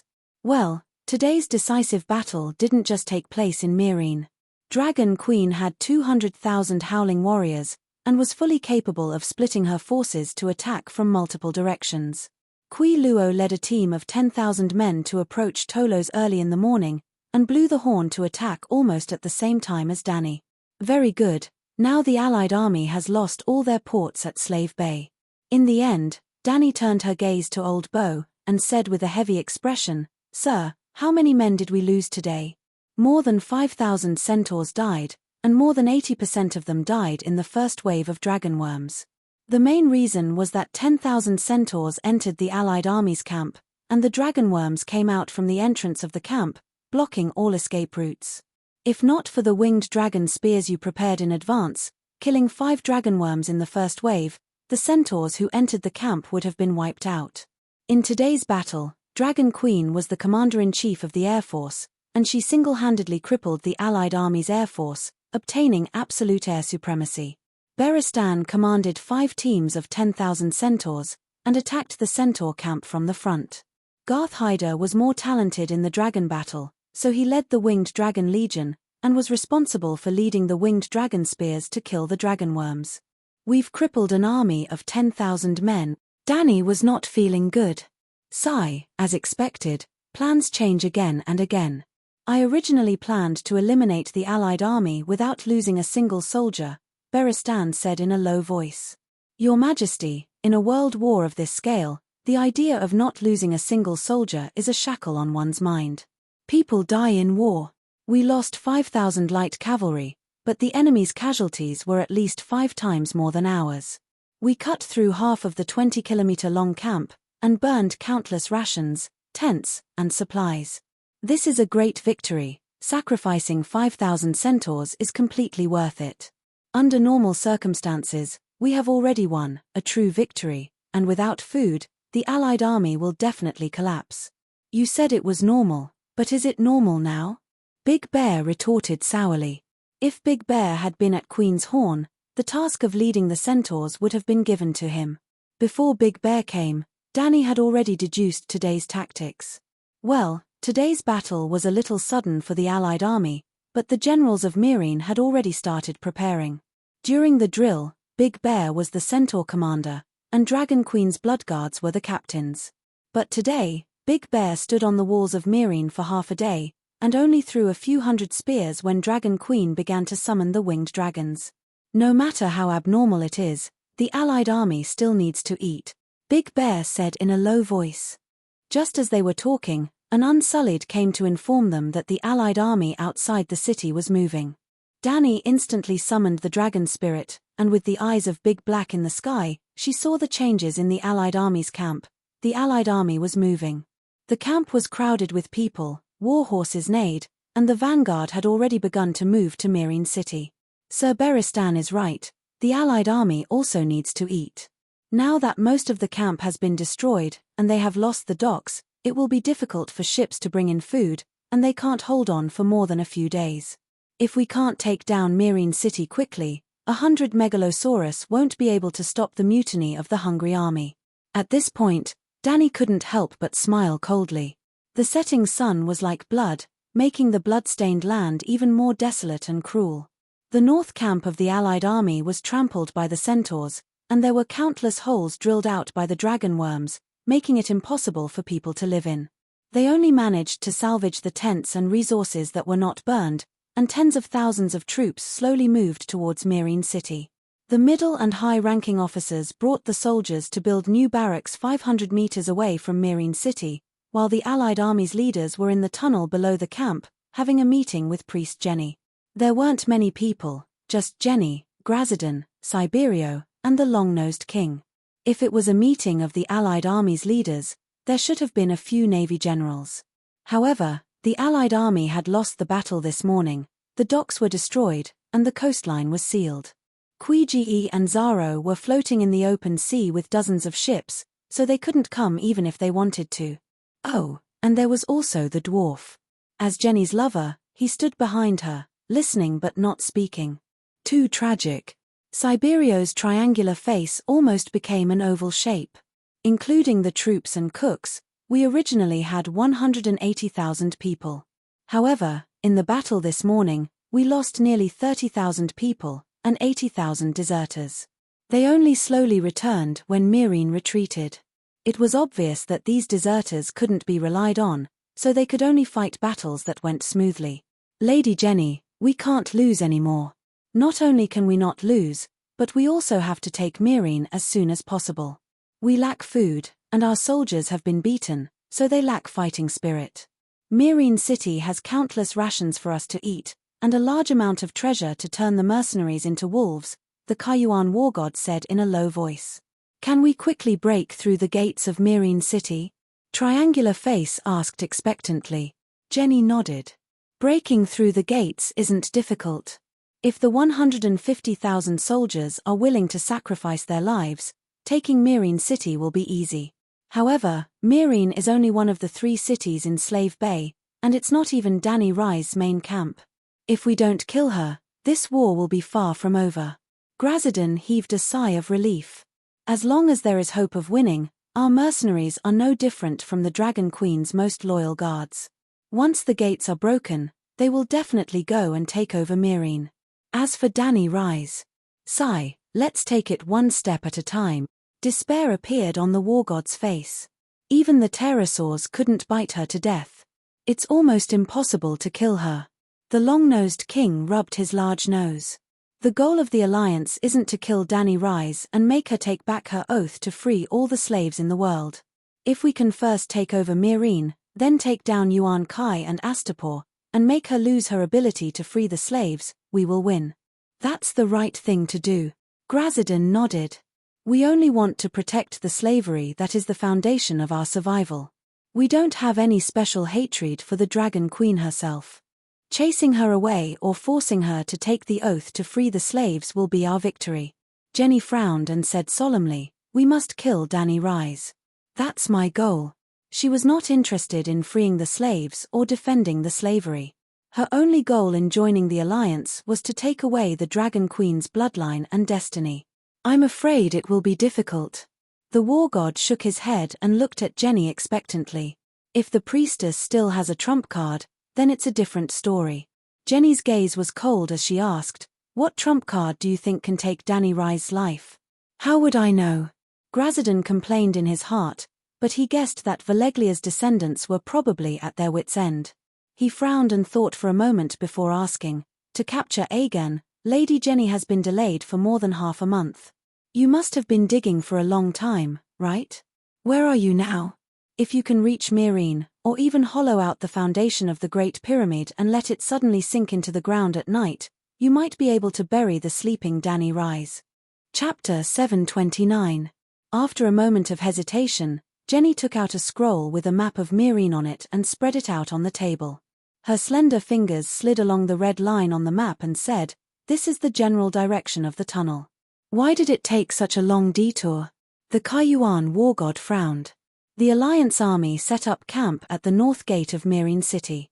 The tunnel started at the base of the camp and went east for about 5 kilometers, then south through the bottom of the river, until it reached about 15 kilometers to the northeast of Myrine City.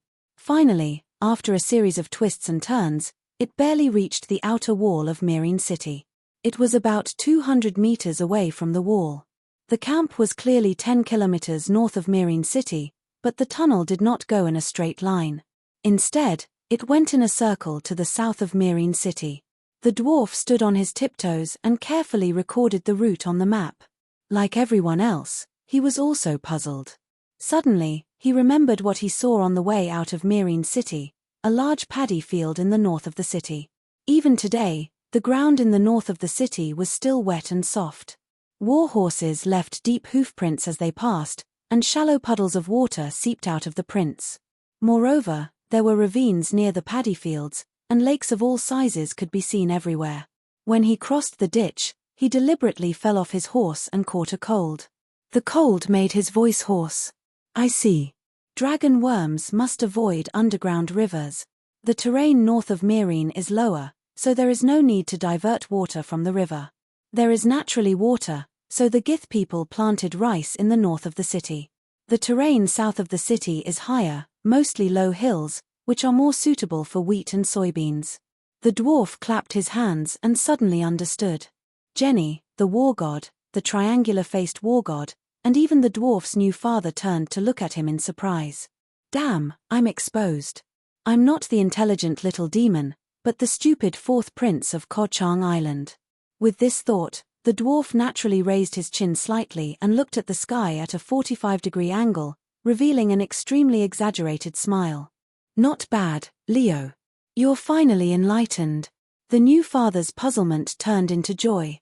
Uncle, I've always been smart, but there is no place for me to use my talent. The dwarf's expression became even more smug. Why don't you let me take the lead tomorrow? I want to be the first to rush into Myrine City. I want to have a one-on-one duel with Dani Rise. The bewilderment in the eyes of the god of war and the triangular-faced man turned into faint disdain. Even a fool can get something out of 1,000 thought. Ahem. The long-nosed king waved his hand awkwardly. Don't mess around. You're my lieutenant. Of course you have to follow me. The Kaiyuan war god no longer looked at the dwarf. He pointed to the north of Myrine City and asked, since we've already dug to the south gate, why don't we follow the city walls all the way to the north?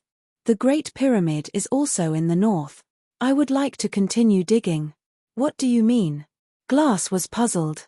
The dragon worm only approached the south of the city last night, and the war broke out this morning. War God was enlightened and sighed. As expected, Danny Leasy had already guessed that there were dragon worms underground and had been using some sort of method to check the situation underground. She must have sensed that the dragon worms were approaching Myrene, so she chose to launch the final battle today. It seems like that is the case. Jenny's face was filled with helplessness. How does she monitor the underground? Triangle Face asked curiously. She buried them in the water tank. The dwarf remembered that when he was lying on the operating table, he heard the Dragon Queen tell Ymont that she wanted to select the people with the best ears from the millions of soldiers and set up underground monitoring stations around Myrene. Danny's methods were not as passive as burying them in the water tank. She had been drawing a map of the underground water distribution in Myrene City and could roughly determine the location of the dragon worm's excavation, the place with the least underground water and the driest soil. Then, she would dig a deep pit based on the possible location of the dragon worm's burrow. It would be best if she could dig through the surface and reach the dragon worm's burrow. Even if she could not dig through the burrow, she could bury a water tank in the deep pit so that the person with the best hearing could monitor the underground movement 24 hours a day. Even without the dwarf's message, she could roughly figure out the approximate location of the tunnel. At first, she really planned to beat the dragon worm at its own game, as the war god had feared to pour the river into the tunnel. But recently, there were 3 major accidents while the dragon worm was digging the tunnel. Myrene was close to the sea, and the underground water was too abundant. When the dragon worm was digging towards Myrene City, it accidentally drilled through the underground river, causing the underground water to flow backwards, freezing and drowning 5 dragon worms. Those were 5 adult dragon worms, and the commotion caused by their near-death struggles was too big, scaring Danny, who had rushed over to listen in after receiving the news. Is it Godzilla or dragon worm? At that time, the Dragon Queen's face had turned pale. So, she decided not to take the risk, and took the initiative to initiate the final battle before the dragon worm dug to Myrene City. To put it bluntly, although the allied army was besieging her, the initiative of the war had always been in her hands. Sigh, he really was not the only person the Dragon Queen could rely on. He did not know how much she had prepared for this battle in Myrene. The dwarf was a little disappointed. It seemed that he had never been able to play a decisive role on the Dragon Queen's side. Just like the War of the 4 Kings, when he was the hand of the king at the King's Landing, he was indispensable to turn the tide and save the building from collapse. Being the nameless prime minister by King Aegon's side also gave him a great sense of accomplishment. Aegon relied on him, trusted him, and all his plans, big and small, had to go through him. He also did his best to help Aegon build the glorious True Dragon Alliance from scratch. Sigh, if not for that bitch Sansa interfering in politics in the harem, he would have already entered the Prime Minister's tower in the Red 4. The Prime Minister's tower was burned down by his bitch sister with wildfire, and now the Red Fort no longer has a Prime Minister's tower. But in Slaver's Bay, by the Dragon Queen's side, he was always assigned strange tasks by the Dragon Queen, researching wildfire, riding on dragons to throw bombs, being a space pirate to rob the Allied Army's cargo ships, and now he was a faceless person in the Allied Army's camp. This was not the treatment a Prime Minister's aide should receive. Aside from feeling disappointed, the dwarf was also dissatisfied. But touching his big nose, the dissatisfaction and disappointment in his heart all turned into helplessness. He did not complete his undercover mission this time. Although there were undeniable factors, with the Dragon Queen's personality, she would most likely punish him. So, he had to do something. It must be a spy, the dwarf swore. Danny Rye's spy is in the tunnel, and the spy is constantly reporting the progress of the tunnel to her, which is why today's battle happened. Don't talk nonsense. The long-nosed king angrily interrupted the illegitimate son. Only you, me, and Lady Jenny go in and out of the tunnel. Who is the spy? I have never been out of the tunnel before, the dwarf hurriedly said. Bastard, are you saying that the long-nosed king looked around, and it seemed that everyone was looking at him suspiciously? His big nose was red with anger. This stupid bastard. There is no spy. Jenny's words cleared the strange atmosphere and said calmly, there is no problem with the long-nosed king, and there is also no problem with Leo. The problem does not lie with us. It must be Danny Rye's special method. Yes, yes, yes.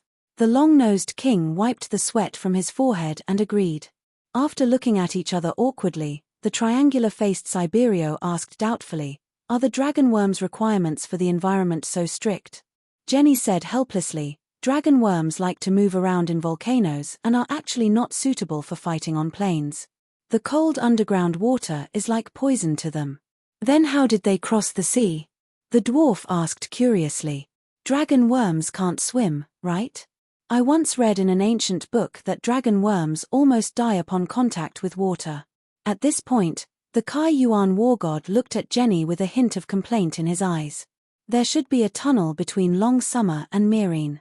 Lord Priest, you should have revealed this secret earlier and let the logistics team use the secret tunnel. That would have reduced unnecessary losses." "There is no tunnel." Jenny shook her head.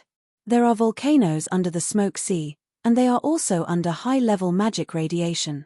After hundreds of years, the dragon worms that could only drill into the ground have evolved the ability to move freely in hot seawater."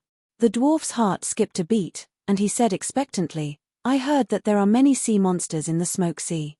Our navy just lost a battle. Perhaps we can subdue a group of sea monsters to fill in the navy?" The sea monsters in the Smoke Sea are also mutated species under the magic radiation. There are indeed many of them. But to the Megalosaurus, sea monsters are food. Other than filling the stomachs of Danny and Megalosaurus, they can't help at all.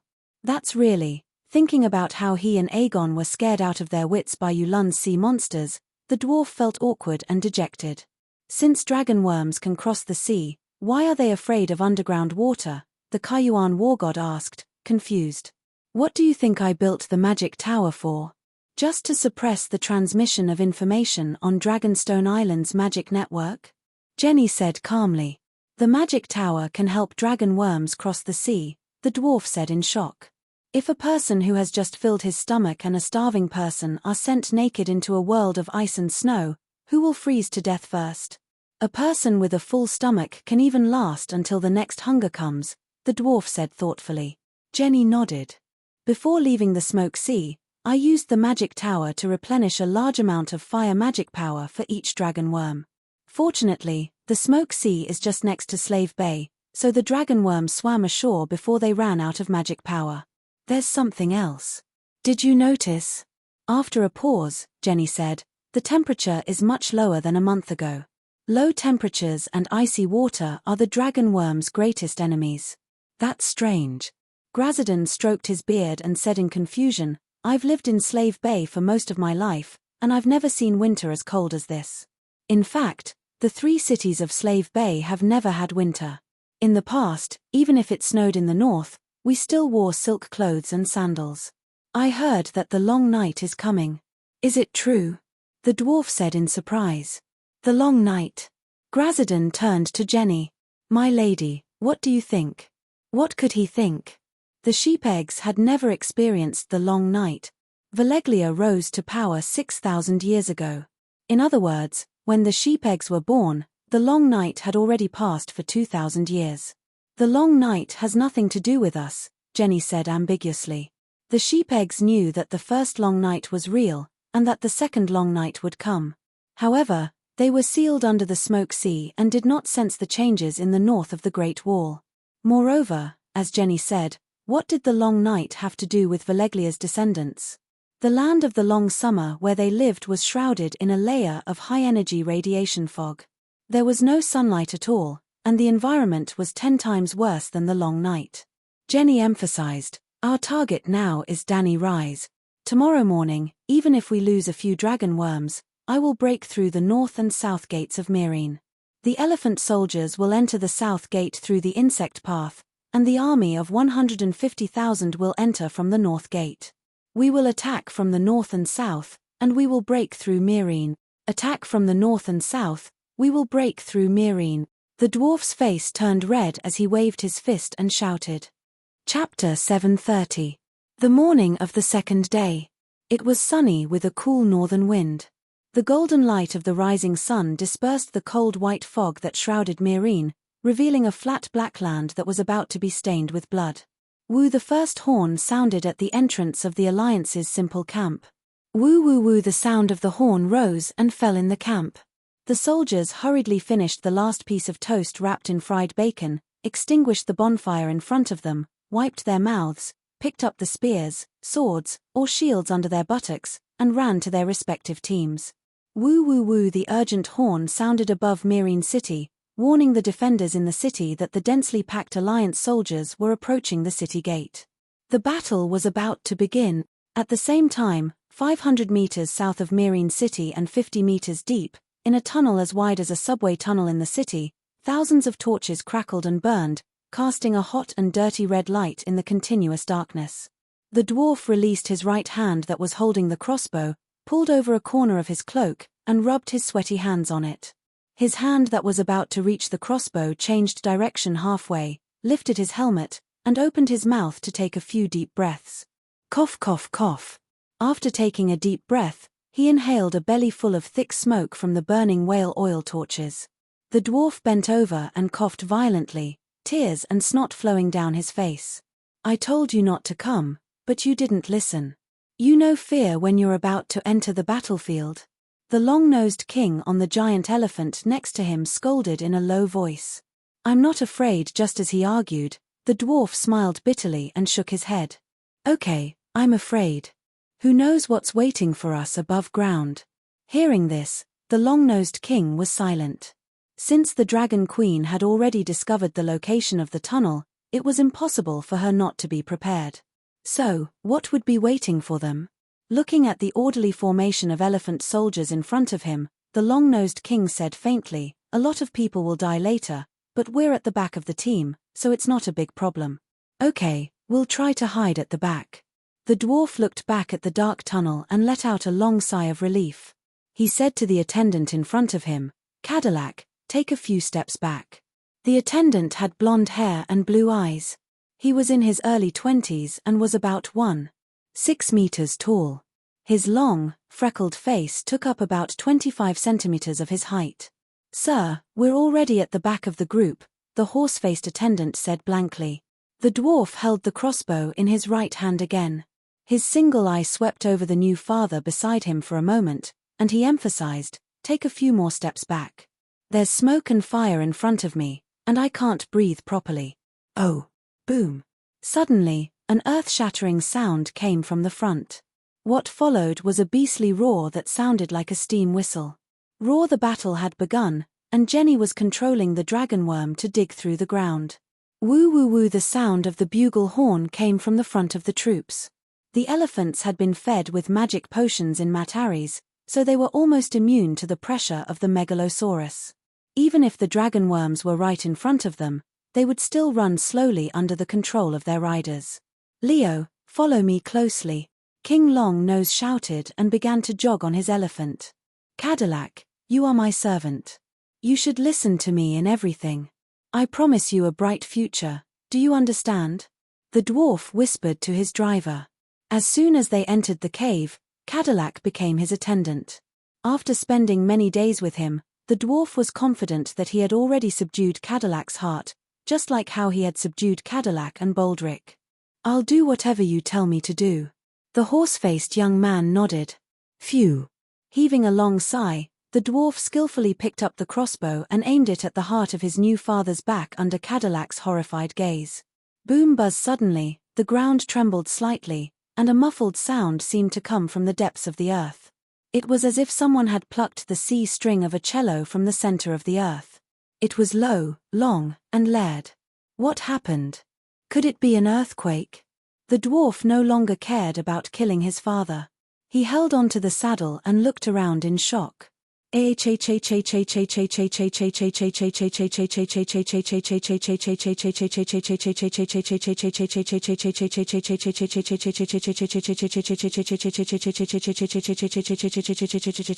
The river is rising. Flood. The flood is coming. Ah, it's dark, it's dark. An elephant soldier screamed crazily.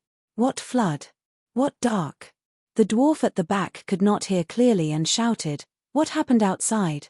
What did Dragon Queen do? The blazing white sun rose into the sky, covering the city and the earth with a warm golden veil. The blue sky was clear and cloudless. 5 megalosaurus, black, green, white, gold, and red, soared freely in the sky. They were unusually bright and adorned the sky. The 4 older megalosaurus were draped in full armor made of steel. They reflected a blinding white light under the sun. Only Little Red, which was the size of a small pony, was still naked.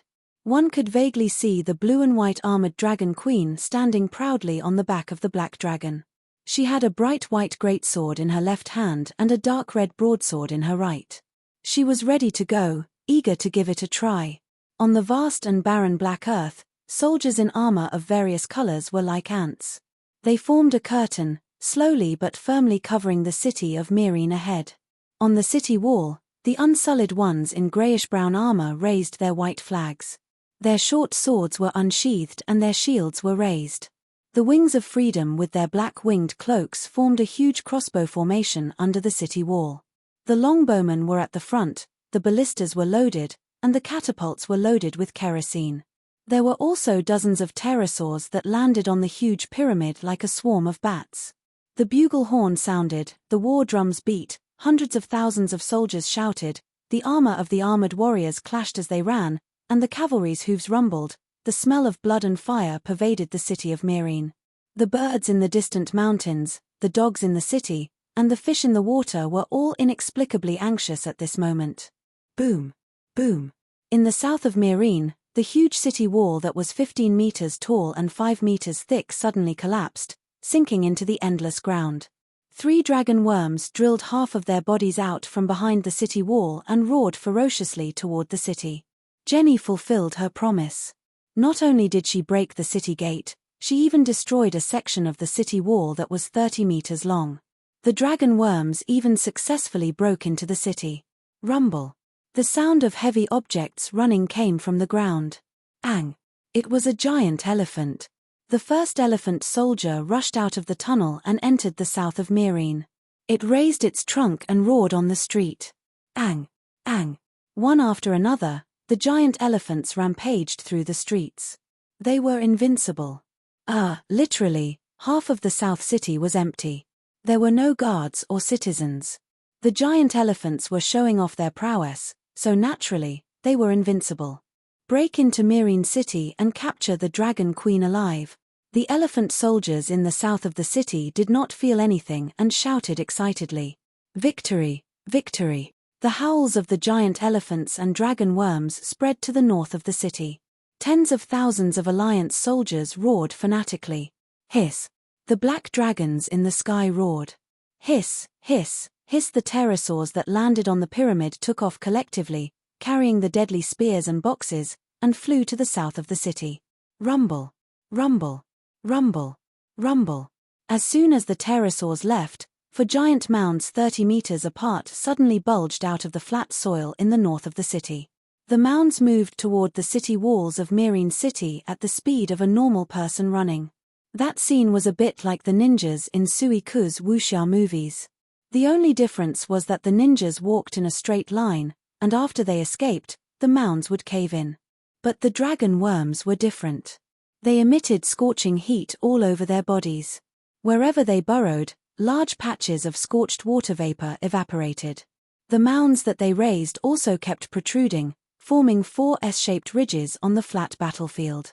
Because the dragon worm mounds appeared suddenly and spread very quickly, many Alliance soldiers could not react in time and were lifted up high.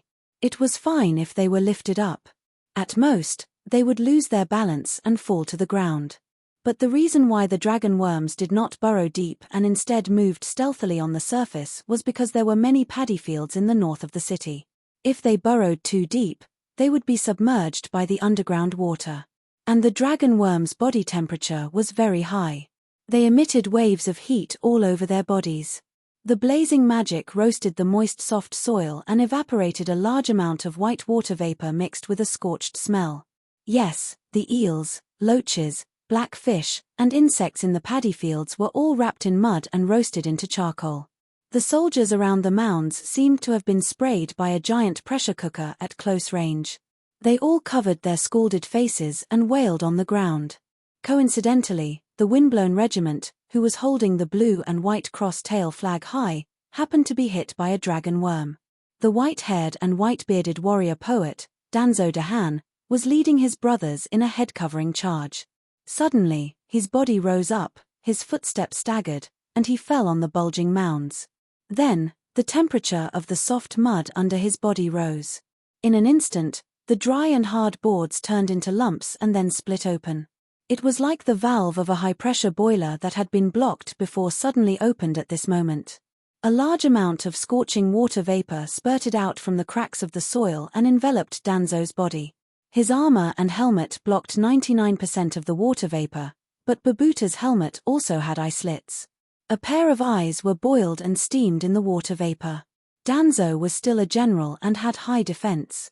The other soldiers who were only wearing leather armor had their skin red and blisters popped by their hands.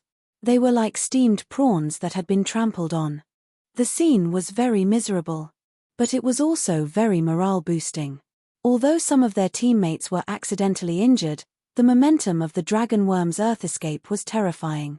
Like 4 giant torpedoes, they quickly crashed into the aircraft carrier of Myrine. The Allied soldiers shouted in unison, "Long live the dragonworms, break Myrine, you are stubborn, you will be punished by the heavens." Big Black roared. The Allied army was silent for a moment, then shouted loudly again, "Long live the Allied army, break Myrine, capture Danny Rise alive." Boom boom boom. Gradually, some people heard what seemed to be thunder coming from the east. It also sounded like thousands of soldiers and horses were galloping along the river toward the battlefield. Boom. Before the 4 dragon worms reached the city walls of Myrine, the embankment 2 kilometers east of the city suddenly collapsed, as if there was a dragon worm burrowing a hole there. Moo. At the collapsed embankment, a black shadow like a huge mountain slowly floated up. Water, plants and sand covered its appearance. Only a carefree cry like that of a bull could be heard. Hualalala. Like the Milky Way falling from the 9th heaven, a waterfall-like flood gushed out from under the huge mountain, endlessly, one after another. Under the sun, the surging water flashed with a sparkling color. Above the head of the huge mountain, a 7-colored rainbow hung. Boom boom boom. The water flow was too fast, and there was too much water. What poured out from the embankment was not a flood, but a tsunami. In an instant, the Myrine battlefield seemed to have been paused. All the soldiers, whether they were the Allied army or the guards of the Mother of Dragons, were dumbfounded. Their hands that were holding their weapons dropped, and they looked up at the surging waves. It was as if all they could see was sparkling water. The Allied soldiers below the city were like snot in a toilet bowl, suddenly swept into the rushing flood, leaving no trace behind. Jenny, who was hiding on the hill watching the battle, was livid. Her eyes were spitting fire as she looked at the huge mountain floating in the flood. A name almost jumped out of her mouth, Old Man of the River. Chapter 731. The Kayuan war god, who had a peacock feather on his golden helmet, galloped wildly on his horse, hoping to escape the muddy waves that covered him like a quilt. However, the speed of his galloping horse was far inferior to the flood controlled by the water god. The soldiers around him who were screaming in panic and running away were sucked into the billowing waves like photos of their cheating ex-boyfriends being shredded by a vacuum cleaner and shredded by a paper shredder. Even 4 or 5 kilometers away from the river, the waves still maintained a height of more than 8 meters. Soldiers, horses, swords, spears, and even a dragonworm could be seen rolling in the billowing waves. The dragonworm was like a pair of jeans in a washing machine. Although it was hard, it could not help but spin along with the waves. No, in the end, the Kayuan war god wailed and was also sucked into the waves. In the end, this was not an ordinary flood. The turtle prime minister was like an experienced driver, controlling the flood so that the waves would not disperse and the impact would not decrease. It was specifically used to wash over the battlefield where the Allies were. If one looked from the sky, they would be surprised to find that the flood flowing from the mouth of the river was rushing down the riverbank toward Myrine City. Of course, the terrain north of Myrine City was relatively low, but the Turtle Prime Minister's divine power was the main reason why the flood did not disperse. This was like a small-scale water-type forbidden spell. It was impossible to destroy the city, but it was not difficult to wash the plains within a few kilometers of the city. Well, it was also difficult. Although the Turtle Prime Minister seemed to be full of energy as he roared above the waves, in fact, he was already beginning to feel exhausted and his divine power was drying up. An arrow at the end of its flight could barely penetrate through. 7 gods above, is this the blessing of the 7 gods? On the top floor of the Great Pyramid, Ymont had been lying behind his binoculars and nervously observing the battle. At this moment, seeing the plains suddenly become a swamp in broad daylight, he was dumbfounded. It's not the 7 gods, it's a turtle, such a big turtle. Misty, who was next to him, looked as if she had seen a mythical battlefield unfold in the human world. Her little face was flushed with excitement. "It's the old man of the river," misty exclaimed, "so this is Her Majesty's trump card." No wonder she was so confident and said that this battle was only a matter of winning or losing. Holy Mother! Misty covered her mouth and said in shock, "Isn't the old man of the river the god of the Lawn River? The god is real, and he has appeared in the human world. And the gods also listen to Her Majesty's orders." Misty's golden eyes flashed with the light of wisdom. "It must be because of the trip to the Lone River to smelt the tiles. Your Majesty was able to kill the Crab King and subdue the old man in the river. But, Misty still found it hard to accept. The old man of the river is a god.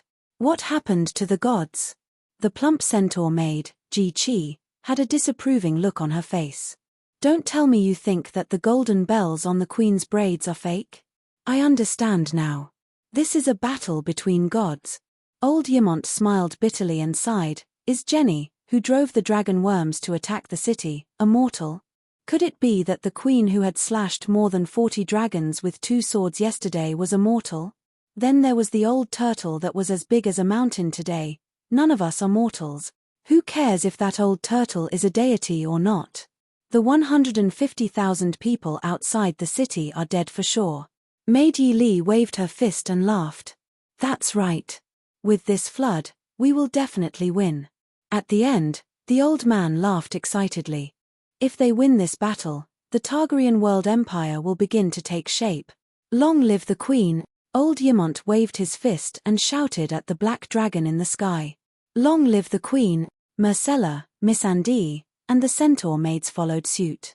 Long live the queen! The Great Pyramid began to echo with such cheers. Long live the queen!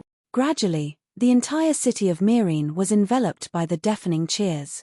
Long live the queen! Ka. Suddenly, a discordant sound came from the sky, as if a mechanical gear had suddenly jammed. On the dragon's back, the smile on Dany's face froze. She slowly raised her head and looked in the direction of the sound. In Meereen City, the cheering crowd looked at the sky in surprise. Everyone was shocked to see that a crack had appeared in the sun that was recklessly radiating light and heat in the blue sky. It was as if it was not the sun, but a piece of snow biscuit. Then, a child clamped it with both hands and broke it forcefully. Crack! It broke. The blue sky, the faint white clouds, and the dazzling golden sun. This should have been the most normal weather in Slave Bay. But in front of hundreds of thousands of people in Meereen, it was no longer normal, because the sun had broken. What the fuck? Dany's pretty face under the helmet was pale, and her charming big eyes flashed with confusion. Looking at the gradually darkening sky, she was a little at a loss. It was dark. It was 9 o'clock in the morning, and it was dark. It was not accurate to say that the sun was broken glass. It was more like a fruit candy in the shape of a round biscuit. As it was sucked in the mouth, the fruit candy became thinner and thinner, and finally, the thin piece of candy broke on the tip of the tongue. No one hit it. It just ran out of energy and broke. The fragments were still radiating white light. It was as if the sun had suddenly expanded from the biscuit to the dome of the Holy Church, but the dome was covered with a thick layer of cotton cloth. There was still a hazy white light in the sky, but the sky was dark. It was probably the brightness of the setting sun. It was not too dark, but compared to the brightness before, everyone felt that the sky was especially dark. Perhaps it was because of the fear brought about by the mutation, and the fear deepened the illusion. Ah, the sun is gone. It's dark. 7 gods, what happened? The ordinary soldiers were panicking, and they did not even care about the victory that was close at hand. Everyone, don't be afraid. This is the Queen's trick. The Queen summons the flood. The Queen covers the sky. Long live the Queen. This was the Dragon Queen's fanatical believer. Long live the Queen covers the sky. Well, not only did people believe this nonsense, there were quite a few people who believed it. In a moment, the city of Meereen was filled with such shouts. Dany is that strong? Old Ymont was also skeptical. There's nothing the King of Cal can't do. The centaur maid Kiki puffed up her chest and shouted with the crowd, long live the Queen covers the sky. It's dark. The Dragon Queen is so terrifying. She summoned the flood and covered the sky. We're doomed. The elephant soldiers in the south of the city were also frightened. They followed suit and shouted, and ran away in a panic. The Dragon Queen in the sky, moo. No, this is the long night. The long night has come. The sun has been extinguished. Finally, there was an old antique who had lived long enough to understand what was going on. The turtle prime minister no longer controlled the flood. He stretched his neck and let out a terrified soul howl. Ordinary people could not understand the sound of his soul, but the entire city of Meereen shook a few times from his howl. Blackie lowered its height, and Dany jumped. Like a leaf, she swayed and landed on the back of the mooing giant turtle. Stop howling. It's just the long night. Dany stomped her feet and interrupted the turtle prime minister's disgrace. No, you don't understand. The giant turtle's head, which was as big as a fire carriage, shook. The last time the sun cracked and slowly extinguished, the whole process lasted for a week. This time, it's only a few minutes. Dany felt that there was no difference between extinguishing in a week and extinguishing in a few minutes. She urged the old turtle, we're fighting a world war. Can you be more serious? Well, after the sun shattered, the old turtle stopped controlling the flood. The waves that were originally 4 to 5 meters high had now exploded. The north of Meereen City had become a country of water that stretched for dozens of miles. But this country of water was too shallow. It barely reached the calves. How could it drown people? In just a short while, thousands of people climbed up shakily from the battlefield. It's already like this. How do you want to fight? Do you want to kill everyone? The old turtle shouted. To be honest, Dany really wanted to drown all the 150,000 people outside the city. Don't blame her for being ruthless. Look at the sky. The sun was extinguished and the sky was dark. The long night came too suddenly. It was almost an extravagant hope to plant food. The sun extinguishing was too shocking. She didn't even have the confidence to feed her own people. 150,000 captives meant 150,000 mouths. It was simply disgusting to let her use the life-saving food of her own people to feed these former enemies. If all of them died, everyone would have less trouble. But this could only be thought in her heart and not said out loud. Well, it would be best if the old turtle could hold on for a while longer. When everyone drowned, the flood would be removed. Unfortunately, this turtle prime minister seemed to have misgivings and was unwilling to take the initiative to share the Dragon King's burden. Bad review. Dany muttered in her heart, the battle in the north of the city is basically over. But there are still 5,000 elephant soldiers in the south of the city. According to the original plan, you should transfer to the south of the city and pour the flood into the Dragon Worm Cave. The south of the city was more or less built into a special barbican. 3 streets were sealed and the buildings on the streets were used as barbican walls. Moo the turtle prime minister howled again. Under the horrified gaze of the surviving Allied soldiers, it stepped on the muddy water and strode toward the Heilongjiang Dam. It wasn't difficult to flood the Dragon Worm Cave in the south of the city. The old turtle floated and sank in the river. The river water circled around it and poured into the dam on the south bank.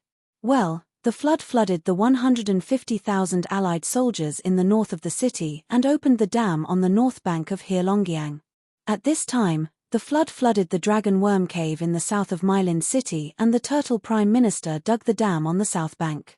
The old turtle lay near the dam and drove the river water into the south of the city. Following the trenches dug in advance, the water flowed continuously. Only then did Dany sit cross-legged on the turtle's back and ask the turtle prime minister about the secrets of the sun. How did the sun shatter and then extinguish? She asked curiously. Isn't the sun a star? Even if a star dies, it should first expand into a red giant and collapse into a white dwarf after millions of years. Or, if its mass is large enough, it should evolve into a black hole. However, it was too illogical and unscientific for it to shatter and extinguish. Half of the turtle prime minister's body was immersed in the water. 2 streams of water spurted out of its nostrils and it said in a muffled voice, "Mother Goddess told us that our world was born from a ball of fire in the cold and empty universe. When the world was formed, all the flames were suppressed and buried under the ancient hills. The ground was shrouded in absolute darkness. The world was barren, cold, and dead, almost exactly the same as the outside of the universe. It was said that the first creatures were born in the ancient shadows. They were also the first generation of dark demons.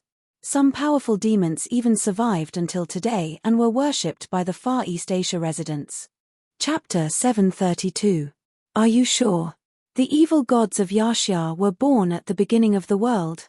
Danny's voice was trembling, and her back was drenched in cold sweat. Damn it, she had planned to take the Shadowbinder's Book of Evil Gods to the east of Yaxia after the Battle of Mylin. She planned to wipe out the evil gods one by one, slaying gods and raising dragon babies. If what Old Tortoise said was true, the evil gods that were born at the beginning of the world were equivalent to the carnate demon gods of the Eldritch world. Her action of wiping out the evil gods in Yaxia was almost the same as the cultivators of the Eldritch world after the journey to the west challenging the 3 pure ones. This is what Mother Goddess told me, so it shouldn't be wrong. However, the demon gods that were born at the beginning of the world are only a small part of the total number of dark creatures in the easternmost land. Just like how there are Mother Goddess in the world under the sun, there are more ordinary creatures like you and me, Prime Minister Turtle said. That's right.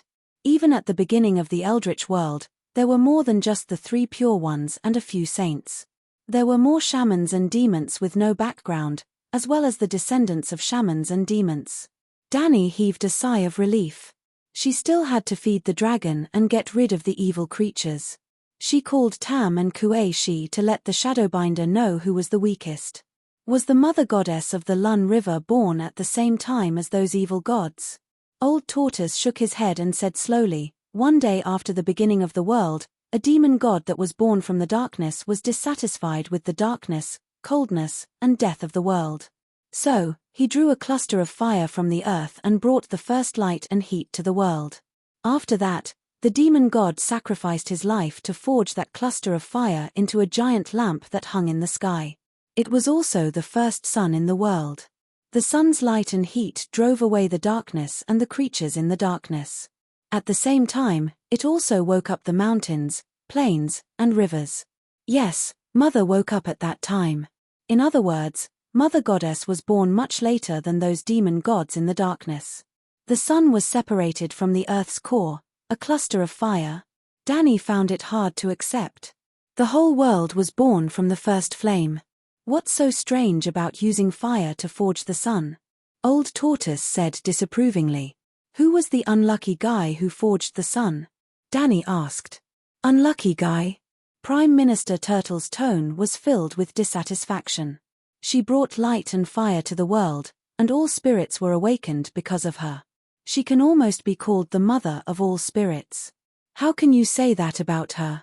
Well, I apologize, Danny said. She is an unlucky mother of all souls. She lost her life when she created the sun. Now, everyone has forgotten her name and deeds.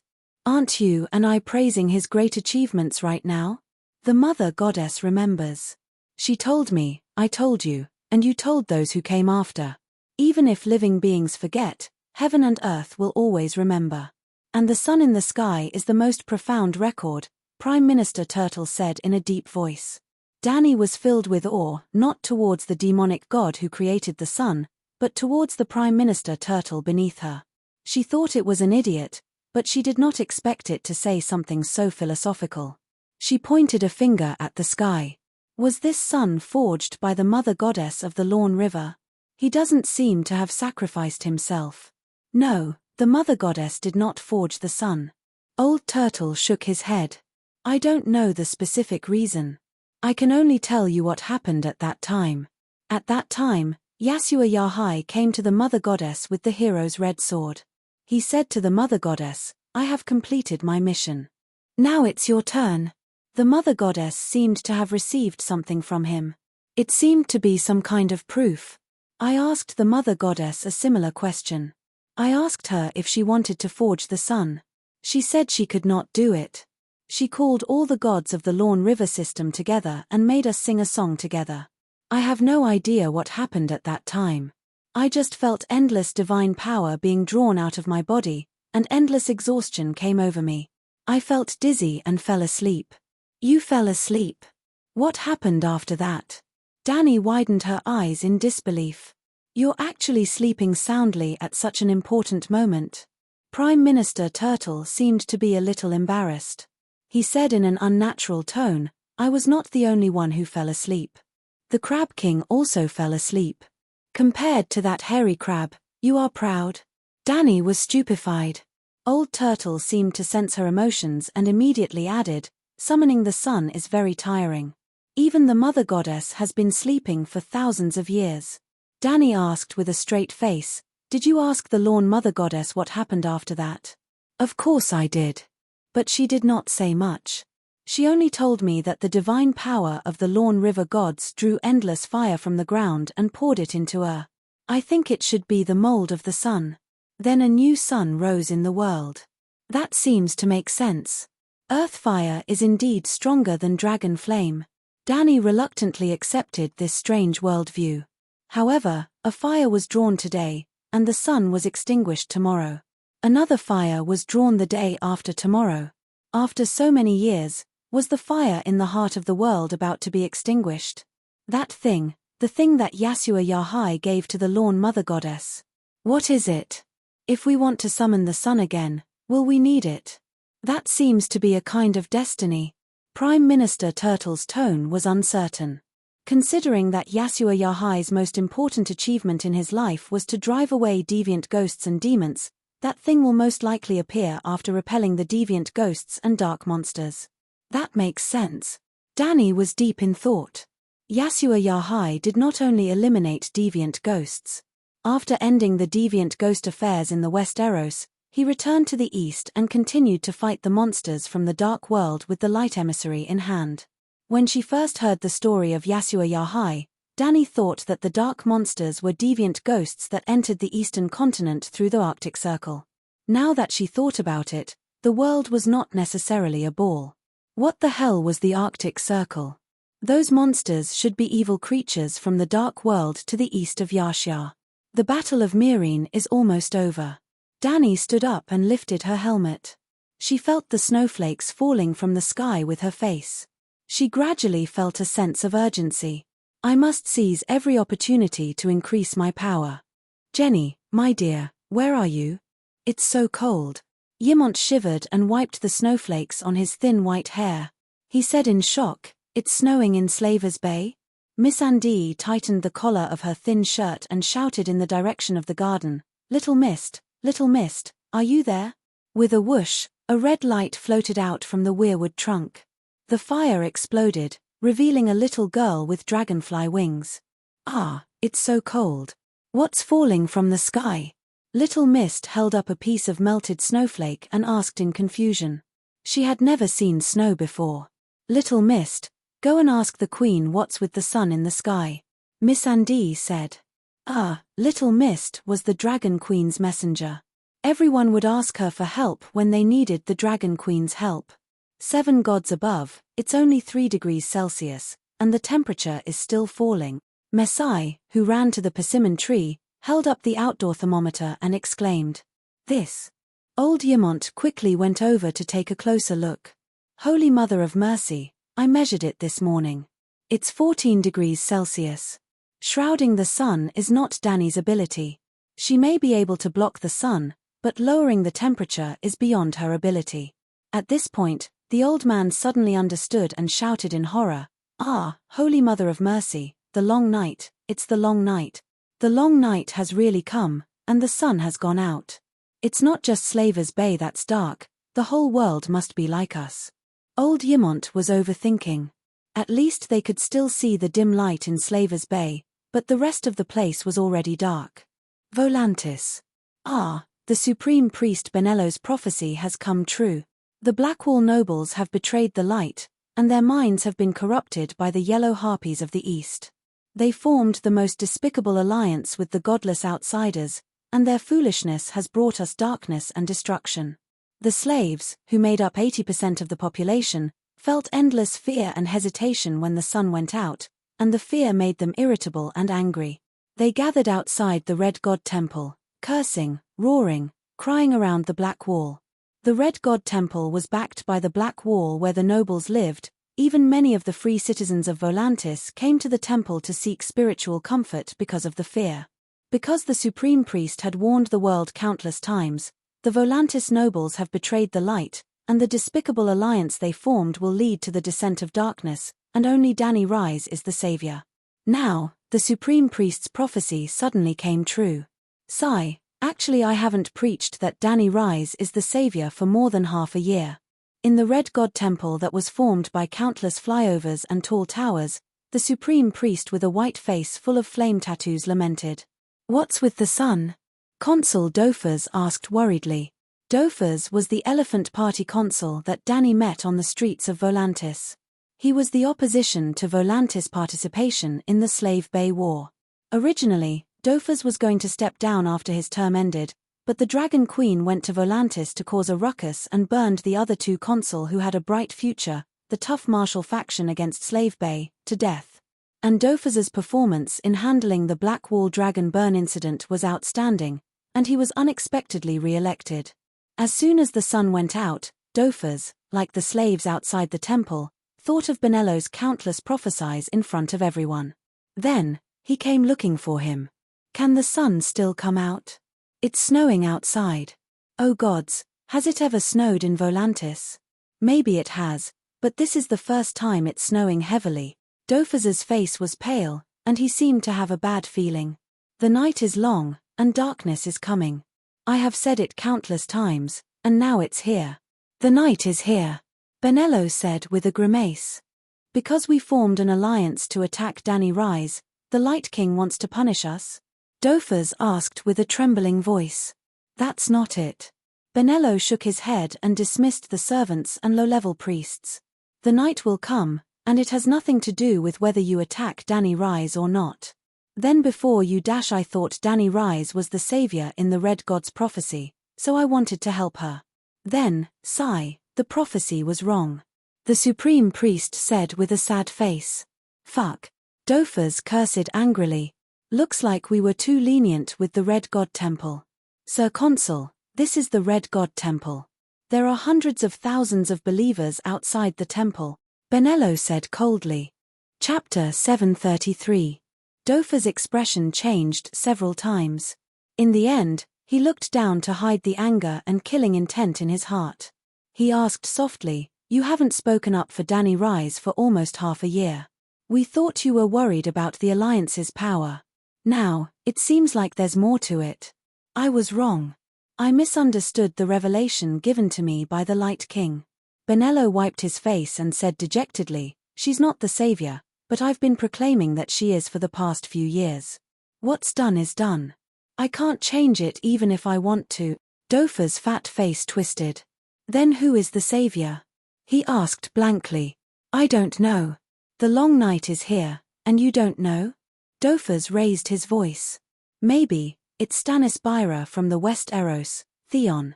The supreme priest with a tattooed face said hesitantly. Stannis. Dofers gradually found that unknown person in his memory. The kinslayer who used blood witchcraft to kill his own brother. The consul said with a displeased expression, What is the Light King doing? How can a kinslayer become the savior? He might as well let Danny Rise be the savior. There was a saying that a king's virtue was not worthy of the throne. The savior was more advanced than the king, so there should be a virtue requirement. Didn't Yasua and Ahai kill their own wives too? Without the determination to kill everything, how can they become the savior? Tattoo retorted with a red face. Killing one's wife is different from killing one's own family. Forget it. Dofers shook his head. Choosing the savior is the Light King's business. We don't care. But how do you plan to deal with the sun and the rioters outside? The sun has extinguished. It might not appear again for 10 or 20 years. This is not something I can handle. Benello shook his head. 10 years, 20 years. Dofa's face was pale. His eyes were filled with fear, and his fat body was on the verge of collapsing. The last long night lasted for an entire generation. That generation never saw the sun from birth until they starved to death. They thought the world was originally so cold and dark. I thought it was a legend. Legends are always exaggerated, Dofas said weakly as he supported himself on the armrest of the chair. A generation. He forced himself to stand up and said in a deep voice, "Your Excellency Supreme Priest, I need you to buy me some time." "What for?" Benello asked curiously. "I need time to gather all the food and materials on the market," Dofas said coldly. "And then?" Benello's voice trembled. "Then I will seal Black City. What about the Volantis people and slaves? Can the Light King's faith feed them?" Dofas asked. Benello shook his head with difficulty. "Even the Light King can't help them, so what can I do?" Dofas shrugged helplessly. "But, no buts." Dofas waved his hand and whispered into Benello's ear, "Remember, the poor life makes the people need the anesthetic called hope. Their most devout faith is born from their hope. However, when faith was unable to satisfy the believer's hopes, that hope would immediately turn into the deepest despair, and faith would also become a curse. You should understand that saving everyone is equivalent to forcing everyone to die. I will give the red-robed monk a spot to enter the Black Wall based on the results of your work." Dofas took 2 steps back and stared at the Supreme Priest playfully. He smiled and asked, "How is it?" Benello's tattooed face was covered in sweat, and the muscles on his face kept twitching. His blue eyes that were usually as calm as a deep pool were filled with turbulent waves. "Let me think," he said weakly, his voice like a mosquito. "There's no time. Listen, look." Dofas pointed at the window. The shouts of the 100,000 believers were like a tsunami. They came wave after wave and almost drowned the majestic red god temple. "I can't lie to the believers." Benello looked at the consul with a pleading look. Dofas smiled. "Don't worry. You don't have to lie. There will be someone else who will be the punching bag for the people." "Who?" Benello secretly sighed in relief, and his face regained some of its calmness. "Recently, Faust Doxim from the West District has been very active. I think he can replace General Elios who died in the Bay of Sorrows," Dofas said calmly. Faust Doxim, a former Tiger Cloak Army, slave warrior, married into the Doxim family of a small merchant. When the Guy's Alliance army besieged Astapor, he was captured by the Dragon Queen and became Astapor's super VIP partner. Since then, he had started his meteoric rise. Recently, Fat Faust was not even satisfied with the sudden increase in wealth. He started to have higher goals, to become a consul and move his family into the Black Wall. Elios, one of the 3 consul chosen by Volantis after the Dragon Queen burned down the Black Wall Tower. He was also the commander of the 2nd Fleet of the Alliance Army. In the end, he sank into the sea with the 2nd Fleet. Therefore, when there was a vacancy in the 3 consul positions, Fat Faust had the hope of filling it. For this, he even joined the Tiger Party who had a radical attitude toward Slavers Bay. Yes, the sky has darkened and the temperature has dropped, but this is not the end of the world. Long night or whatever, that's just a joke. Faust accepted Dofas's conditions, and after receiving the promise that he would definitely become the next senator, he immediately gave a speech on the streets as a candidate for senator, just like his countless predecessors had done. "Everyone, don't panic. There is no need to rush to buy resources. Everyone knows that the winter that the Northerners speak of has arrived. It is impossible for winter to have no effect on Volantis. I swear, tomorrow will be a sunny day. Even if it continues to be gloomy tomorrow, the day after tomorrow, the day after tomorrow, the day of sunshine will come. The slogan tomorrow will be a sunny day barely calmed down the panic of the people, and Volantis temporarily regained its peace. In a place where the commoners could not see, a large number of resources were transported into the Black Wall. The nobles within the Black Wall took off their silk clothes and put on their ancestral iron armor, and gradually replaced the original guards of the Black Wall, the Tiger Cloak Army, slave warriors. At the same time, as the defense force of Volantis, the Tiger Cloak Army was loaded onto ships and transported to Slavers Bay by the consul with the reason that the Alliance Army won the Battle of Meereen and needed the Tiger Cloak Army to maintain order in Meereen. At this time, the consul of Volantis still did not know the outcome of the Battle of Meereen. They only wanted to send the unreliable Tiger Cloak Army to the front lines as cannon fodder. The Black Wall, the oval-shaped city wall made of Valeglia's immortal stone, was 60 meters tall and could allow 24 horses to run side by side without colliding with each other. Other than the Megalosaurus, no one had ever conquered the Black Wall. What happened in Volantis was not an exception. The same thing happened in Lys, Pentus, Myr, Bravos, and even the cities of the Jade Sea and the Far Eastern barbarians. The methods were different, but the essence was the same. Before the ordinary people could react, they had to gather all the materials that could be gathered, lock the gates of the majestic castle, and live their lives peacefully while waiting for the next Yasa, Ahai, to end the long night. The advantage of the upper class was not only reflected in the possession of social resources. In modern society, some people said that information was money, and that was not wrong. With the most timely and accurate information, even a retard could become Warren Buffett. In the world of the Song of Ice and Fire, when the long night had already arrived, information was equivalent to a chance to survive. Well, that was not necessarily the case. Even if the ordinary people obtained accurate information, they did not have the financial, material, or manpower to change their fate. If the winter was longer, the ordinary people would still starve to death. A winter that lasted for 3 years and a long night that lasted for 20 years did not make much of a difference to the ordinary people. They would either freeze to death or starve to death. Similarly, 3 years of winter and a generation of long night also had an impact on the nobles. Alright, there was an impact. They could no longer indulge in luxury. They could not hunt, they could not participate in the martial arts tournament. They also had to learn a skill that they did not have before living frugally. But no matter what, the lives and bloodlines of the nobles were not affected. Thinking about it this way, the long night did not seem so scary. Those who did not deserve to die would always die, and those who deserved to die would always live. What was the difference between a long night and a long winter? Sigh, such a world was truly despairing. However, in the Westeros, there were people who cheered for the disappearance of the sun in the sky. It's finally here. Waha. The long night is finally here. After getting a definite answer from Yulun, Cersei's ecstasy was beyond words. In other cities, after the sun disappeared in front of everyone, most transcendents could infer what had happened by sensing the magic tides. But Westeros was a desert of transcendents. More than 99% of people did not even notice the change in the sun and only thought that it was another cloudy day. The sun rose in the east, but Westeros were known as the land of the sunset. When the sun went out, it was about 10 in the morning in Meereen, just before dawn in Westeros.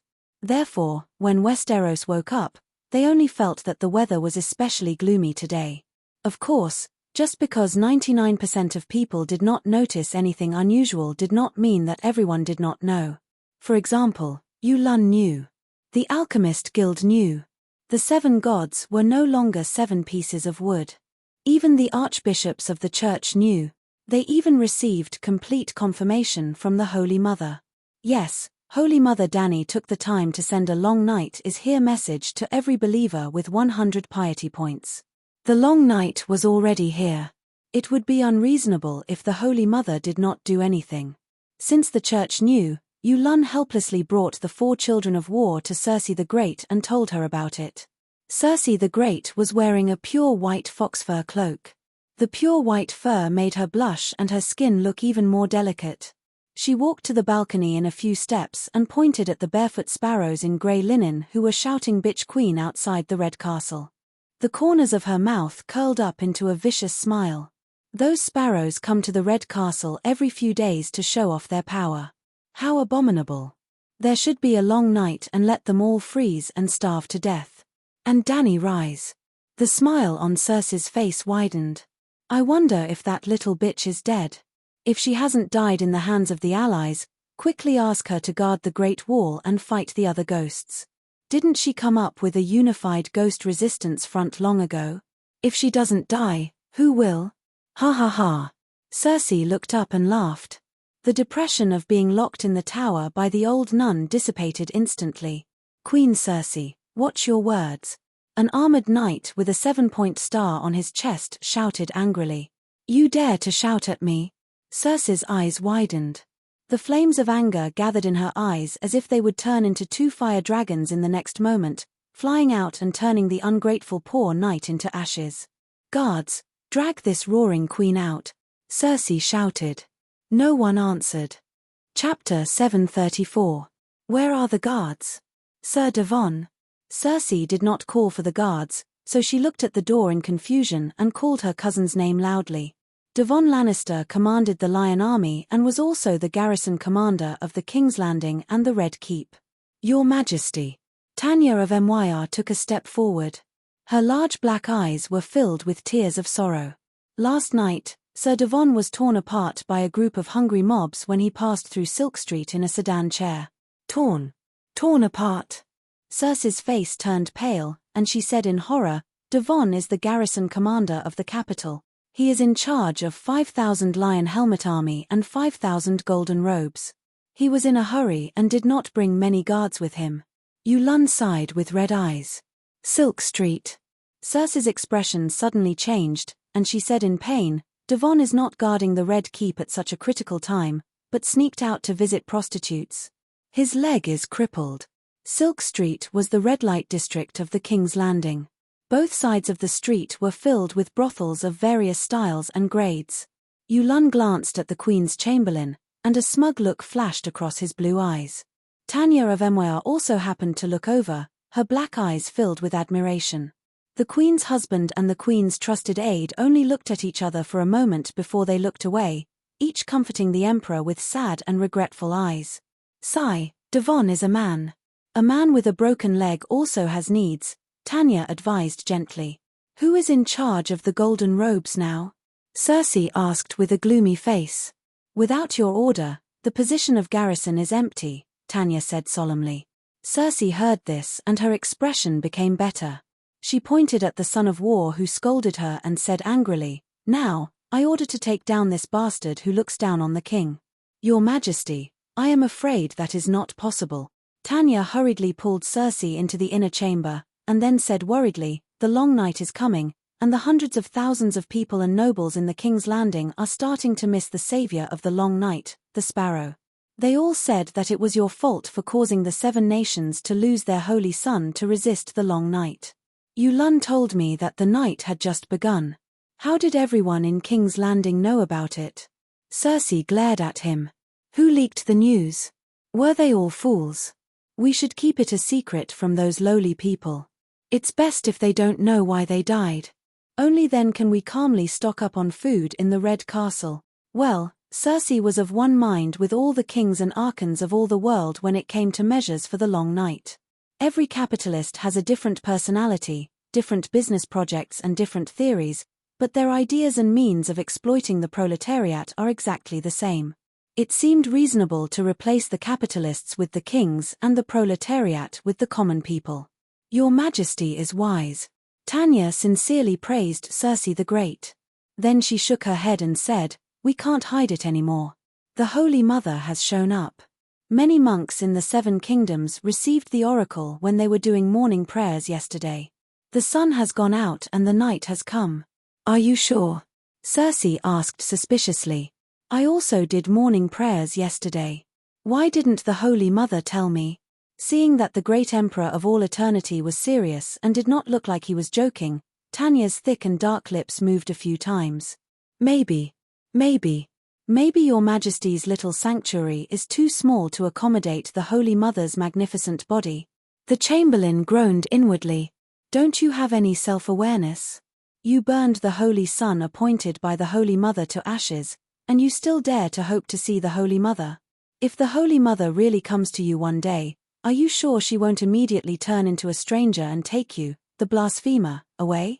Sigh, I also think that the little sanctuary is a bit small. Cersei sighed and complained, It's fine if the Holy Mother didn't inform me, but why did she tell those grey sparrows? What does the lowly people know that the long night has come have to do with me punishing that poor knight? Circe quickly remembered the son of war who had scolded her earlier. Since they know that the long night is real, the people and nobles of the 7 kingdoms will naturally start to miss the Great Sparrow. After all, the Great Sparrow is the savior to end the long night appointed by the Holy Mother.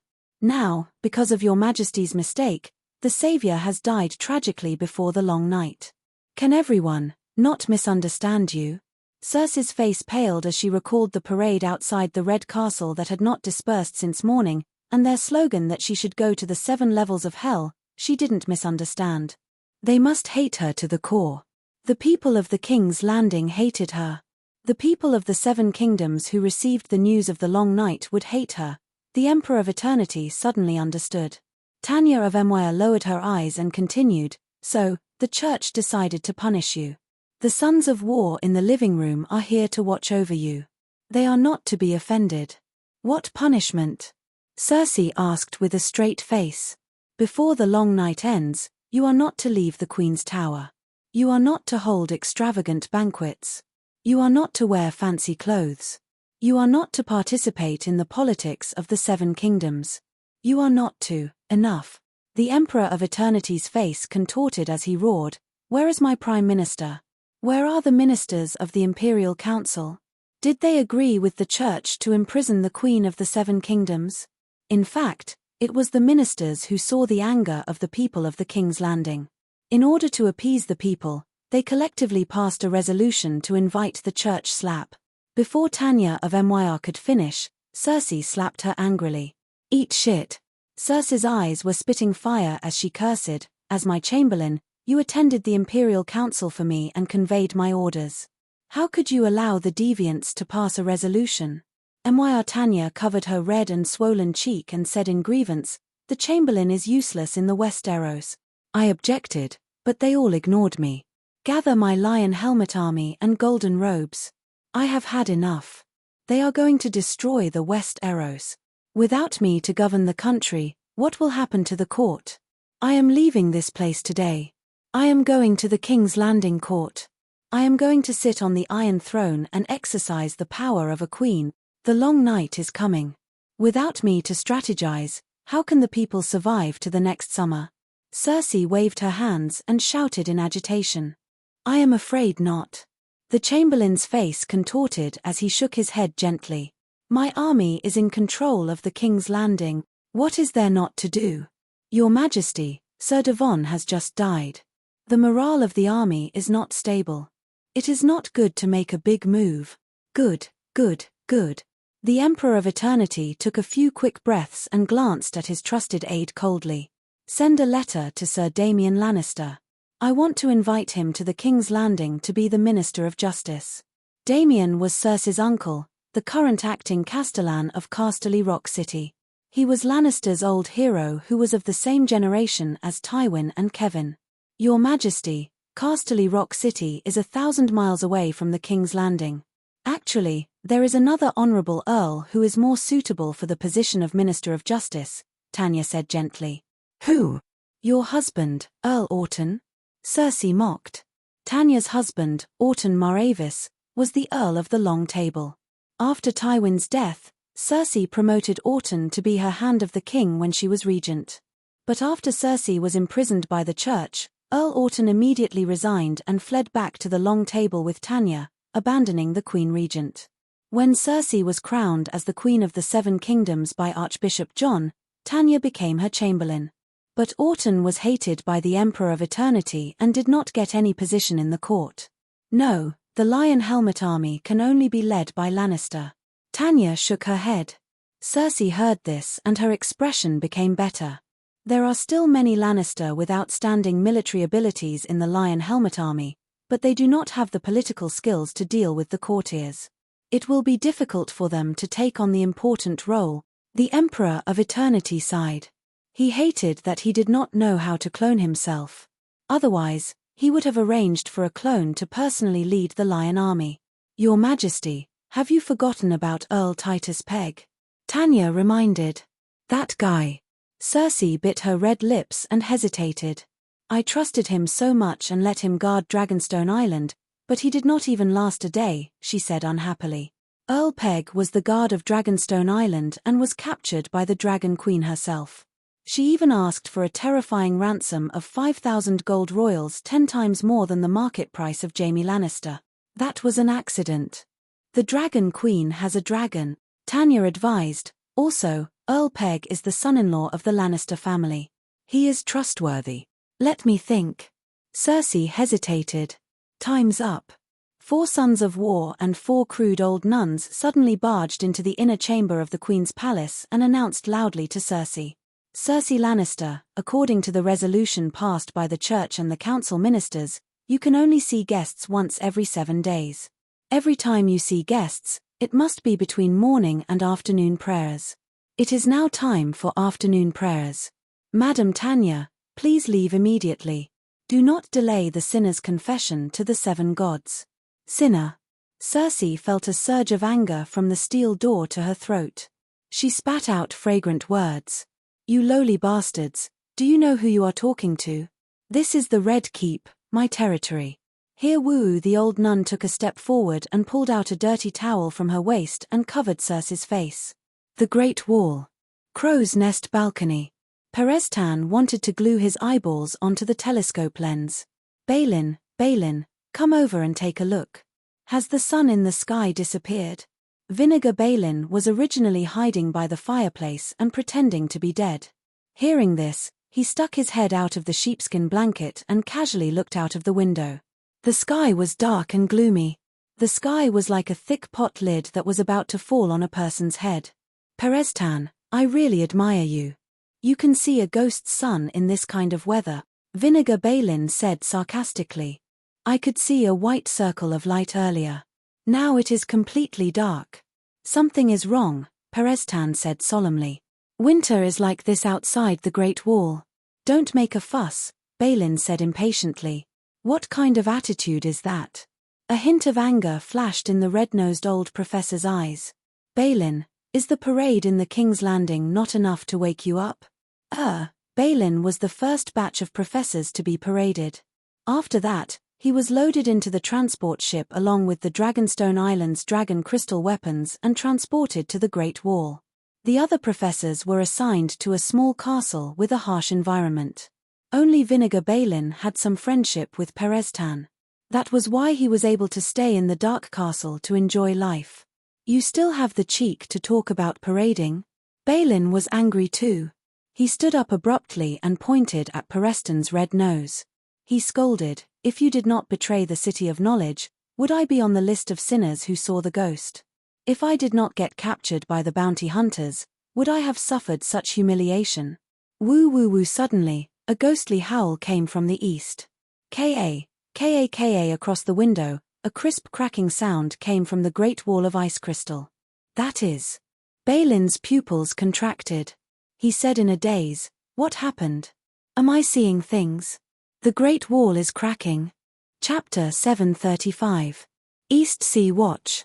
At noon on the 3rd day after the sun went out, the north wind whistled, and the sky was dark. There was no light. The falling snowflakes were as heavy and annoying as the thin silk stockings of a beautiful woman. Well, silk stockings were supposed to be light and thin, but they were snowflakes, which made them look big and heavy. The silk stockings of a beautiful woman should make people's imagination run wild, just like the poet of the Falling Snow School. However, the snow in the north was like silk stockings on the big smelly feet of the strong husband of a beautiful woman. The night watchers couldn't like it no matter what. In the underground passage called Insect Path by the night watchers, in the dining room of the night watchers, a yellow-haired young man who was as thin as a monkey licked the mashed potatoes on the plate and stomped his feet. It's so cold outside the Great Wall. I thought it was cold enough to fish barefoot in the Blackwater River. I didn't expect it to be so cold at the Great Wall with thick sheepskin boots. The tall young man on the side cleaned the plate with a piece of bread and said in a deep voice, although it's cold, there's food and clothes here. It's much better than sleeping on the streets and eating brown soup at King's Landing. At the Great Wall, we live like humans. The skinny young man nodded and smiled. We're not just like humans. We're also the great heroes who guard the 7 kingdoms. Thanks to Uncle Striker who sent us here, we can be great heroes, fill our stomachs, and earn 2 silver coins at the same time. 2 silver coins a month. If we save a little, it's enough for my 2 little sisters to eat for a few months. Not only do we have to thank Uncle Striker, but also Her Majesty Danny Rise. Without her, we would have starved to death on the streets a few years ago. The tall young man sighed. The skinny young man's eyes were blurred as he murmured, "It's like a dream. When I was begging on the street, I actually met the Dragon Queen and Sir Beristan. Thanks to my good eyesight, I felt that she was very unusual at that time, so I dragged you guys to follow her." The tall young man sneered, "Come on, your eyesight is indeed good. You can see that she's a fat sheep at a glance, but unfortunately cough cough." The skinny young man awkwardly interrupted his friend, "We were making a living under Scar Lu Bang at that time. If we didn't complete the mission, we wouldn't have any food. Jimmy, Tom, it's your turn." Hunchback Ulmer walked over. His palm, which was covered in frostbite scars, slapped the greasy, thick ironwood dining table a few times. "Did you forget the time? The brothers up there are all waiting to come down to eat. Why are you still dawdling here?" Tall Tom stuffed the bread with the mutton and carrot soup into his mouth and mumbled, "Instructor, we haven't even finished eating yet. What's the hurry? Next time, it's your turn to wait with an empty stomach. Let's see if you're anxious or not." The 2 rookie night watchers stopped arguing and hurriedly handed the plates to Hogan the cook. Putting on the gloves and the cloak, they picked up their dragon teeth daggers and followed Ulmer to the rope lift along the tunnel. As the creaking sound of the rope above their heads reverberated in the empty castle where the cold wind was howling, Jimmy and Tom's field of vision gradually widened. "Before coming to the Great Wall, I always thought that the red castle of that Whore Queen Mother was the tallest building in the world." Skinny Monkey looked at the dark sky in the distance and sighed, "If it's summer and you look down from the Great Wall, you'll see the blue sea in the east, the wild flowers in the south, and the rugged hills in the west. You'll see the sea, plains, and mountains. It's unimaginably beautiful. You have the talent to be a bard, kid." Ulmer glanced at him. It was unknown whether he was mocking him or praising him sincerely. "Is that so?" Skinny Monkey took his words as praise and recognition. He smiled and said, "I'm going to work hard to learn how to read and write from Scholar Hamuan and strive to become a qualified bard. Then, I'll be able to be a raven and return to King's Landing often." "Raven?" Ulmer smiled coldly. The last raven was also a singer. His face was as handsome as a noble young master. His voice was like thunder with honey, loud and sweet. "Guess how he's doing now? Is he a distinguished guest of the noble masters and loved by the nobles and ladies?" Skinny Monkey asked expectantly. "As a singer, he's indeed very popular with women. Unfortunately, he's a night watchman and an officer who specializes in recruiting night watchmen. In the end, he didn't recruit a single person.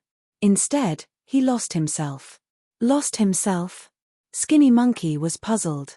He fell in love with a little bitch named Rosie and tried to take off his black clothes to elope with her. In the end, he was caught and beheaded by an old man in the old town. Boys, remember, any noble of the 7 kingdoms has the right to behead any night watchman deserter. "I don't intend to be a deserter," Skinny Monkey muttered. "When you yearn for the outside world, you're not far from being a deserter," Ulmer said calmly. "I don't yearn for the outside world. It's pretty good here. There's food, clothes, and money. Then you said before that you wanted to go to King's Landing. I have 2 sisters who live in the flea nest in King's Landing. They're so young. With Uncle Striker looking after them, I'm not worried, but it's better if I can go back and see them often." Skinny Monkey Jamie's low voice circled in the wind and drifted into the distance. Click. The iron cage rose to the top of the shaft. "What took you so long?" "I'm starving." When the 3 of them walked out, 3 night watchmen immediately got into the iron cage while complaining. Creak creak. The iron cage slowly descended. To the east of the crane, on the city wall near the bay, a wooden hut was built for the people on guard duty. A large pot of charcoal was lit in the hut. It should have been warm and comfortable, but this was an observation post. The wooden door facing the outside of the Great Wall was wide open, embracing the wind and snow from the extreme north without reservation. The steward should give every night watcher a crystal helmet. The tall young man, Tom, complained. The helmet should be stuffed with fluffy cotton, Jamie added. You two summer chickens from the south, you don't know the hardships beyond the Great Wall. Ulmer stuffed a piece of sour grass into his mouth and chewed while scornfully saying, guarding the Great Wall is already the easiest job. If you can't even stand this little wind and snow, how can you survive in the ghost forest alone? So, you should think of it as training, because if you go beyond the Great Wall, you'll only hate that you don't have two eyes in the back of your head, and you won't want to see the crystal helmet of the deviant ghost. Going beyond the Great Wall is the job of the rangers, and I don't want to be a ranger. The mortality rate of the rangers is too high, and I have to live to earn a salary to support my sister. Skinny Monkey shook his head again and again. Sigh, no ambition. The 30-year-old ranger shook his head. Rangers are the most glorious profession of the night watchman. From the kind Queen Alisanne of the past to the Dragon Queen of the present, after coming to the Great Wall, the object of high praise and admiration are all rangers. Do you think you get 2 silver coins a month because you stand guard in the wind and snow? Hee, that's for the rangers. You brats got a great deal because you met a rich and generous queen. Ah, the Dragon Queen also admires the rangers. Skinny Monkey could not help but be fascinated. He murmured, when my sister grows up and marries into a good family, I'll definitely. Suddenly, Tall Tom shouted and pointed beyond the Great Wall. He said in a trembling voice, Instructor, look down there, what's that? What's the big fuss? Ulmer stuck his head out and looked outside. His pupils constricted, and his voice came to an abrupt stop. The snow was like a thick layer of cotton that covered the ghost forest in the distance. The last touch of green between heaven and earth was also covered under the pale white snow. At a glance, the vast land seemed to be covered with a white blanket that was evenly scattered with soot. It was grey and dark. Amidst the darkness, 1, 2 hundreds of pale blue stars suddenly twinkled. It was as if hundreds of blue diamonds were embedded in the corners of the blanket. It was not bright, as if a layer of gauze was covering one's eyes to look up at the bright starry sky. It was blurry, but it was absolutely real. Bring binoculars and torches. The two of you, hurry up and throw 2 torches down there. Ulmer seemed to hear another person using his own voice to shout hysterically. Boom huff huff 2 sticks of firewood that were covered with kerosene burst into flames and were thrown out forcefully. Then, the 2 newbie night watchers heard their commanding officer let out a terrified howl. Deviant Ghost! Deviant Ghost Army! After receiving a large number of gold dragons from the Dragon Queen, binoculars had become a necessary item for the sentries. Therefore, the 2 King's Landing youths could also clearly see that the torches fell to the ground and the flames were quickly extinguished. But in the last glimmer of light, they saw the most terrifying scene they had ever seen in their lives. The densely packed corpses were like grains of wheat on the threshing floor of the land, layer upon layer, boundless. Tens of thousands, hundreds of thousands, hundreds of thousands of them. Jamie swore that even if the entire King's Landing gathered together, there would not be so many corpses. What was even more terrifying was that all the corpses were staring at him with their large eyes that were emitting a faint blue light. Fortunately, the binoculars were passed through by a rope and hung around the sentries' necks. Otherwise, the binoculars would have dropped from the shock just now. Are these the deviant ghosts of the legends? Why are there so many of them? Skinny Monkey Jimmy shouted with a sobbing tone. Hurry, hurry, hurry, hurry up and blow the horn, Ulmer urged anxiously. The 2 young night watchers hurriedly raised the horn. Woo woo woo. 1 horn meant that they were allies, 2 horns meant that the barbarians were attacking, and 3 horns meant deviant ghosts. The low and loud sound of the horn drowned out the howling north wind and awakened the massive war machine behind the Great Wall. 1,500 fully armed men in black. 1,500 people could not even cause a ripple on the battlefield of Meereen at Slave Bay, but in the Northern Territory, they were definitely a powerful force that could not be ignored. Back when Elder Sheung was still alive, there were only 1,000 night watchers on the 500-kilometer Great Wall. Due to the interference of the Dragon Queen, the night watchers had more than 15,000 regular soldiers. The 17 castles on the Great Wall were all guarded by guards. Almost all of the 500-kilometer Great Wall was under the surveillance of the night watchers. Something like the barbarians secretly climbing over the Great Wall in the past would never happen again today. "Oh, Inami, the deviant ghosts have launched an all-out attack." The captain of the East Sea Watch garrison, Carter Pike, said in shock. Yes, Carter Pike was from the Iron Islands and believed in the Inami. At this moment, more than 200 night watchers had already climbed up the Great Wall, and a few hundred were waiting quietly for orders on the worm tunnel. Kerosene bombs were thrown out from the trebuchets, drawing a fiery red trail in the air and lighting up a small part of the sky. Then, they landed on the heads of the corpses and lit up a bonfire. The white frozen fog was thick and heavy, quickly extinguishing all the flames. Chapter 736. The flames on the torches, kerosene bombs, and burning gowls shrunk rapidly before extinguishing. There was no need for binoculars. Everyone on the Great Wall could see the scene below the Great Wall. With a simple sentence, all he could see were corpses. There were barbarians wrapped in fur, giants with their intestines torn out, night watchers in black woolen shirts, corpses with rotting clothes, skeletons without clothes, polar bears with half of their heads rotting, swaying penguins with black blood flowing out of their chests. All the corpses outside the Great Wall that could and couldn't come were here. At the beginning of winter, there were more than 100,000 barbarians. Like the Westeros, the barbarians were used to burials.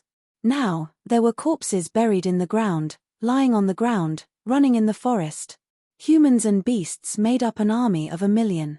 Attack the location of the flashing blue light. That's the eye of the deviant ghosts. Use kerosene bombs and dragon crystal arrows to attack the deviant ghost. Carter Parker ordered. Light the beacon tower and inform the Greenguard Castle in the west. Tell Scholar Hamuan to write letters to Winterfell, the Amber family's hearthfire, the King's Landing. Release all the messenger crows. Don't forget about Dragonstone Island. Inform the Bay Fleet to leave the harbor and patrol the bay along the coastline. If there's any ice on the surface of the sea, throw kerosene bombs to destroy it. Following the orders of the garrison captain, everyone from the Great Wall to the castle, the worm tunnel, and the bay pier started to get busy. Phew, it's finally here. Carter Parker heaved a sigh of relief and gripped his dragon tooth saber tightly. He smiled sinisterly at the Great Wall and said, "I'll stand here and watch how you bastards cross the Great Wall. There are so many of them. Perhaps they can climb up in a human pyramid." Ha ha ha. An old knight with a black and white boar emblem on his shiny armor laughed loudly. He was Earl Roland of the River Bend Chicken Hall. In response to the Dragon Queen's call for a united front against the deviant ghosts, he donned black clothes and went north to the Great Wall. There were at least 400 to 500 noble knights like Earl Roland who had come to the Great Wall in recent years. They solved the problem of the night watchers lacking in high-ranking officers. The knights who came to the Great Wall willingly without any worries were the backbone that the night watchers could rely on. As a veteran general, Count Roland knew what he needed to do at this time to relax the tense nerves of the young men. Old Woolmer guessed his purpose and joked loudly, "Perhaps, their strategy is to exhaust our arrows and kerosene. Therefore, they are lining up and standing below as targets for us without saying anything." Ha ha ha. After a short while, a series of hearty laughter sounded from the Great Wall under the lead of a few veteran soldiers. As they laughed and laughed, the soldiers gradually calmed down, and they began to throw kerosene bombs and dragon crystal arrows in an orderly manner. Until the deviant ghosts below changed again. Rustle, rustle, rustle. The corpses that had been motionless before seemed to have received an order.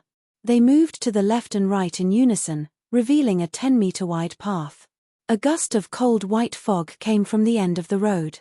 The wind became even colder. The freezing fog became even thicker. The night watchers seemed to see two small blue lanterns looming in the white fog, slowly approaching the city wall.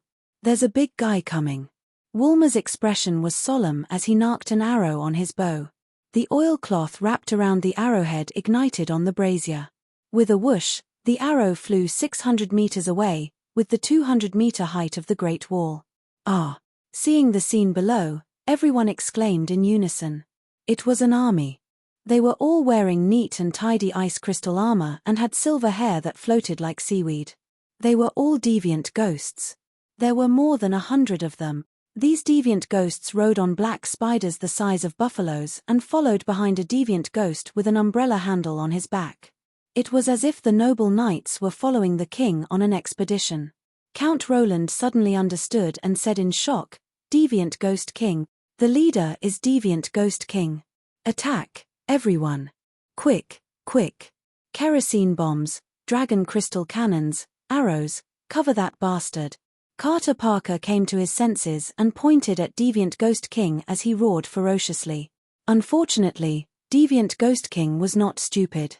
He stopped 500 meters away from the city wall, and a snowstorm gradually rose around him, breaking all the stray arrows and crossbow bolts that flew toward him. The storm also blocked the vision of all the night watchers. After about 2 rounds of attack, a low sound, as if someone was stepping on a thick piece of glass on a cement road, suddenly came out of the storm around Deviant Ghost King without any resistance. Hearing that sound, the night watchers subconsciously entered a trance.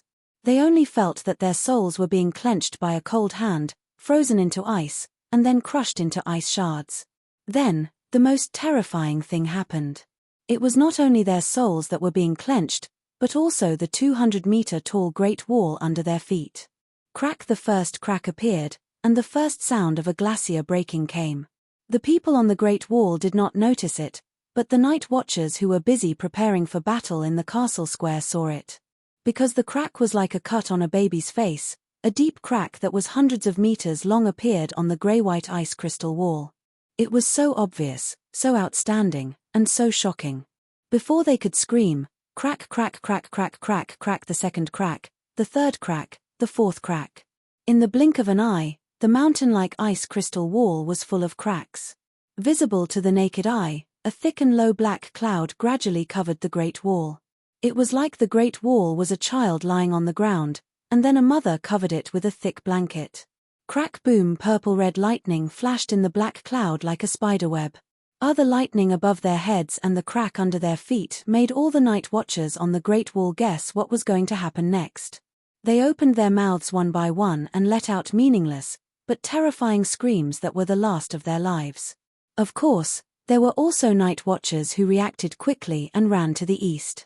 There was a bay in the east. Boom! The first piece of ice that was as big as a roof broke off from the wall and fell from a height of 100 meters, crashing into the East Sea Watch Castle.